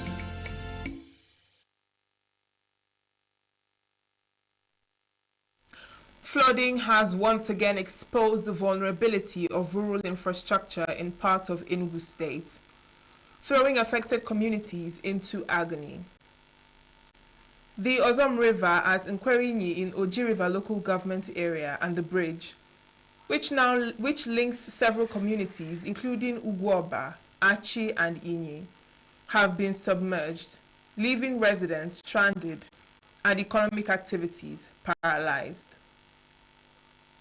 Residents of Nkwarinyi in Oji River local government area have been thrown into distress following severe flooding around the Ozom Bridge, cutting off movement and disrupting daily life.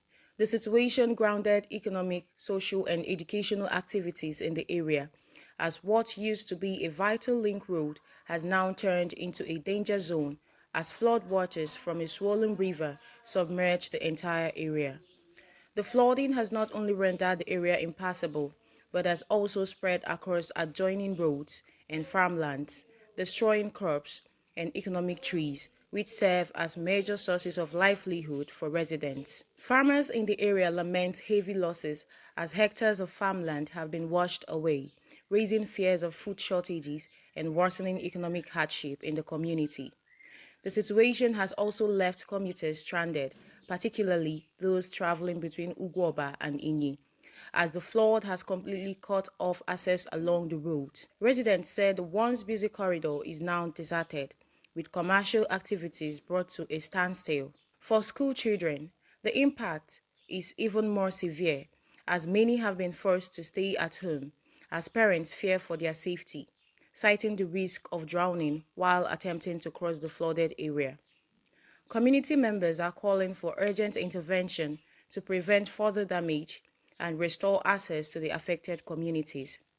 They are appealing to the federal and ENUGU state governments and relevant emergency agencies to provide immediate relief materials and commence rehabilitation of the bridge and surrounding roads. They are also calling for the intervention of their representatives in the National Assembly, saying that unless urgent action is taken, the situation could worsen, further isolating Nkwere Inyi and neighboring communities. There are fears that more communities could be cut off as the rains persist, unless swift intervention is carried out to address the growing humanitarian and economic crisis.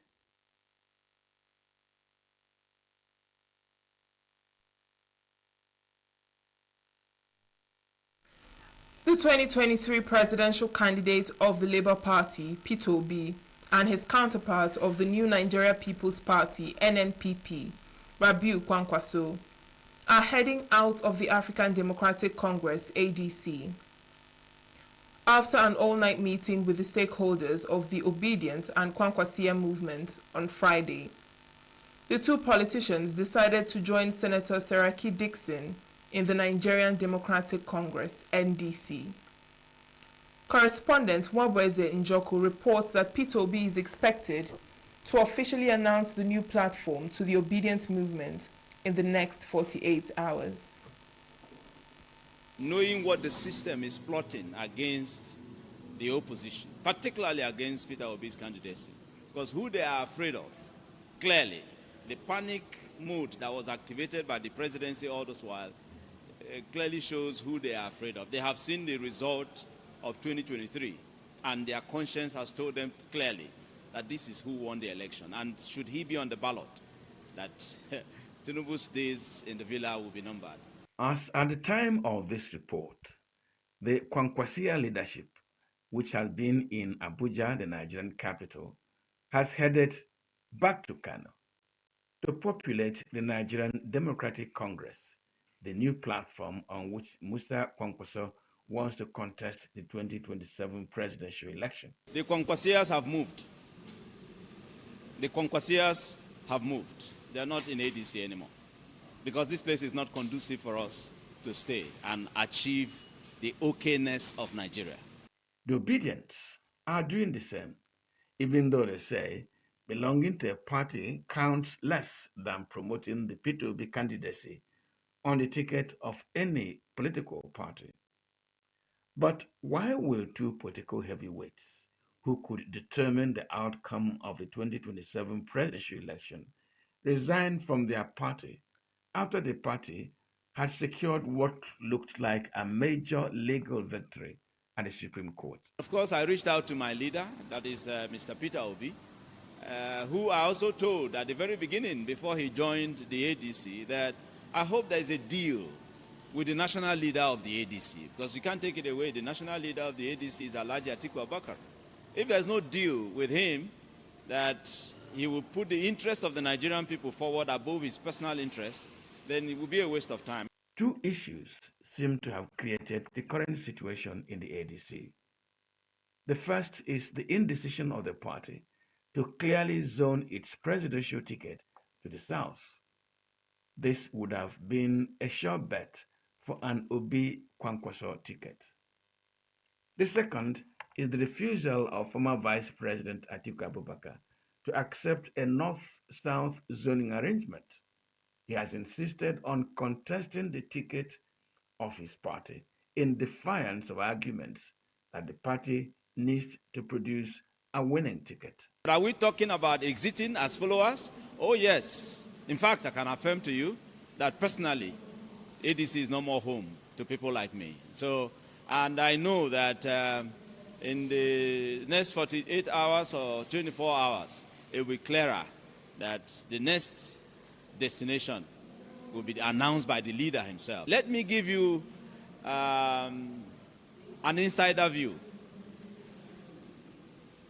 There are also allegations that Atiku Abubakar, who has contested the presidential election many times over, may in fact not be seeking to win, but to create a contest that guarantees victory for incumbent President Bola Ahmed Tinubu. But what is Atiku aspiring for is the turn of southern Nigeria. We still have one term, 4 years to go. So if he's not working for Tinubu, who is, by the way, his friend and his business partner, why is he in the race? He should give way, support Obi, so that we can win the election. But he's insisting clearly, even his followers are all arrogant about it, insisting that it's Atiku or nothing. So for me, it would actually mean Atiku may just necessarily be working for his friend because he won't win the election. The formation of the Nigeria Democratic Congress NDC by Bayelsa State Senator Siriake Dixon may not have been a blind political move, as suggestions arise that the Attorney General of the Federation may not withdraw the case seeking to deregister the ADC and some other parties. The NDC could become the party of refuge to which P2B and Kwankwaso could run, get shelter, and take part in the 2027 presidential election. President Bola Ahmed Tinubu has said that he is a stubborn politician willing to confront opposition in the 2027 election. The current situation in the ADC may well play into his political scheme to guarantee him victory in the election. In Abuja, I'm Wabos Njako for Signature TV. The member representing Yaba East, Yaba West, Mupamuro Federal Constituency of Kogi State in the House of Representatives, Leke Abejide, has announced his exit from the African Democratic Congress ADC, citing internal crisis, legal disputes, leadership uncertainty, and what he described as a sustained attempt to frustrate his political ambition within the party. Addressing journalists, Abejide said it was a painful decision but necessary to save his political future, and traced the crisis to a legal action he initiated in 2025 involving key party figures. He said it was the uncertainties in ADC that necessitated his filing of the suit, and in furtherance of his constitutional right to associate freely and to be a member of his political party of choice, insisting that his legal action was constitutional. In this press release, let me put on record that I was not in ADC to scatter the party. I labored more abundantly to build. Contrary to the video going viral, where Right Honorable Femi Gbajabiamila, Chief of Staff to the President, advised me to stay in ADC, contest my re-election, and fight for my rights, and scatter the political marauders of the party. Right Honorable Femi Gbajabiamila's statement was made in jovial manner, not meaning to destroy any political party, and was quoted out of context. Abejide also addressed a viral video where the Chief of Staff to the President, Femi Gbajabiamila, advised him to stay in ADC, contest his re-election, and scatter the political marauders from the party. He claimed that Gbajabiamila made the statement in a jovial manner, and that he was quoted out of context to suggest that he was told to stay back and destroy the political party. Governor Similaye Fubara of Rivers State has received a significant political boost ahead of the 2027 general elections, as stakeholders of the All Progressives Congress, APC, alongside other political leaders in the state, have purchased and donated his nomination and expression of interest forms. A delegation led by member representing Andoni Opobo Nkoro Federal Constituency in the House of Representatives, Awaji Inombek Abiante, disclosed that elders and leaders across Rivers State took the decision in what they described as the overriding interest of the people. Abiante maintained that the gesture was neither unusual nor unprecedented, describing it as part of Nigeria's established democratic culture, saying the action underscores popular confidence in Governor Fubara's leadership. Highlighting the governor's performance, the lawmaker pointed to what he described as visible progress in infrastructure, improved access to previously neglected communities, and renewed economic opportunities, particularly in riverine areas. The funds were procured by the Governance Advisory Council of Lagos, so it is not new. And before now, it has always been the practice and the tradition in Rivers State. And this is about democracy. Democracy is about the people. And if the people so decide, they will bear the burden of bringing you back to serve them. The purchase and formal presentation of the forms to Fubara is expected to further crystallize the political landscape in Rivers State ahead of the 2027 elections, and firmly position Similaye Fubara at the center of the unfolding contest.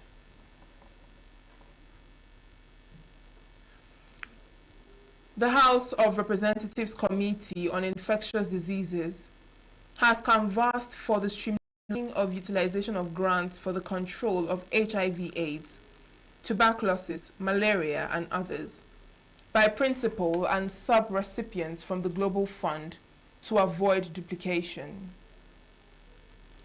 Chairman of the committee, Amobi Oga, made the call in Abuja during the committee's oversight visit to some of the principal recipients of the Global Fund grants, including the Institute of Human Virology, Family Health International, and the Catholic Relief Services, while commending the recipients for their concerted efforts in the response against HIV/AIDS, tuberculosis, malaria, and other infectious diseases.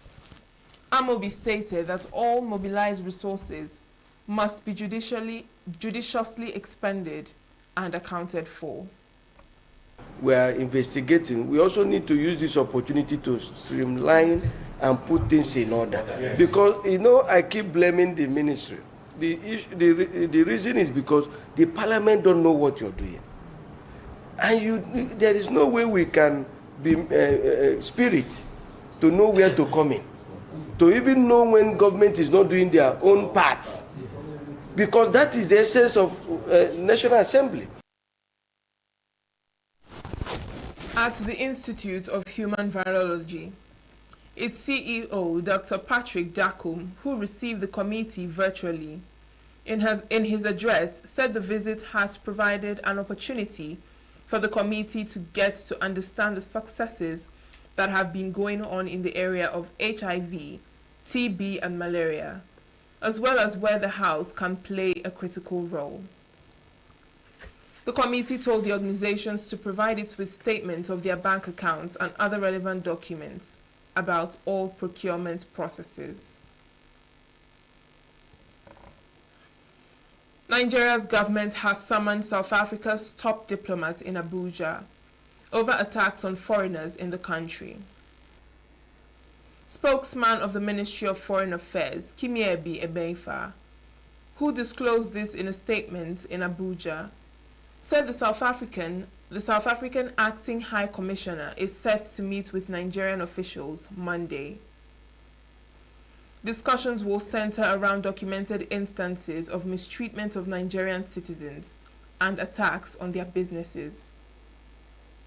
South Africa has long been a destination for both legal and undocumented African workers.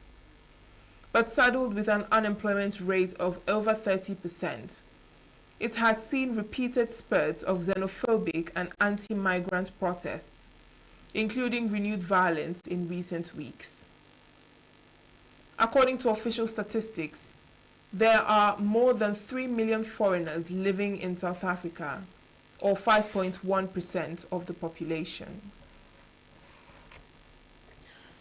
Spain demands Israel release arrested Gaza flotilla crew member. And US approves $8.6 billion in arms sales to Middle East allies. Details from the international scene. Every second, every minute, every day, news is breaking. Events occur and there are new developments. At Signature TV, we follow these stories objectively, bringing all sides without bias, explaining the complex issues, breaking down the numbers, and investigating the issues behind the news. Anywhere and everywhere, near or far, wherever the news is, we will be there. Signature TV. News in your pocket. Somali pirates have hijacked an oil tanker off the coast of Yemen. According to multiple Somali security officials, the Yemeni Coast Guard earlier said the tanker MT Erika had been hijacked and was headed towards Somalia. Sources said it was overrun by pirates in the Gulf of Aden. It marks the second hijacking of an oil tanker in the area in a 10-day period, following the hijacking of Honor 25 by Somali pirates on April 22nd. Germany's defense minister has said the U.S. decision to withdraw 5,000 troops from his country was foreseeable, as the NATO military alliance says it is seeking clarification from Washington. NATO spokeswoman Alison Hart said the alliance was working with the U.S. to understand the details of their decision. Washington's move comes after President Donald Trump criticized German Chancellor Friedrich Merz for saying the U.S. had been humiliated by Iranian negotiators in the ongoing war. The U.S. military deployment in Germany, currently at more than 36,000 active duty troops, is by far its biggest in Europe, compared with about 12,000 in Italy and 10,000 in the UK. A 37-year-old man has been arrested in Austria in connection with a case in which rat poison was found in jars of baby food. 2 weeks ago, a jar of carrot and potato puree was found to contain the poison in the eastern state of Burgenland, prompting manufacturer HIP to recall an entire range of its products. A total of 5 contaminated jars were safely recovered in Austria, the Czech Republic, and Slovakia before they could be consumed. Austria's Die Presse newspaper reported that an email demanding €2 million had not been noticed by HIP until after the ransom deadline expired. The German firm's CEO told the newspaper the message, which gave the company 6 days to pay the money, which was sent on 27th March to an email address that is checked every 2 to 3 weeks. Authorities believe at least one more poison jar is still in circulation and have issued guidance on how to recognize tampered jars.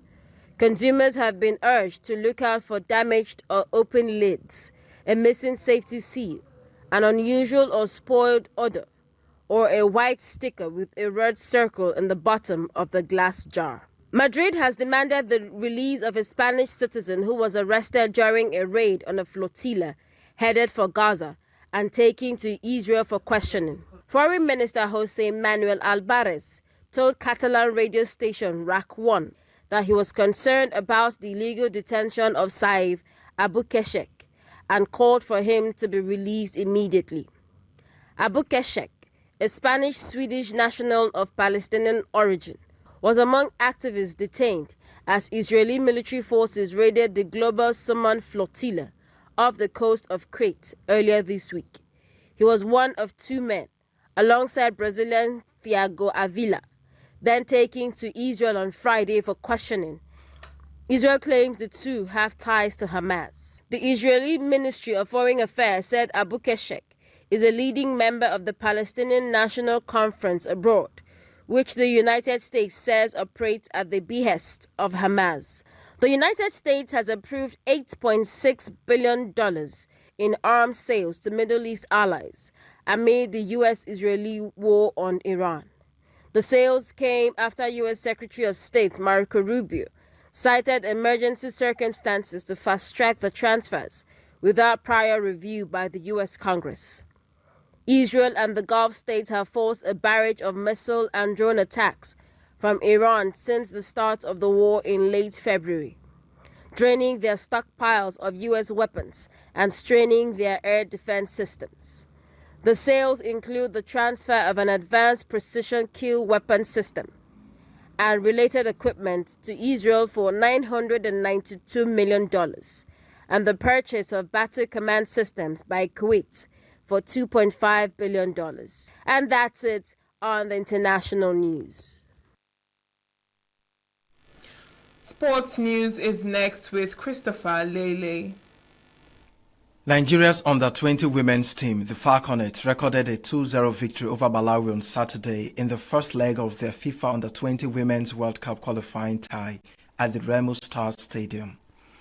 The hosts took the lead through an own goal before Kindness Ifeanyi doubled Nigeria's advantage later in the match, putting the Falconets in a strong position ahead of the return leg. Nigeria, a consistent presence at every edition of the FIFA Under-20 Women's World Cup since its inception, will carry a 2-goal cushion into the second leg in Malawi. The Falconets advanced to their stage after defeating Senegal 3-1 on aggregate in the previous round, while Malawi progressed with a commanding 6-2 aggregate victory over Guinea-Bissau. The winner of the two-legged tie will secure qualification for the 2026 FIFA Under-20 Women's World Cup, scheduled to take place in Poland in September.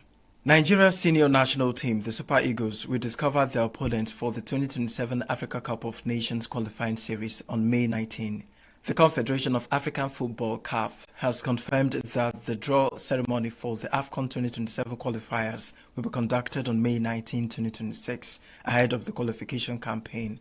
A total of 48 countries, including co-hosts Kenya, Tanzania and Uganda, will compete for qualification spots for the continental tournament tagged AFCON Pamoja 2027.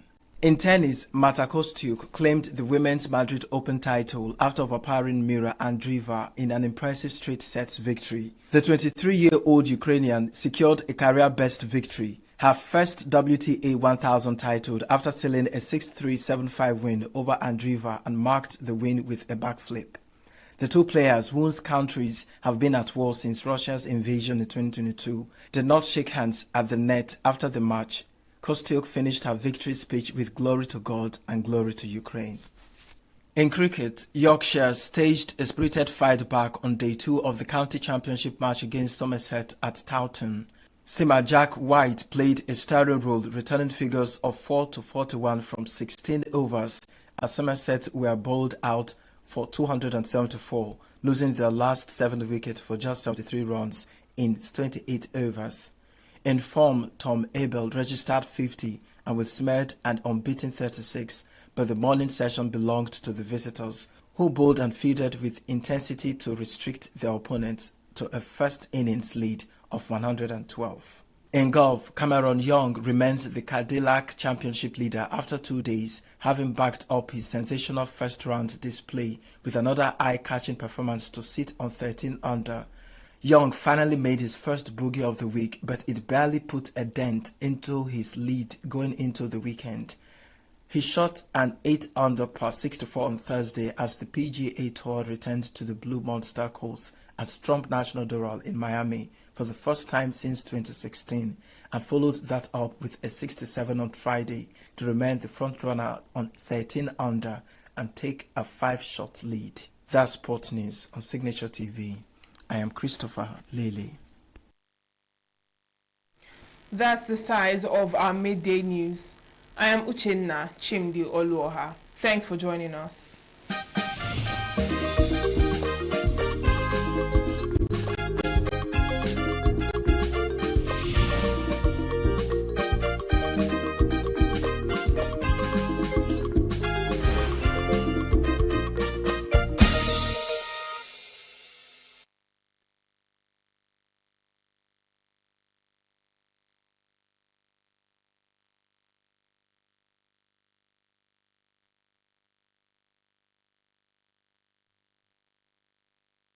Every second, every minute, every day, news is breaking, events occur, and there are new developments. At Signature TV, we follow these stories objectively, bringing all sides without bias, explaining the complex issues, breaking down the numbers, and investigating the issues behind the news.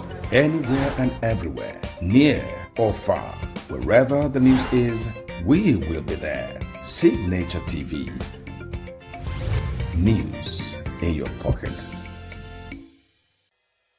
Health is more than a diagnosis. It's your lifestyle, your choices, and your future. Join us on Inside Health, your weekly deep dive into the stories, science, and solutions shaping your well-being. From expert interviews to real-life journeys of healing and hope, we cover it all. One of the complications of cancer management or treatment is they have some of them at one point in time, you see them having anemia. Okay, so you see them at times being transfused. But at the same time, you come in with a diet. Nutrition, mental health, innovations in medicine, fitness, and everyday wellness. Whether you're managing a condition, staying informed, or just living your best life, Inside Health is your trusted guide. I'm Tigiti Agorum, and I'll be with you every week on Inside Health, only on Signature TV. President Bola Tinubu has continued to engage with critical stakeholders, especially during the Ramadan and Lenten season, especially those he considered central to Nigeria's democratic and developmental processes. It was therefore the turn of leaders of the Newspapers Proprietors Association of Nigeria, the Nigerian Guild of Editors, and the Broadcasting Organizations of Nigeria, who joined the president in the interfaith breaking of the Ramadan and Lenten fast at the State House, Abuja. President Tinubu used the occasion to charge the media industry to help deepen the country's federal system by shifting greater attention to the activities of states and local governments, insisting that development must be driven at all tiers of governments. He told the media executives and editors that the recent reforms that guarantee direct funding for local governments have created a new opportunity for grassroots development, noting that the press must play a critical role in ensuring accountability at all levels. He added that state governments are also benefiting from improved fiscal space and must be scrutinized accordingly, as governance and national progress require collective responsibility among leaders, institutions, and citizens, describing the media as an indispensable partner in nation building. Leadership comes with responsibility of taking decision at the time it ought to be done. Otherwise, it's a failure. At the time we have to confront the subsidy, Nigeria was teetering on the edge of bankruptcy. But having asked for the job and getting it, I can look back other than make corrections as I move along. Save the nation, bring it back from the brinks. Today, I can stand proudly before you that we are back from that brinks.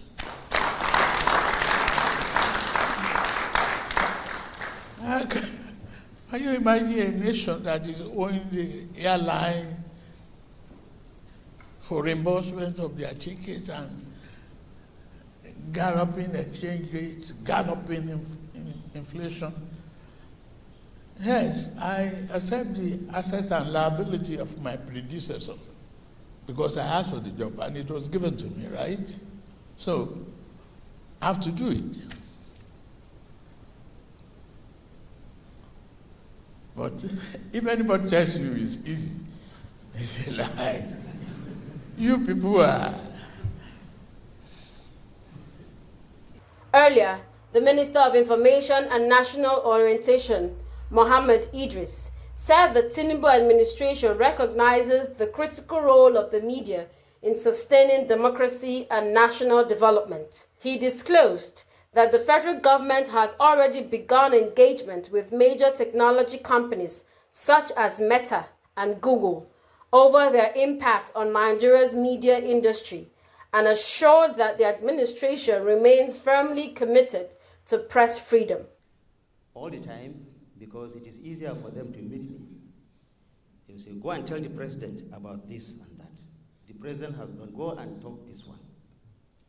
Today they have an opportunity and they have said what they want to say. And let me use this opportunity to tell the MPO that indeed the Federal Ministry of Information and National Orientation and all the regulatory agencies, relevant regulatory agencies, are already engaging with the big techs, Meta and Google. They are all in our offices and we have held meetings. We are already anticipating this and we are working on that. I believe that the president will not allow anybody to come here and just rip from our economy and go away. He will continue to do that. But let me also say that each time I go to see Mr. President to brief him or to receive directive from him, what he tells me is, how are your people? What are they saying? How are they doing? And I keep telling them,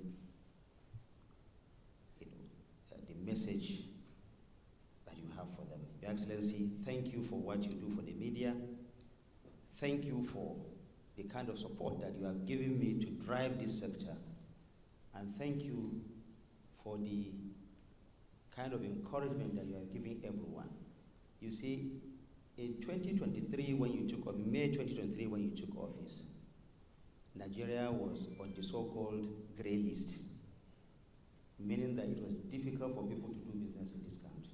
Speaking on behalf of Nigeria media industry, the co-founder and publisher of Business Day, Frank Aibogun, thanked the president for hosting the gathering and for his support for a vibrant and economically sustainable media. Aibogun said the media industry came to the meeting as partners in national development and raised concerns about rising operational costs and the existential threat posed by global technology platforms. But as partners in the project of national development, and as an industry that remains indispensable to Nigeria's democracy, there are three issues in particular that we would like to raise very, very quickly. The first relates to the matter of, in fact, all of them relate to the matter of the survival of the media, but I'll be starting with the first one, which is around tariff and other costs inflicted upon us. We consider ourselves as sources for education and enlightenment in society. Import duty under government's tariff schedule, specified in the ECOWAS Common External Tariff CET, as adopted by the Nigerian government and listed under the Nigerian Customs duty exemption list schedule. I will leave all that. Please, sir, very, very quickly.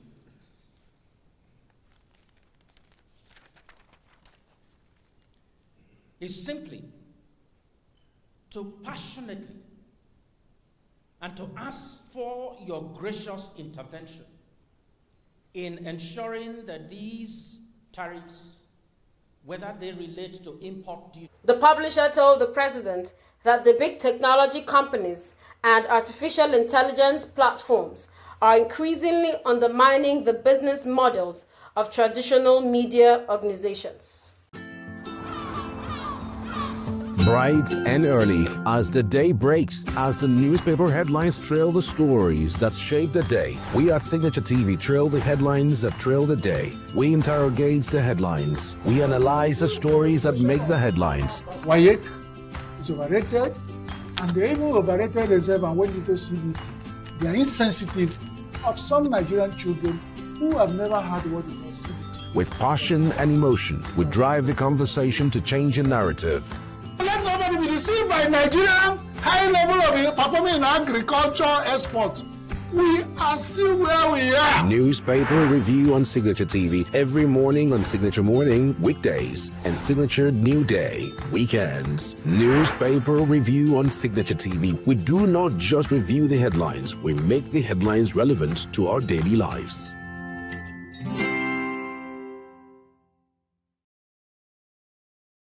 Presenting the motion on the spate of killings, Kabiru Amadu warned that rising violence and forced payments to armed groups are pushing already vulnerable residents further into poverty. The Zamfara-born legislator noted that many of the residents who are being exploited rely on small-scale farming and petty trading for survival. Mr. Speaker, the above-mentioned killings are just few examples of many killings and kidnapping that have been taking place only within 1 month in my constituency. The following were resolved, Mr. Speaker. Number 1, call on the President and Commander-in-Chief of the Armed Forces of the Federal Republic of Nigeria to explore a new strategy to end these killings and activities in Zamfara State and Nigeria at large, Mr. Speaker. Secondly, Mr. Speaker, I want this House to mandate all ministers of defense, all service chiefs, to relocate to Zamfara State to conduct a massive and rigorous operation that will bring an end to this menace. The House urged the President to adopt fresh security strategies and directed the Minister of Defense and the Civil Service Chiefs to relocate temporarily to Zamfara to coordinate an intensified security operation. Later, proceedings took a dramatic turn when Anambra lawmaker Ifeanyi Uzokwe attempted to give a personal explanation on Section 82, subsection 1 of the Electoral Act. He argued that the law does not mandate INEC to physically attend political party primaries or conventions and was supported by Joe Onuakaluse. And I stand this afternoon all of us to look at our electoral law 82.1. When we go out, the impression that people have outside is that INEC must be present in conventions and congresses of party, but it is not in our law. I will take our members to 82.1 and it reads, Notice of Convention and Congresses. 82.1. Honorable Ifeanyi, point of order. I hope you are aware that we are in the process of amending our Electoral Act.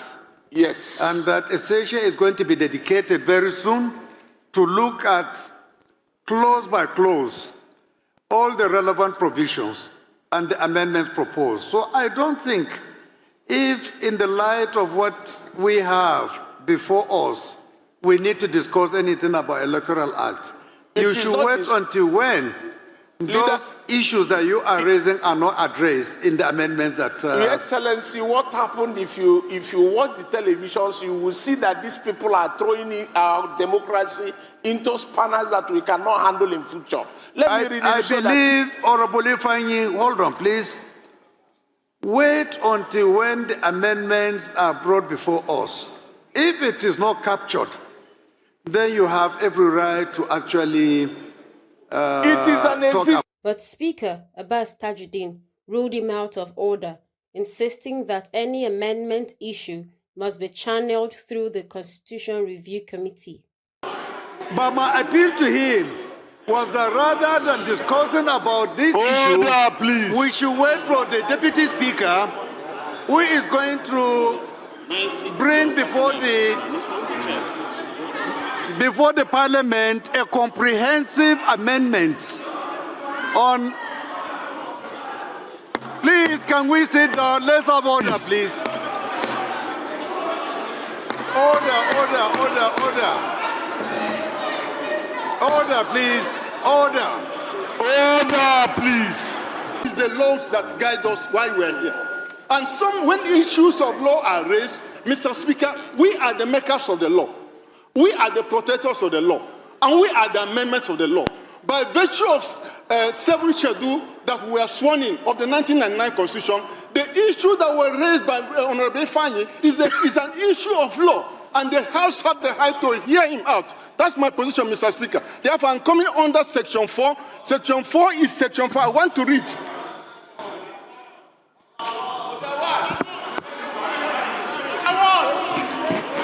Point of order, Mr. Speaker. Honorable Joe, Mr. Speaker, can you sit down? Mr. Speaker, point of order.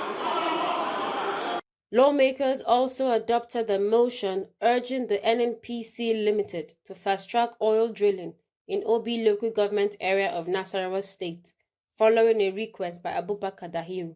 The Nigerian National Petroleum Company Limited has sufficient funds allocated under the Petroleum Industry Act to process for the oil anywhere in Nigeria. Be aware that drilling the OB oil is statutory duty of the Nigerian National Petroleum Limited, as provided in the Petroleum Industry Act, which allocates 30% of the funds for oil prospecting. Concerned that the delay in drilling the OB oil in Nasarawa State is affecting potential income, employment opportunities, and economic growth for both the state and the nation. A bill sponsored by Essen Martin Etim and 24 others seeking to amend the Constitution passed second reading. The proposal seeks to reduce the minimum age for Senate and governorship positions from 35 to 30. It further proves that if a member of this House at 25 years spends 2 terms in the House of Representatives, it will be 33 years, and he will still not be qualified to go to the Senate or to become a governor. So I think that this Honorable House should look into it, and we maintain the gap between the office of the governor and Senate, as it were, and that of the House at the 5 years that it has always been.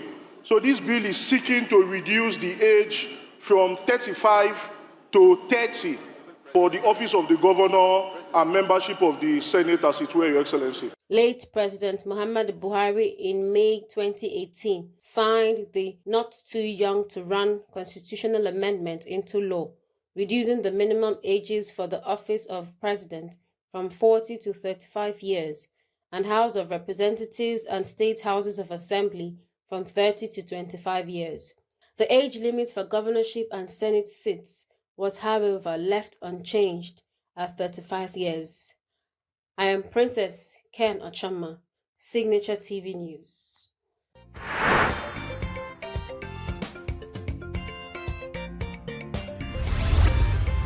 Signature TV, news in your pocket.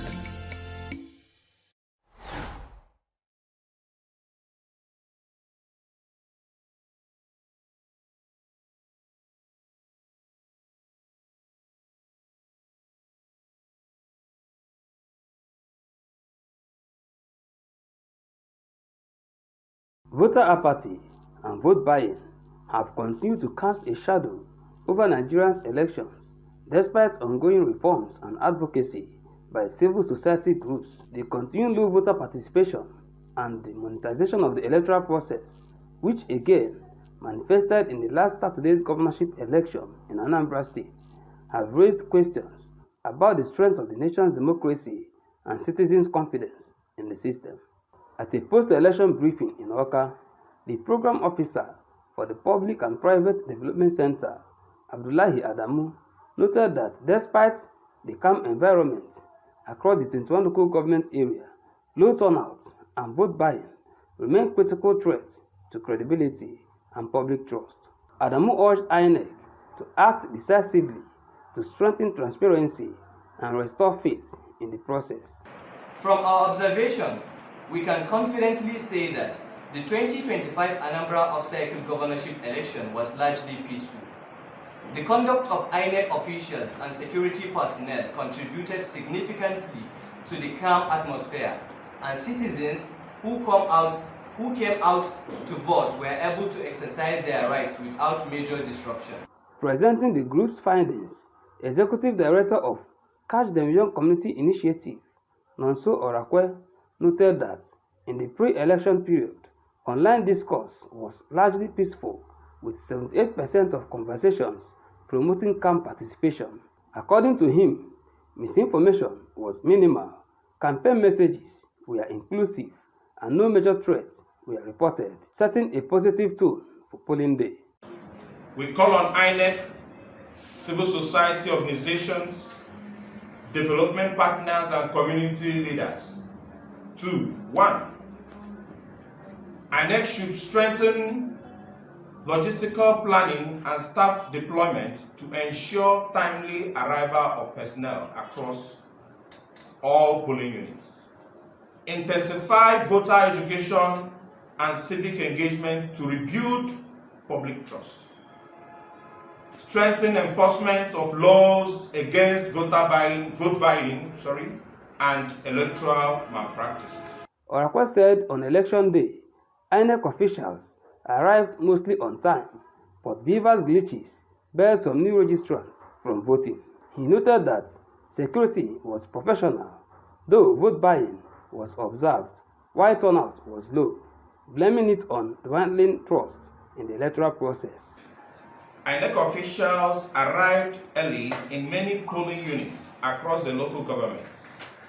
However, it was reported that in Onitsha South local government, INEC staff arrived late at the polling units, which caused accreditation and voting to commence late. Incidents of vote buying were observed across many local governments. Voter turnout was notably low. To address the issues, Orakwe called on INEC, CSOs, development partners, and community leaders to take urgent steps to strengthen logistical planning, empower grassroots organizations, and intensify voter education efforts to rebuild public confidence. The group praised INEC officials, security agencies, and citizens for peaceful election, noting that voter apathy and money politics now require collective action to strengthen Nigeria's democratic process. Addressing these recurring issues require not only institutional reforms by INEC, but also civic education, enforcement of election laws, and collaboration among stakeholders to ensure that future elections truly reflect the will of the people. From Oka, Lawrence Nwimo, Signature TV.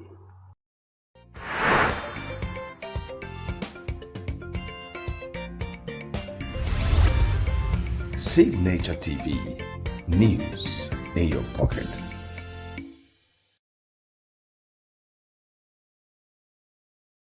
The roundtable with the theme, The Nexus Between Hate Speech and Artificial Intelligence, focused on promoting a human rights-based approach to addressing hate speech in Nigeria. The Executive Secretary of the Human Rights Commission, Dr. Tony Ojukwu, emphasized the dangers of hate speech to Nigeria's democratic values. He highlighted key initiatives the Commission has supported since the 2023 general elections and noted that in line with the year's theme, the Commission is exploring strategic partnership with tech platforms and regulatory bodies to harness artificial intelligence for the early detection of hate speech and AI-generated misinformation. The Commission is expanding its work in this area by exploring AI-based tools that support early detection of hate speech and misinformation, partnering with tech platforms and regulatory bodies to encourage transparency and in algorithmic content moderation, and to demand accountability where violations occur.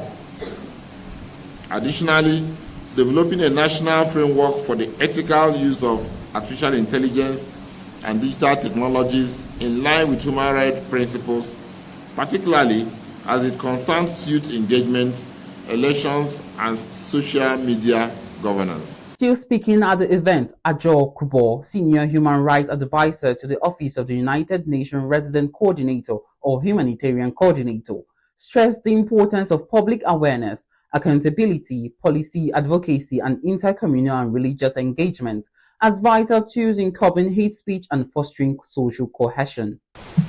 Our shared commitment includes awareness, recognizing the various forms hate speech takes, such as online slurs, coded language, and stereotyping. We also focus on accountability, pushing for policies that protect free expression while simultaneously curbing incitement. This includes stronger platforms for accountability, transparency regarding content, ranking, and the labeling of AI-generated speech.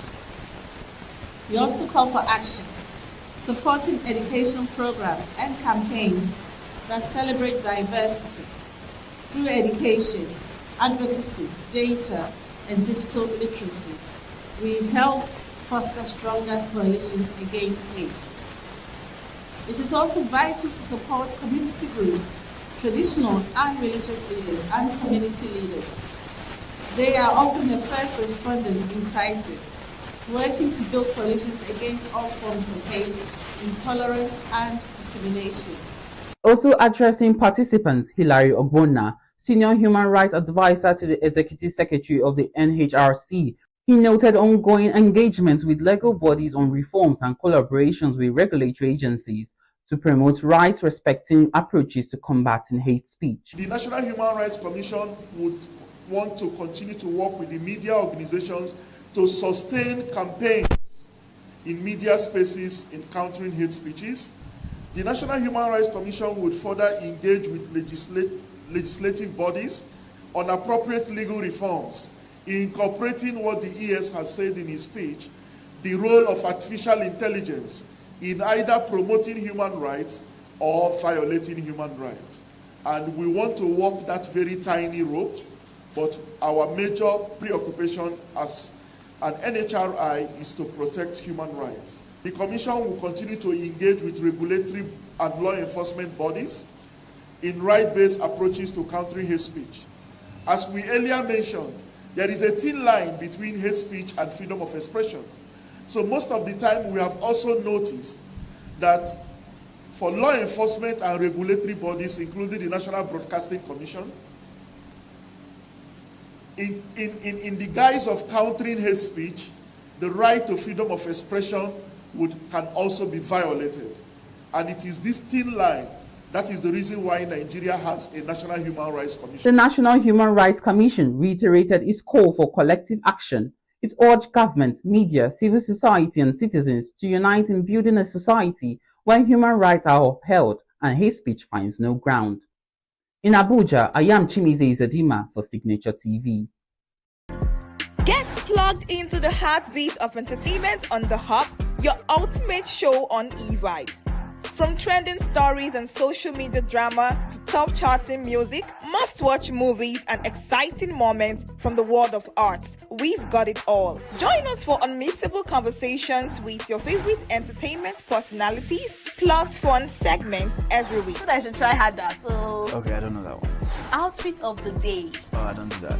That's some Gen Z stuff. Oh, now you say it's a Gen Z stuff.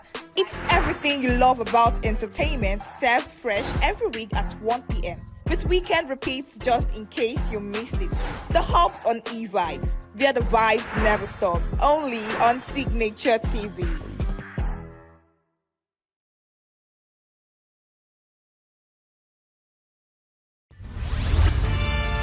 We are local. International communities observing Right, the main market is in chaos. People.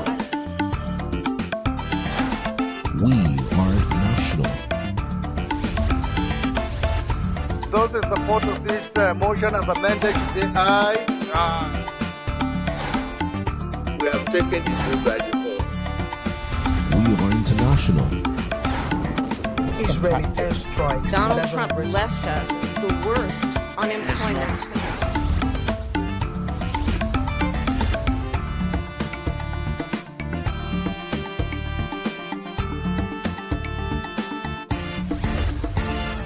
Signature TV, news in your pocket. We are local.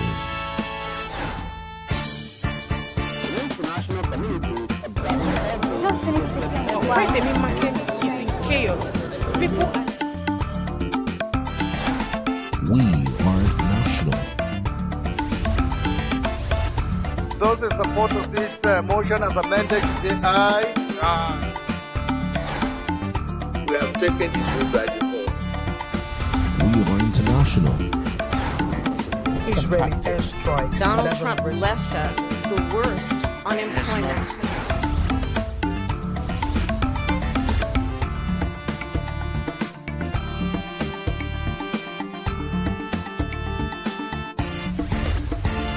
Signature TV, news in your pocket.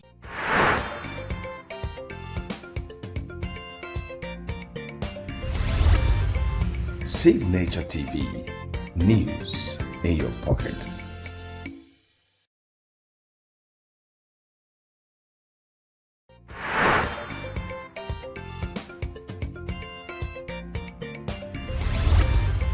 Signature TV, news in your pocket.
Hello, my people. It's of course another beautiful weekend. I'm your baby girl, Queen Efokunta. I'm so hyper today because today is Friday. Yeah, right? Thank God it's Friday, the last day of the week. Weekend is that time where we tend to unwind, do some laundry, meet up with friends, hang out, go for parties, go to church, and of course prepare for the next week that comes in 2 seconds. So here we tend to give you interesting stories, top chatting drama in the entertainment industry. Today I have just short story, and it's not far from something you've been saying on social media. Today is Friday. As usual, I'm going to be recommending movies to you, and we'll be having a conversation with a comedian who will be joining us pretty soon. So, but first of all, let's talk about what exactly is trending in the entertainment industry. Now, popular media personality Robbie Ekpo and his ex-wife Mayowa Lambi has currently embroiled in a public and legal dispute following revelations about their past relationship and her recent remarriage in the United States. Now, the controversy began after Ekpo's emotional appearance on the Honest Bunch podcast, where he reacted to reports that Lambe had married another man abroad without formally dissolving their marriage. He expressed shock over the developments, maintaining that they were still legally married. Ekpo also recounted how he supported Lambe's relocation overseas and claimed he continued to assist her financially, including allegedly purchasing a flight ticket for her returning to Nigeria. That was during her recent visit to Nigeria. So he further alleged that throughout their 11 years of marriage, Lambe secretly used contraceptives while he sought medical help over fertility concerns. Ekpo also claimed he has evidence that he was sending her money without knowing she was living with another man. He described the situation as painful, stating that he discovered the remarriage through videos and photos circulating on social media. The interview sparked widespread reactions online, with some Nigerians criticizing Lambe, while others called for her side of the story. In response, Lambe, through her lawyer Chinedu Waneli, issued a cease and desist notice to Ekpo. She demanded that he take down all related posts, retract his statement, and issue a public apology within 48 hours. The notice also included a demand for 100 million naira in damages for alleged defamation, warning of legal action if the conditions were not met. So Lambe maintained that their marital relationship had been mutually terminated in May 2025. Now, challenging the notice, Ekpo, through his legal representatives at TAP Legal Services, described the 100 million naira demand as excessive, unfounded, and premature. He insisted that his statements were based on personal experiences and not made with malicious intent, adding that he was prepared to defend himself in court with evidence. Ekpo also revealed plans to petition the United States authorities over alleged marriage fraud, stating that he would submit all relevant evidence as part of his case. So before we say what I have to say, let's take a look at these videos. 10 years of my life, it pained me, Baba. If I had a kid out of wedlock, I would have been justified that, oh, my wife can do whatever she wants to do. If I had a kid out of wedlock, I would have been justified. What did I do but just love? My wife traveled 6 years, and for the small money I was earning, I was sending money to my wife every time. I have receipts here. You were saying that I was sending money abroad. I was sending flowers. I had friends in the US, and I would beg them to buy flowers and deliver in her house. True. Now look at your mouth. My wife didn't bother to come back since 2021. I did not see my wife again until last year that I sent her money to buy tickets to come to Nigeria. I went with 2 cars to the airport with my friends. I gave my friends phone so that they welcome her. I couldn't get a clip of me hugging my wife. You haven't seen your husband in 4 years, and I went to pick you up at the airport and you did not hug me. We got home and she did not kiss me, she did not hug me. I slept in the living room for 2 days. I never get car since I came to Lagos. Last year was the first time I got a car. I bought a Lexus RX 350. I bought it with my hard-earned money when I stopped sending money abroad. So you were sending money abroad? I was sending money. I would send money. My wife would call me and tell me the money is too small. How much did they pay me? I would do a gig of 500k. I would send 200k. The receipts are here. How can you call your wife for 3-4 days and she will not call? She will not call back. She will not pick. Anytime I call her, now when she did inside motor, she got a house and got a male flatmate. What? She got a house and got a male flatmate and said, you know how you can sublet your room. But why a male? I was not comfortable with it. Nobody will be. But I let it slide, only for me to find out 2 days ago that the person that she was staying, that she claimed was a flatmate, was sleeping with her. Is it the same guy she married? No. I've been in love, but I stupid. I saw a picture of her sitting in a restaurant on a man's leg. Right? It seems like a normal picture. Let me see. Look at the iPad on the table. What do you see?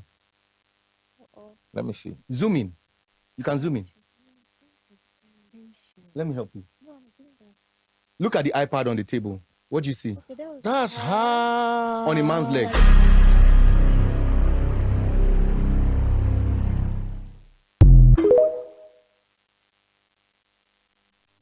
So, this is so disheartening. This is very, very disheartening. And You know, when this video was circulating online, people were like, let's hear her own side of the story. Me too, I'm part of that. Let's hear her own side of the story. So I think after a few days, she posted a video where she was dancing to a gospel song. People had to post that and it went viral. And then a few days later, we got to find out that she she petitioned against him over 100 million naira for defamation, right? And he should take down everything that she said about him from social media. Now, the development is that he too has petitioned against her, right? But she said their marriage was what's the word now? Dissolved since last year, May 2025. So if the marriage was dissolved last year, May 2025, maybe that's why she didn't hug you at the airport. But of course, you can't dissolve a marriage when you guys are distant. Both of you have to sign the divorce papers while the both of you are there and there. So the both of them are actually fighting legally. It's more like let's meet in court. It's more like let me see where this will lead to. I would actually want to see where this will lead to. Do you get? Because as we speak, she's already married to somebody else. She is already married to somebody else, and that's what hurts him the most. Because you're married to somebody else and we are still legally married. We are not dissolved. We are still together. But she, in her subconscious, this marriage is over since last year May. It's getting to a year now. It's actually a very long month. It's very disheartening. Let's be very practical. A whole lot of people were like, oh, women, sisterhood is proud of you, brotherhood is proud. I don't think this is about gender now. I don't think it's about gender. This is personality, right? Because I know a whole lot of men who say, this is why I don't want my wife to go abroad. This is why I don't want to take my wife with me abroad. This whole thing has brought a whole lot of comments, even with guys and men in UK, Nigerian men per se, saying that women are actually in relationships for survival. They are also in marriages for survival. A whole lot of statements has been made. A whole lot of content has been made for this particular interview with the Honest Bunch. But let's see how far this is going to go between them, because right now they are fighting legally.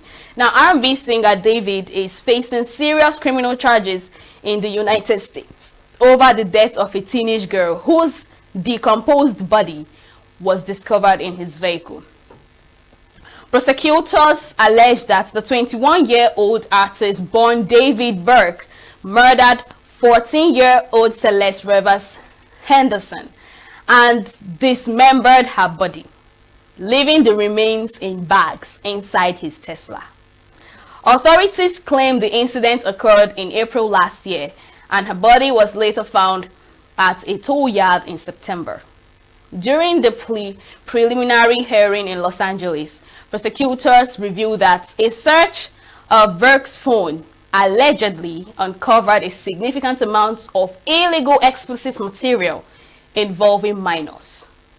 They did not clarify whether it was connected to the victim. So investigators believe the teenager had been in a relationship with Burke and allege he killed her to prevent exposure. An autopsy later confirmed she died from multiple injuries, with drugs and alcohol also found in her system. Burke has denied all charges, including murder, sexual abuse of a minor, and mutilation of human remains. He remains in custody as the case proceeds. I don't understand. Why can you deny? Well, it's possible, but I don't know how this is gonna work, right? They found her remaining body in your Tesla. They checked your phone and they found illegal content, illegal things on your phone. Now, you're actually involved with drugs and alcohol for minors, and this young lady, it is alleged that she was your girlfriend, right? So you killed her to prevent exposure, and that wasn't enough. You had to cut her. You have to butcher her body. Even if you did, why didn't you throw everything away? Why did you keep the remain in your car? Now, this happened a year ago, because it happened around April, but they got to find out on September, right? But it is now that they are filing against him. So I don't know how he's actually saying, oh, he's not guilty of all charges. it takes a very strong lawyer to help you win this case, because I don't think her family will take this, right? If it's one thing to prevent her from saying that you're into this with minors, because how come you're dating a 14-year-old girl? How old are you? You're 21 and you're dating a 14-year. Are you even up to the age of being in a relationship to start with? And then you're dating a minor of 14-year-old and you're giving her drugs and alcohol for what? Anyways, moving forward, American rapper Kanye West is set to perform in Prague this summer. According to event organizers, Zuzana Rambova, director of the Churchill Arena Racecourse, confirmed that the concert will take place on July 25th, although further details about the show have not been disclosed. Czech media reports indicates that the event is being organized by ENUGU Production, a company reportedly owned by Slovak entrepreneur Hugo Varga. The announcement comes after a previously planned performance by the rapper in Bratislava, Slovakia, was cancelled last year. The cancellation followed controversy surrounding a song he released on May 8, 2025, coinciding with the 80th anniversary of the end of World War II, which sparked public backlash. Now, thousands of people had signed a petition opposing his scheduled appearance at the Slovak festival, leading organizers to call off the event. This is sad. This is going to be the second time that Kanye is shut out from an event. This is actually the second time this month. Anyways, that's all I have for you in the news segment. Coming up next is Movie Train, so stay with us.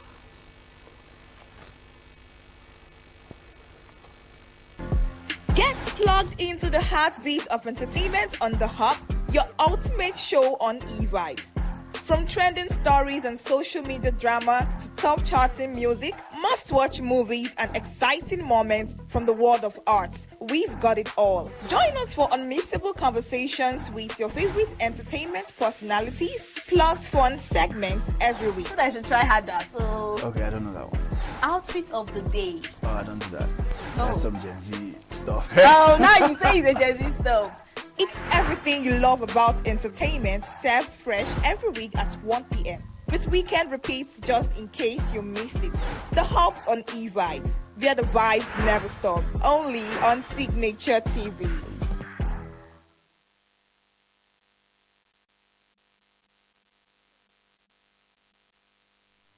Welcome back. You're still watching eVibes, the entertainment show on Signature TV. This is Movie Train segment where I tend to recommend some interesting movies to you. So first on the list is From. So a town with a hidden secret experiences strange occurrences that intensify at night. Mysterious forces disrupt everyday routines as residents try to preserve stability and community while attempting to comprehend their surroundings. Now, From is set in a seemingly ordinary town with an extraordinary secret.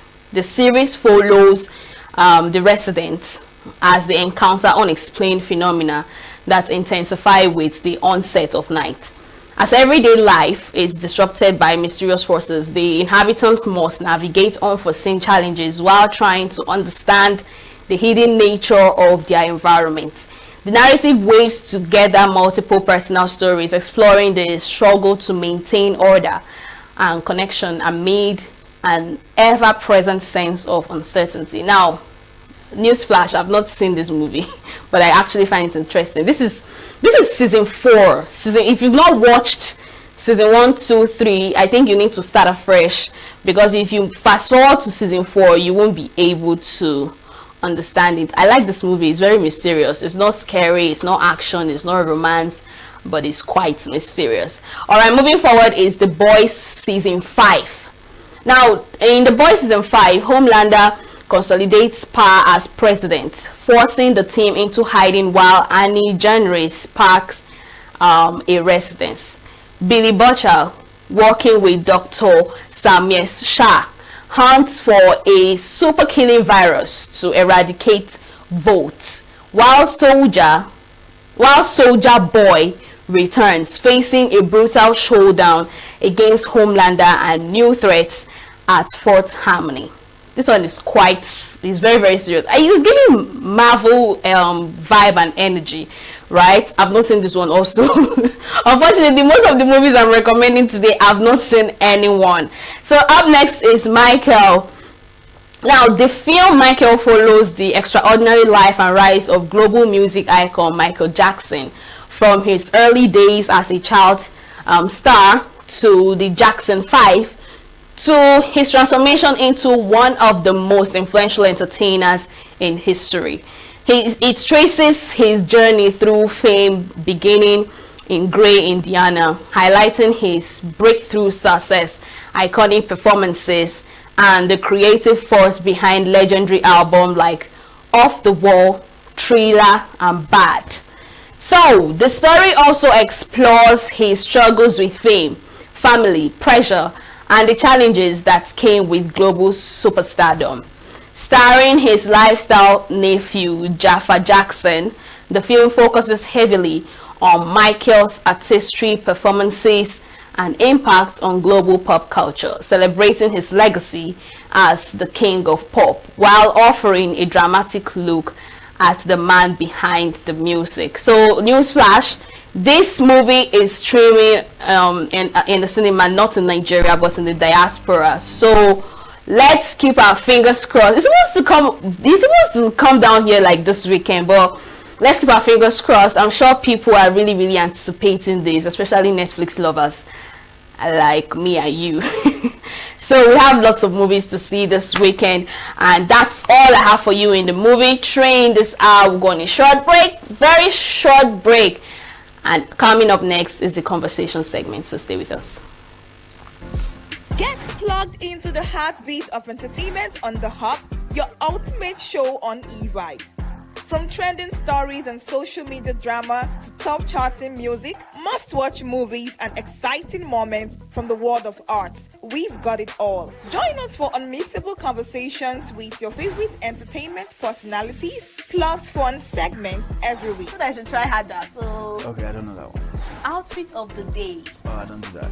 That's some Gen Z stuff. Oh, now you say it's a Gen Z stuff. It's everything you love about entertainment, served fresh every week at 1 p.m. with weekend repeats just in case you missed it. The Hub's on eVibes, where the vibes never stop. Only on Signature TV.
That's it!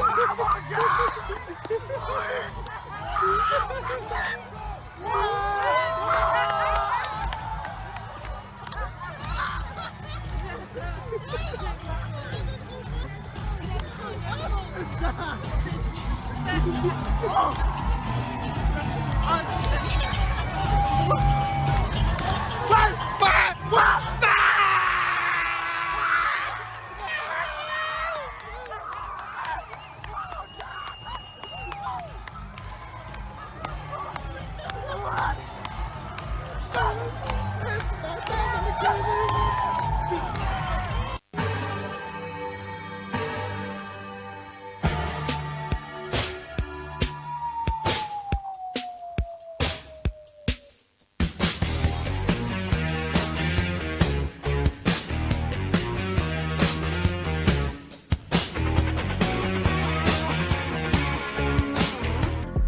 Get plugged into the heartbeat of entertainment on The Hub, your ultimate show on e-vibes.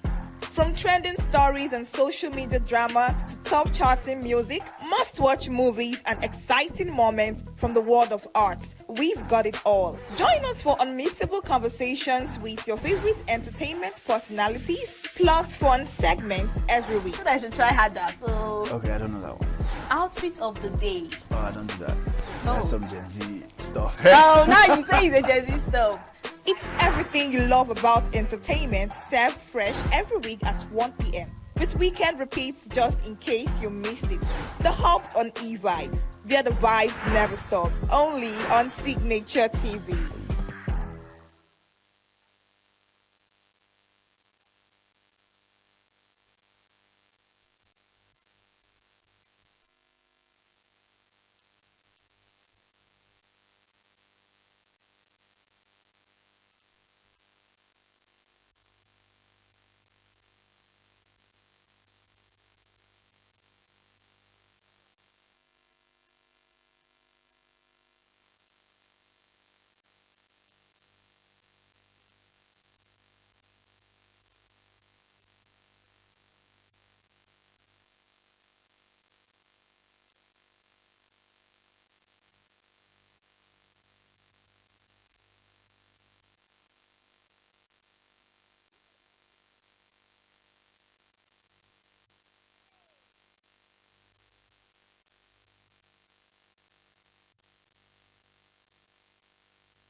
Get plugged into the heartbeat of entertainment on The Hub, your ultimate show on e-vibes.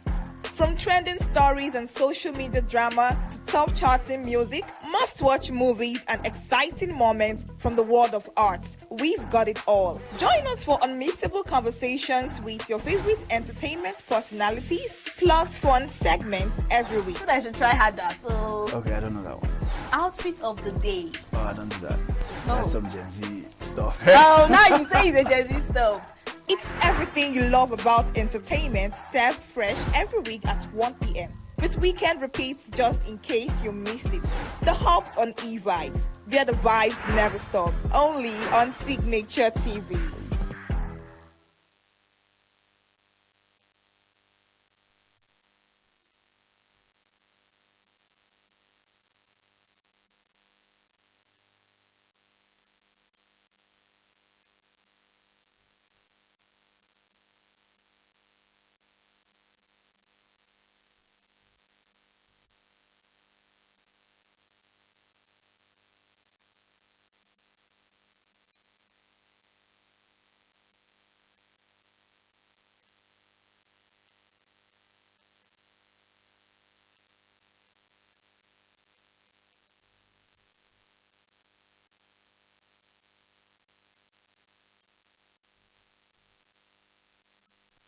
Welcome back. You're still watching E-Vibes, the entertainment show on Signature TV. This is the conversation segment, and today on the show we've got one of the fast rising voices in Nigerian comedy, Ikebudu Emmanuel, popularly known as Slim Saint, a performer who has been building his name both online and on stage, and is now gearing up for a major comedy show.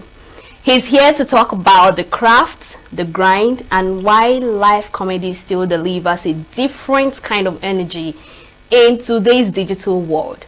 So join me in welcoming our guest, Slim Saint. You choke. Don't be like, what's up? How you doing? How is the preparation for your show going? Thank God, it's going well. So far, so good. We've been doing our best, and we hope they come on time and have a great show. So no pressure. I hope 7 is 7. No? Yeah, that's how my show. This is my 5th show as a stand-up comedian. So over the years, we've adjusted to timing and all. So no African time. No African time. It's meant to even be 6, but it's like red carpet 6. But the major show starts 7. All right, no wahala till then. So let's start with this, right? What is it about live comedy that makes it feel so different from watching skits or clips online? There's this feeling it gives. To be very honest, there's this feeling live. There's nothing beats it, you know. There's no sound effect. There's no laugh at the end. You're not fixing anything. Yeah. What you give, actually, that's the fastest communication. You know? Once you give, you get the feedback immediately. Once you say your jokes, you get the laughter. If it's funny, if it's not, you get it instantly at the spot. So unlike digital comedy online, if you post, you have to edit. You retake it. You do this. Then if it's not even funny, you feel they add sound to make it, and then you do it. Then people will start laughing and start commenting. But no. Stand-up comedy, live comedy is actually one of the hardest crafts. Yeah, because they get your results immediately. You don't have to wait. In 5 minutes, you don't already know. So that's how it works. So at what point did you realize that, okay, yeah, I want to go into comedy? Because, you know, most of the comedians we know, AY, the rest of Funny Bone, Clint the Drunk, you know, name them. Physically, they look funny. Facially, they look funny. But you're looking like a fine boy. You don't look like somebody that... Please. I'm not looking like a fine boy. I am. Oh, shit! Yes, so please. Okay, fine, you're a fine boy. Yes, thank you. Your face does not attribute a comedian in any form. So, at what point did you realize, okay, I want to go into comedy? First of all, it's not my fault that I look this good, you know. It's a +1 to my brand. Because I don't want to look like the joke. Okay. You know, that's it. And I think comedy for me started when I was in primary school. I think I was in primary 5. I just realized that I love to make noise. I love to be in noise maker. Your name is always the names of noise maker. So I make noise a lot. I go to the other class, primary 5B. We'll go find trouble. They go laugh. They go write my name for another class. Can you imagine? So I never knew it was called comedy until you know I was joining drama club, joining all and all, till my SS1. You know, started watching stand-up comedy. I love Sheilo, Ajebo, Elenu, Acapella, you know, Basket Mouth. Those were my go-to then, and I was like, I love this stuff. But I think I wanted to start it then. But one of my friends discouraged me. He said, bro, you look too good. You know if you do this thing, they don't go laugh. So I waited for like a year. Yes. I was lessons 2. I just told myself, I'm going to do this thing. And I started doing it from there and gained admission to UNN. And it has been all God, all the way. So your mouth and your voice speaks louder than your facial expression. Exactly. So the comedy don't pass when person go climb stage, you don't begin they laugh. You know. Yeah. Sometimes it's not about the face. Some people even book me because of how I look, you know. Yes, now I look worth it, I look branded. Like, why is pride written all over you, this guy? Because it's not pride. It's just me telling you how valuable I am, you know. Yeah. So people, when I come on stage, they underrate me and I like it. You know, before I go on stage, people are like, okay, for me actually that kind of thing. But when I begin to talk, so it's my mouth that is my office. My mouth is my strength. So once I begin my performance and all, you have to like me and pay attention to me. True. Yeah. So do you think digital platforms have made audience easier to access than having them live on a show? Yeah, because the world is global. The world is digital. If I would say it's everyone is now using their phones. Everyone is now online. Everyone is browsing. People are always on their phone, like almost all the time. So obviously, people promote their posts. So you get reach. You get people to view your stuff. You get audience online. So I guess yeah. Well, have you ever made a joke that actually glared people up online, and when you came on stage, people didn't find it funny? I have to think. You won't claim that say no get anyone. Any joke when I talk online? Yes. Is it stand-up comedy? Yes, stand-up comedy, the one you made online, and then you came on stage and people did not find it funny? No. None of them. All my jokes, I did critic, like, you know the way I write my jokes, they had before ENUGU funny. Yes. I have like team. I have people that I contact, you know. Before I will say this joke, I go guess I have underground study, I make my research, I do a lot of background check, then publish the joke online. For online people to accept the joke, it will sell offline. But most times it has to sell on offline first. If people laugh like now, if I post it online, definitely people will obviously like it. So I think it's the other way around. Yeah. Okay, so would you say that social media helped build hype for live shows or reduce it? Yeah, it helps. Social media is like I said, it's where we do our PR, our ads. So social media is actually helping. Like, this is my show now that I'm planning, you know, this Sunday at Amadu Event Center. I was in Lagos putting the whole PR, pushing the whole show, and I was making the location ENUGU. So how does that work? It's as social media now, because you place ad on Facebook, YouTube, Instagram, TikTok, and you make the location to be ENUGU. So people that are in ENUGU, you can be in Lagos and be promoting a post in this ENUGU, and people will be viewing it in ENUGU. So when I'm here, people are like, I saw your flyer on my feed, you're having a show in ENUGU. But people in Lagos too might not really get the reach. But because you set the location to be in ENUGU. Yeah. So yes, it has helped. It has helped a lot, especially for publicity and, you know, ads. Yeah. So this one is quite personal, right? How do you deal with silence and unresponsive crowd during a live performance? You know, when like you crack a joke and people are not laughing. You know, there was a time we heard that they used to spray tear gas then. Yes. You know, when you're not there live, when you're watching it, they're always laughing, even when the thing is not funny. So tell us your whole experience, if you have experienced such thing, like you made a joke and people did not respond, they didn't feel like, oh, this is funny. To be honest, every comedian watching this knows that there's always a bad day at the office as a comedian or as, you know, creative or as a worker. You know, there are times where you crack joke, it might not really sit well with the audience. Yes, you know, and you have to just either your hands strong enough to talk something again, to find way, you know, maneuver a way to make the joke funny, or you just have a bad day totally. But for me, I just have a way. God just used to help me. I just have a way. Once you are distracting me, I know what to say. to get, because I was on a show last week Sunday at the same Amadio, and you know, people were coming in, people were walking in, table, you know, these dignitaries and all, they were walking in, and so distracting my performance. But there were other people that were paying attention.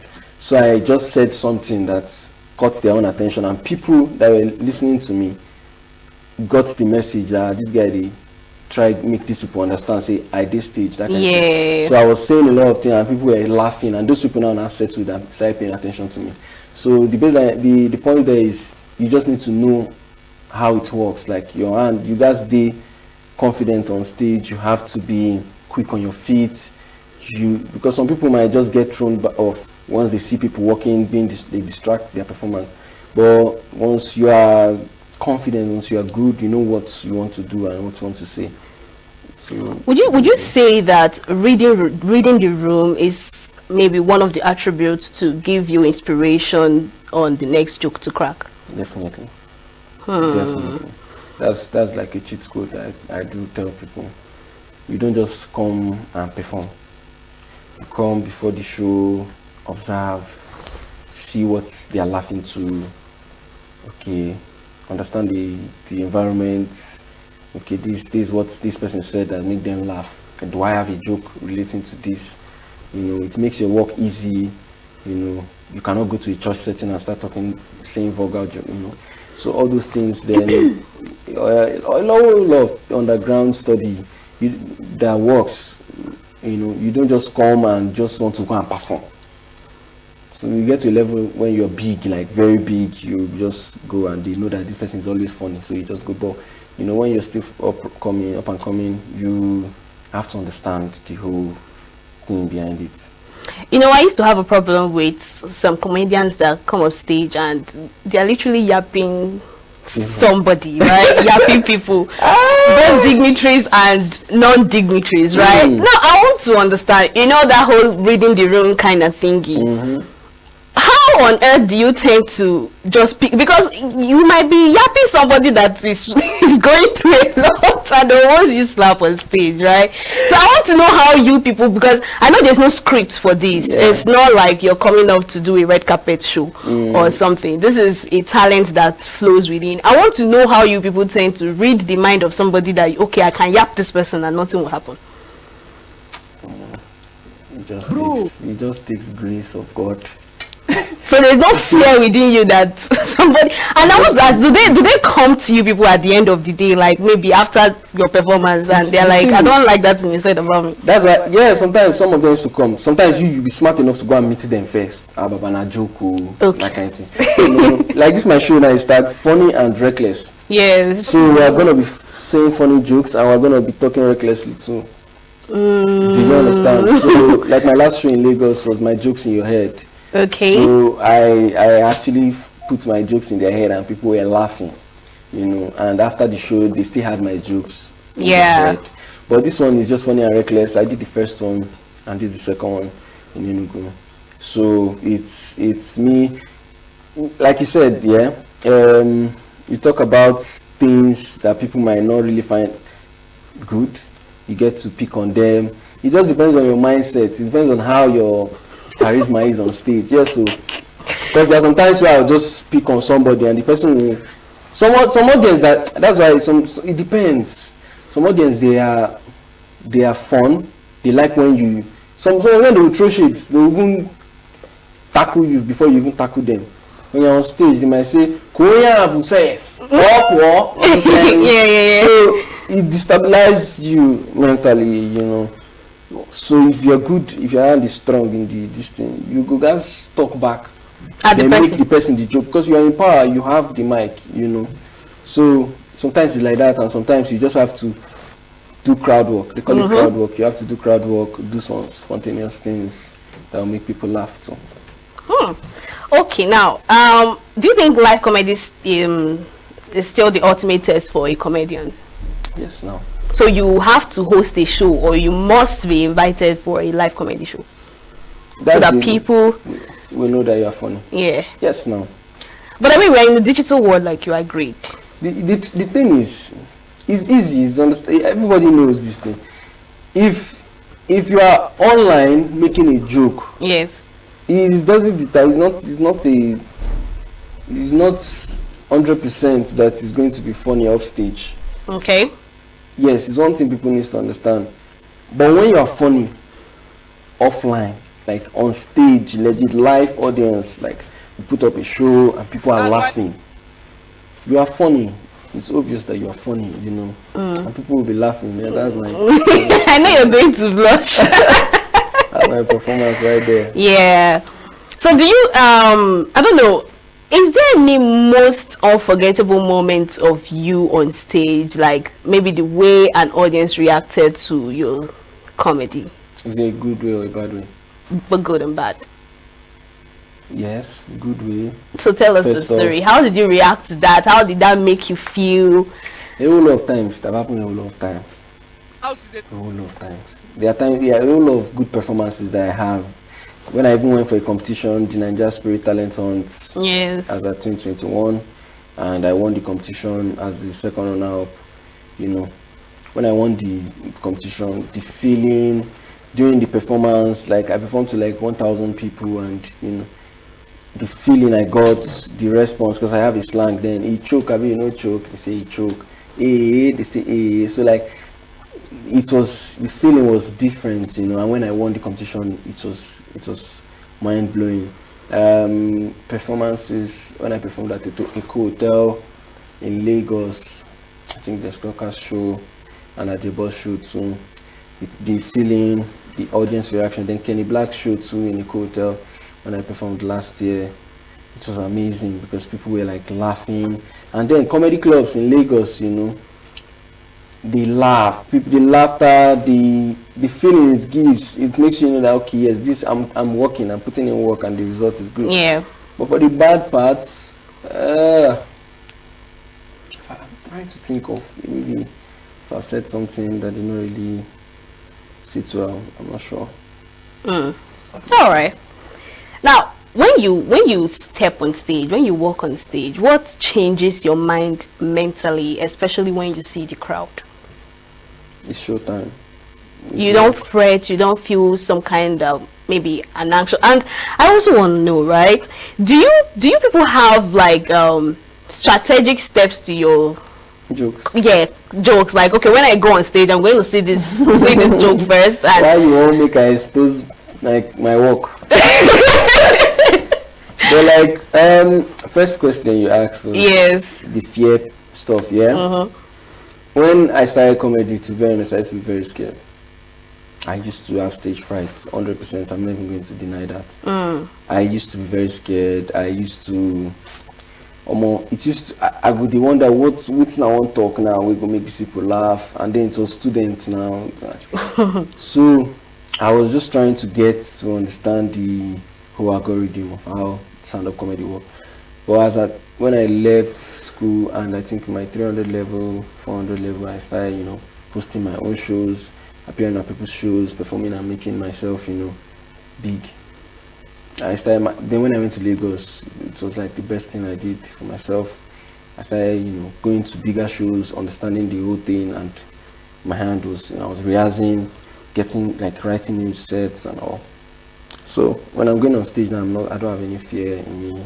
Like if this was me 4 years ago planning the show, I'll not even be here, because I'll be very scared first off, because I never fixed this one, I won't do interview. How?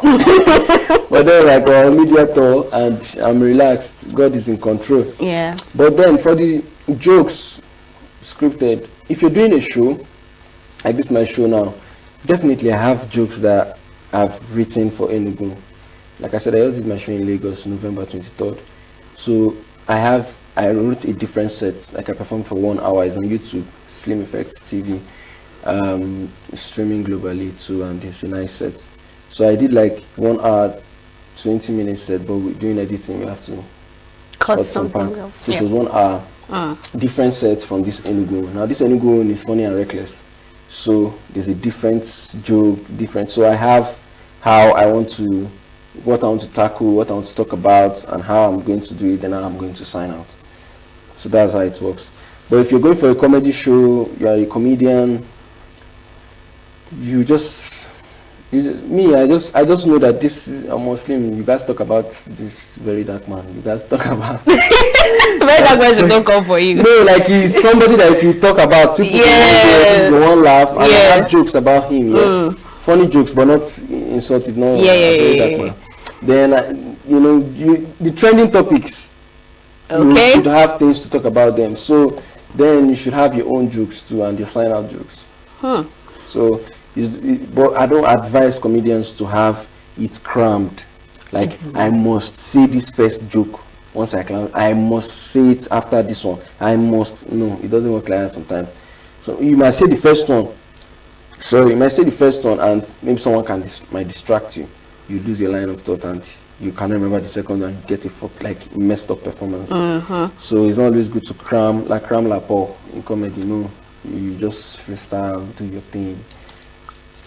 So what does comedy really mean to you? This Nigeria, there's nothing funny. As I'm speaking to you now, nothing is funny in this country, and we tend to have people hosting comedy shows, and I tend to wonder what is funny that you want to come and say on stage and make people laugh, right? So what does comedy really mean to you? Comedy is life. How is it life? Like, I'm happy doing this work. I'm not even going to lie. I'm happy because I keep seeing reasons why I am doing this work. Like, how do I explain it now? When I started, I was seeing the light at the end of the tunnel. But at least now it's clear, and it's just like I'm a go-getter. So I'm seeing it. I'm like, oh, this is the life I prayed for 2 years ago, and this is like I'm still praying for more. I've not gotten to where I want to be. But I'm on the right path, so it's a good thing. It's a thing of joy. I'm happy doing it, and not like I don't have other things that I'm doing aside from comedy. But like this is what I tag as a great job. I know there's nothing funny. I know. That's why I say comedy no really hard. Now you want funny. If I crack joke, laugh. I'll come. You go crack joke now. You crack joke now. You need to make both me, producer, director, to laugh. So I mean your life now, right? This one is life stage. No, this one. But the difference now is that you're sitting down. That's sit down comedy. Yes, sit down comedy, don't stand up comedy. So we would like you to crack a joke, and then we will ask you the last question before we let you go. I want to see I will take crack. No, you're putting my spell of moments now. But we don't need cram jokes. We don't need cram jokes. My jokes are not for this audience here. I don't understand. These people that are looking at me. Bro, crack joke. Anyway, there's nothing funny in the country, and you and I know there's nothing funny. The person who had the following footstep don't go match poison. That's the beginning of the. Who promised to stand by me, don't go sit down, Yes. And motivational speakers in ENUGU, they are doing a very bad work. I was on my way to Abropa which day. Now one guy tell me one motivational quote. And the way it stands now is like this, the other way around, because this morning, 2 birds nearly use 1 stone kill me. One they target my eye, the other one they shout, kill! Yeah, it's a crazy thing, but outside in ENUGU, people are trying. In Lagos, all of them want to say the heart of Lekki. Lekki is heartless now, as I speak to you. It's heartless. And the houses, they don't have lights. I pay for 2 years, lights no in my house. As I speak to you, my room is very dark, man. I see what you did there. Let me say you be graduate. You know, one thing is, even without you cracking a joke, I actually find you funny. I think it's your charisma and all, right? You embody this life of the party kind of energy and vibe. The Gen Z. The Gen Z comedy. Okay, so now what makes live comedy irresistible? Is it the fact that you come to meet other people or just to watch that particular comedian? All of them. Everything I just said. Yeah, all of the approve. It works that way, sharp. Like most people just come out to have a great time.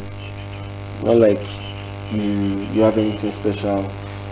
Sometimes comedy is to be honest, a typical comedy has gone beyond this. You get one guy. That guy now the open pay. They carry on yesterday. So you don't get any guy. The open pay.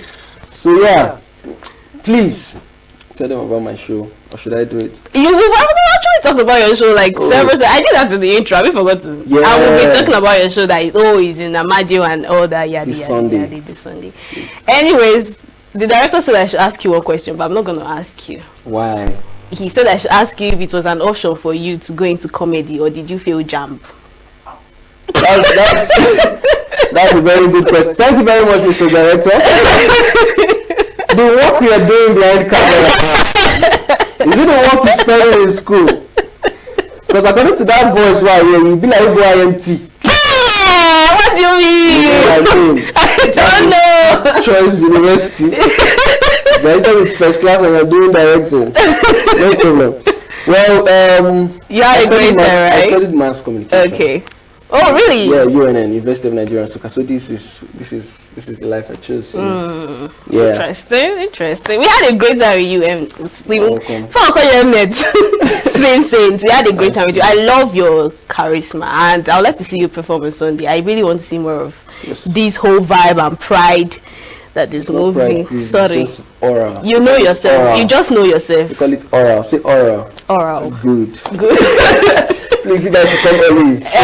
7 p.m. at Amadi Event Center. All right. See you all. Okay. Thank you so much. I really appreciate we had a great time doing this with you. The show has come to an end. I'm sure you were laughing your mouth out. I don't want to say the other word. So join us same time tomorrow for more interesting stories and conversations like this. Enjoy your weekend. It's gonna be a beautiful week ahead, right? Believe it will happen for you. Follow all our social media platform, subscribe to our YouTube channel, and of course enjoy the rest of your day. I remain your baby girl, Queen Wokonta. Bye bye.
Bright and early as the day breaks, as the newspaper headlines trail the stories that shape the day. We at Signature TV trail the headlines that trail the day. We interrogate the headlines. We analyze the stories that make the headlines. Wayek is overrated, and they even overrated themselves, and when people see it, they are insensitive of some Nigerian children who have never had what they call CBT. With passion and emotion, we drive the conversation to change a narrative.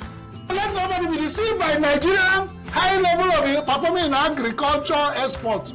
We are still where we are. Newspaper review on Signature TV every morning on Signature Morning, weekdays, and Signature New Day, weekends. Newspaper review on Signature TV. We do not just review the headlines, we make the headlines relevant to our daily lives.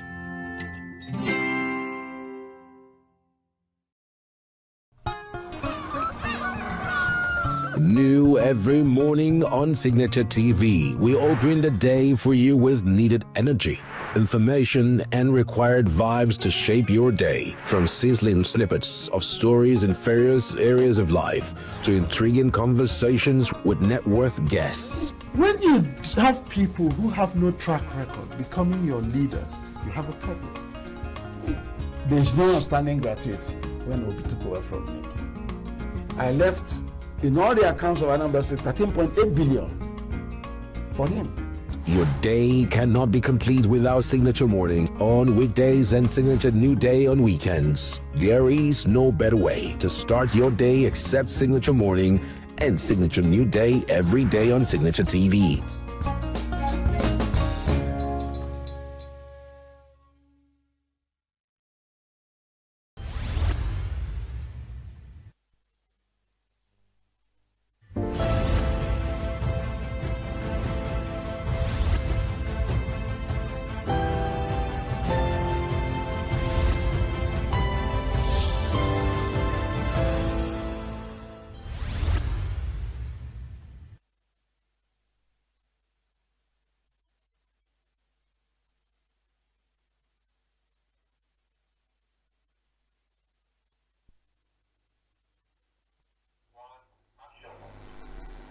You are welcome once again to your regular and exciting television program, the Signature Television Unscripted. Today we are going to discuss very topical issues that affect our nation, Nigeria, that affects the polity, that affects the politics of our country, that affects democracy. And this week is a week of defections. Defections from one political party to another by people who were elected on a particular political party. On the 14th of October, the governor of ENUGU State, Barrister Dr. Ndubisimba, defected from the PDP to the ruling All Progressives Congress. And less than 48 hours after his defection, the governor of Bayelsa State, Doye Diri, of the PDP, also defected to the ruling APC. And we are asking ourselves what is happening to our governors, what is happening to democracy, what is happening to our party system. We go out there to elect our governors, senators, members of the House of Representatives, under the sun, under the rain. Millions of money is spent to get them elected. And before you know it, they are jumping ship. How will democracy grow? How will multi-party system in our country grow with this kind of behavior by our elected officers? And here with me in the studio this morning to discuss the implications of these defections. And I do understand that there will be more defections in the next 2 weeks, in the next 1 month. So it's a very serious issue. So we are going to look at the implications of the defections from one political party to the other. How does it affect our democracy, our politics, and all that? With me in the studio this morning to give answers to these questions, Mr. Martin Ani. Mr. Martin Ani, you are welcome to the program. Thank you. Yes, Monday the 13th was your birthday. Yeah. You didn't invite us. I mean, how did it go? Well, we're here. We're going to do it in arrears. Thank you very much. Thank you. Happy birthday. Happy birthday. Happy birthday in arrears. Yes, Dr. KJ, thank you for coming. Thank you, Mike. And, you know, I am optimistic you are going to give an incisive analysis of our topic this morning. In fact, we are going to devote the entire discussion to this issue of defection. My name is Mike Obani. You are welcome to the program. First of all, Mr. Dr. KJ, you know, you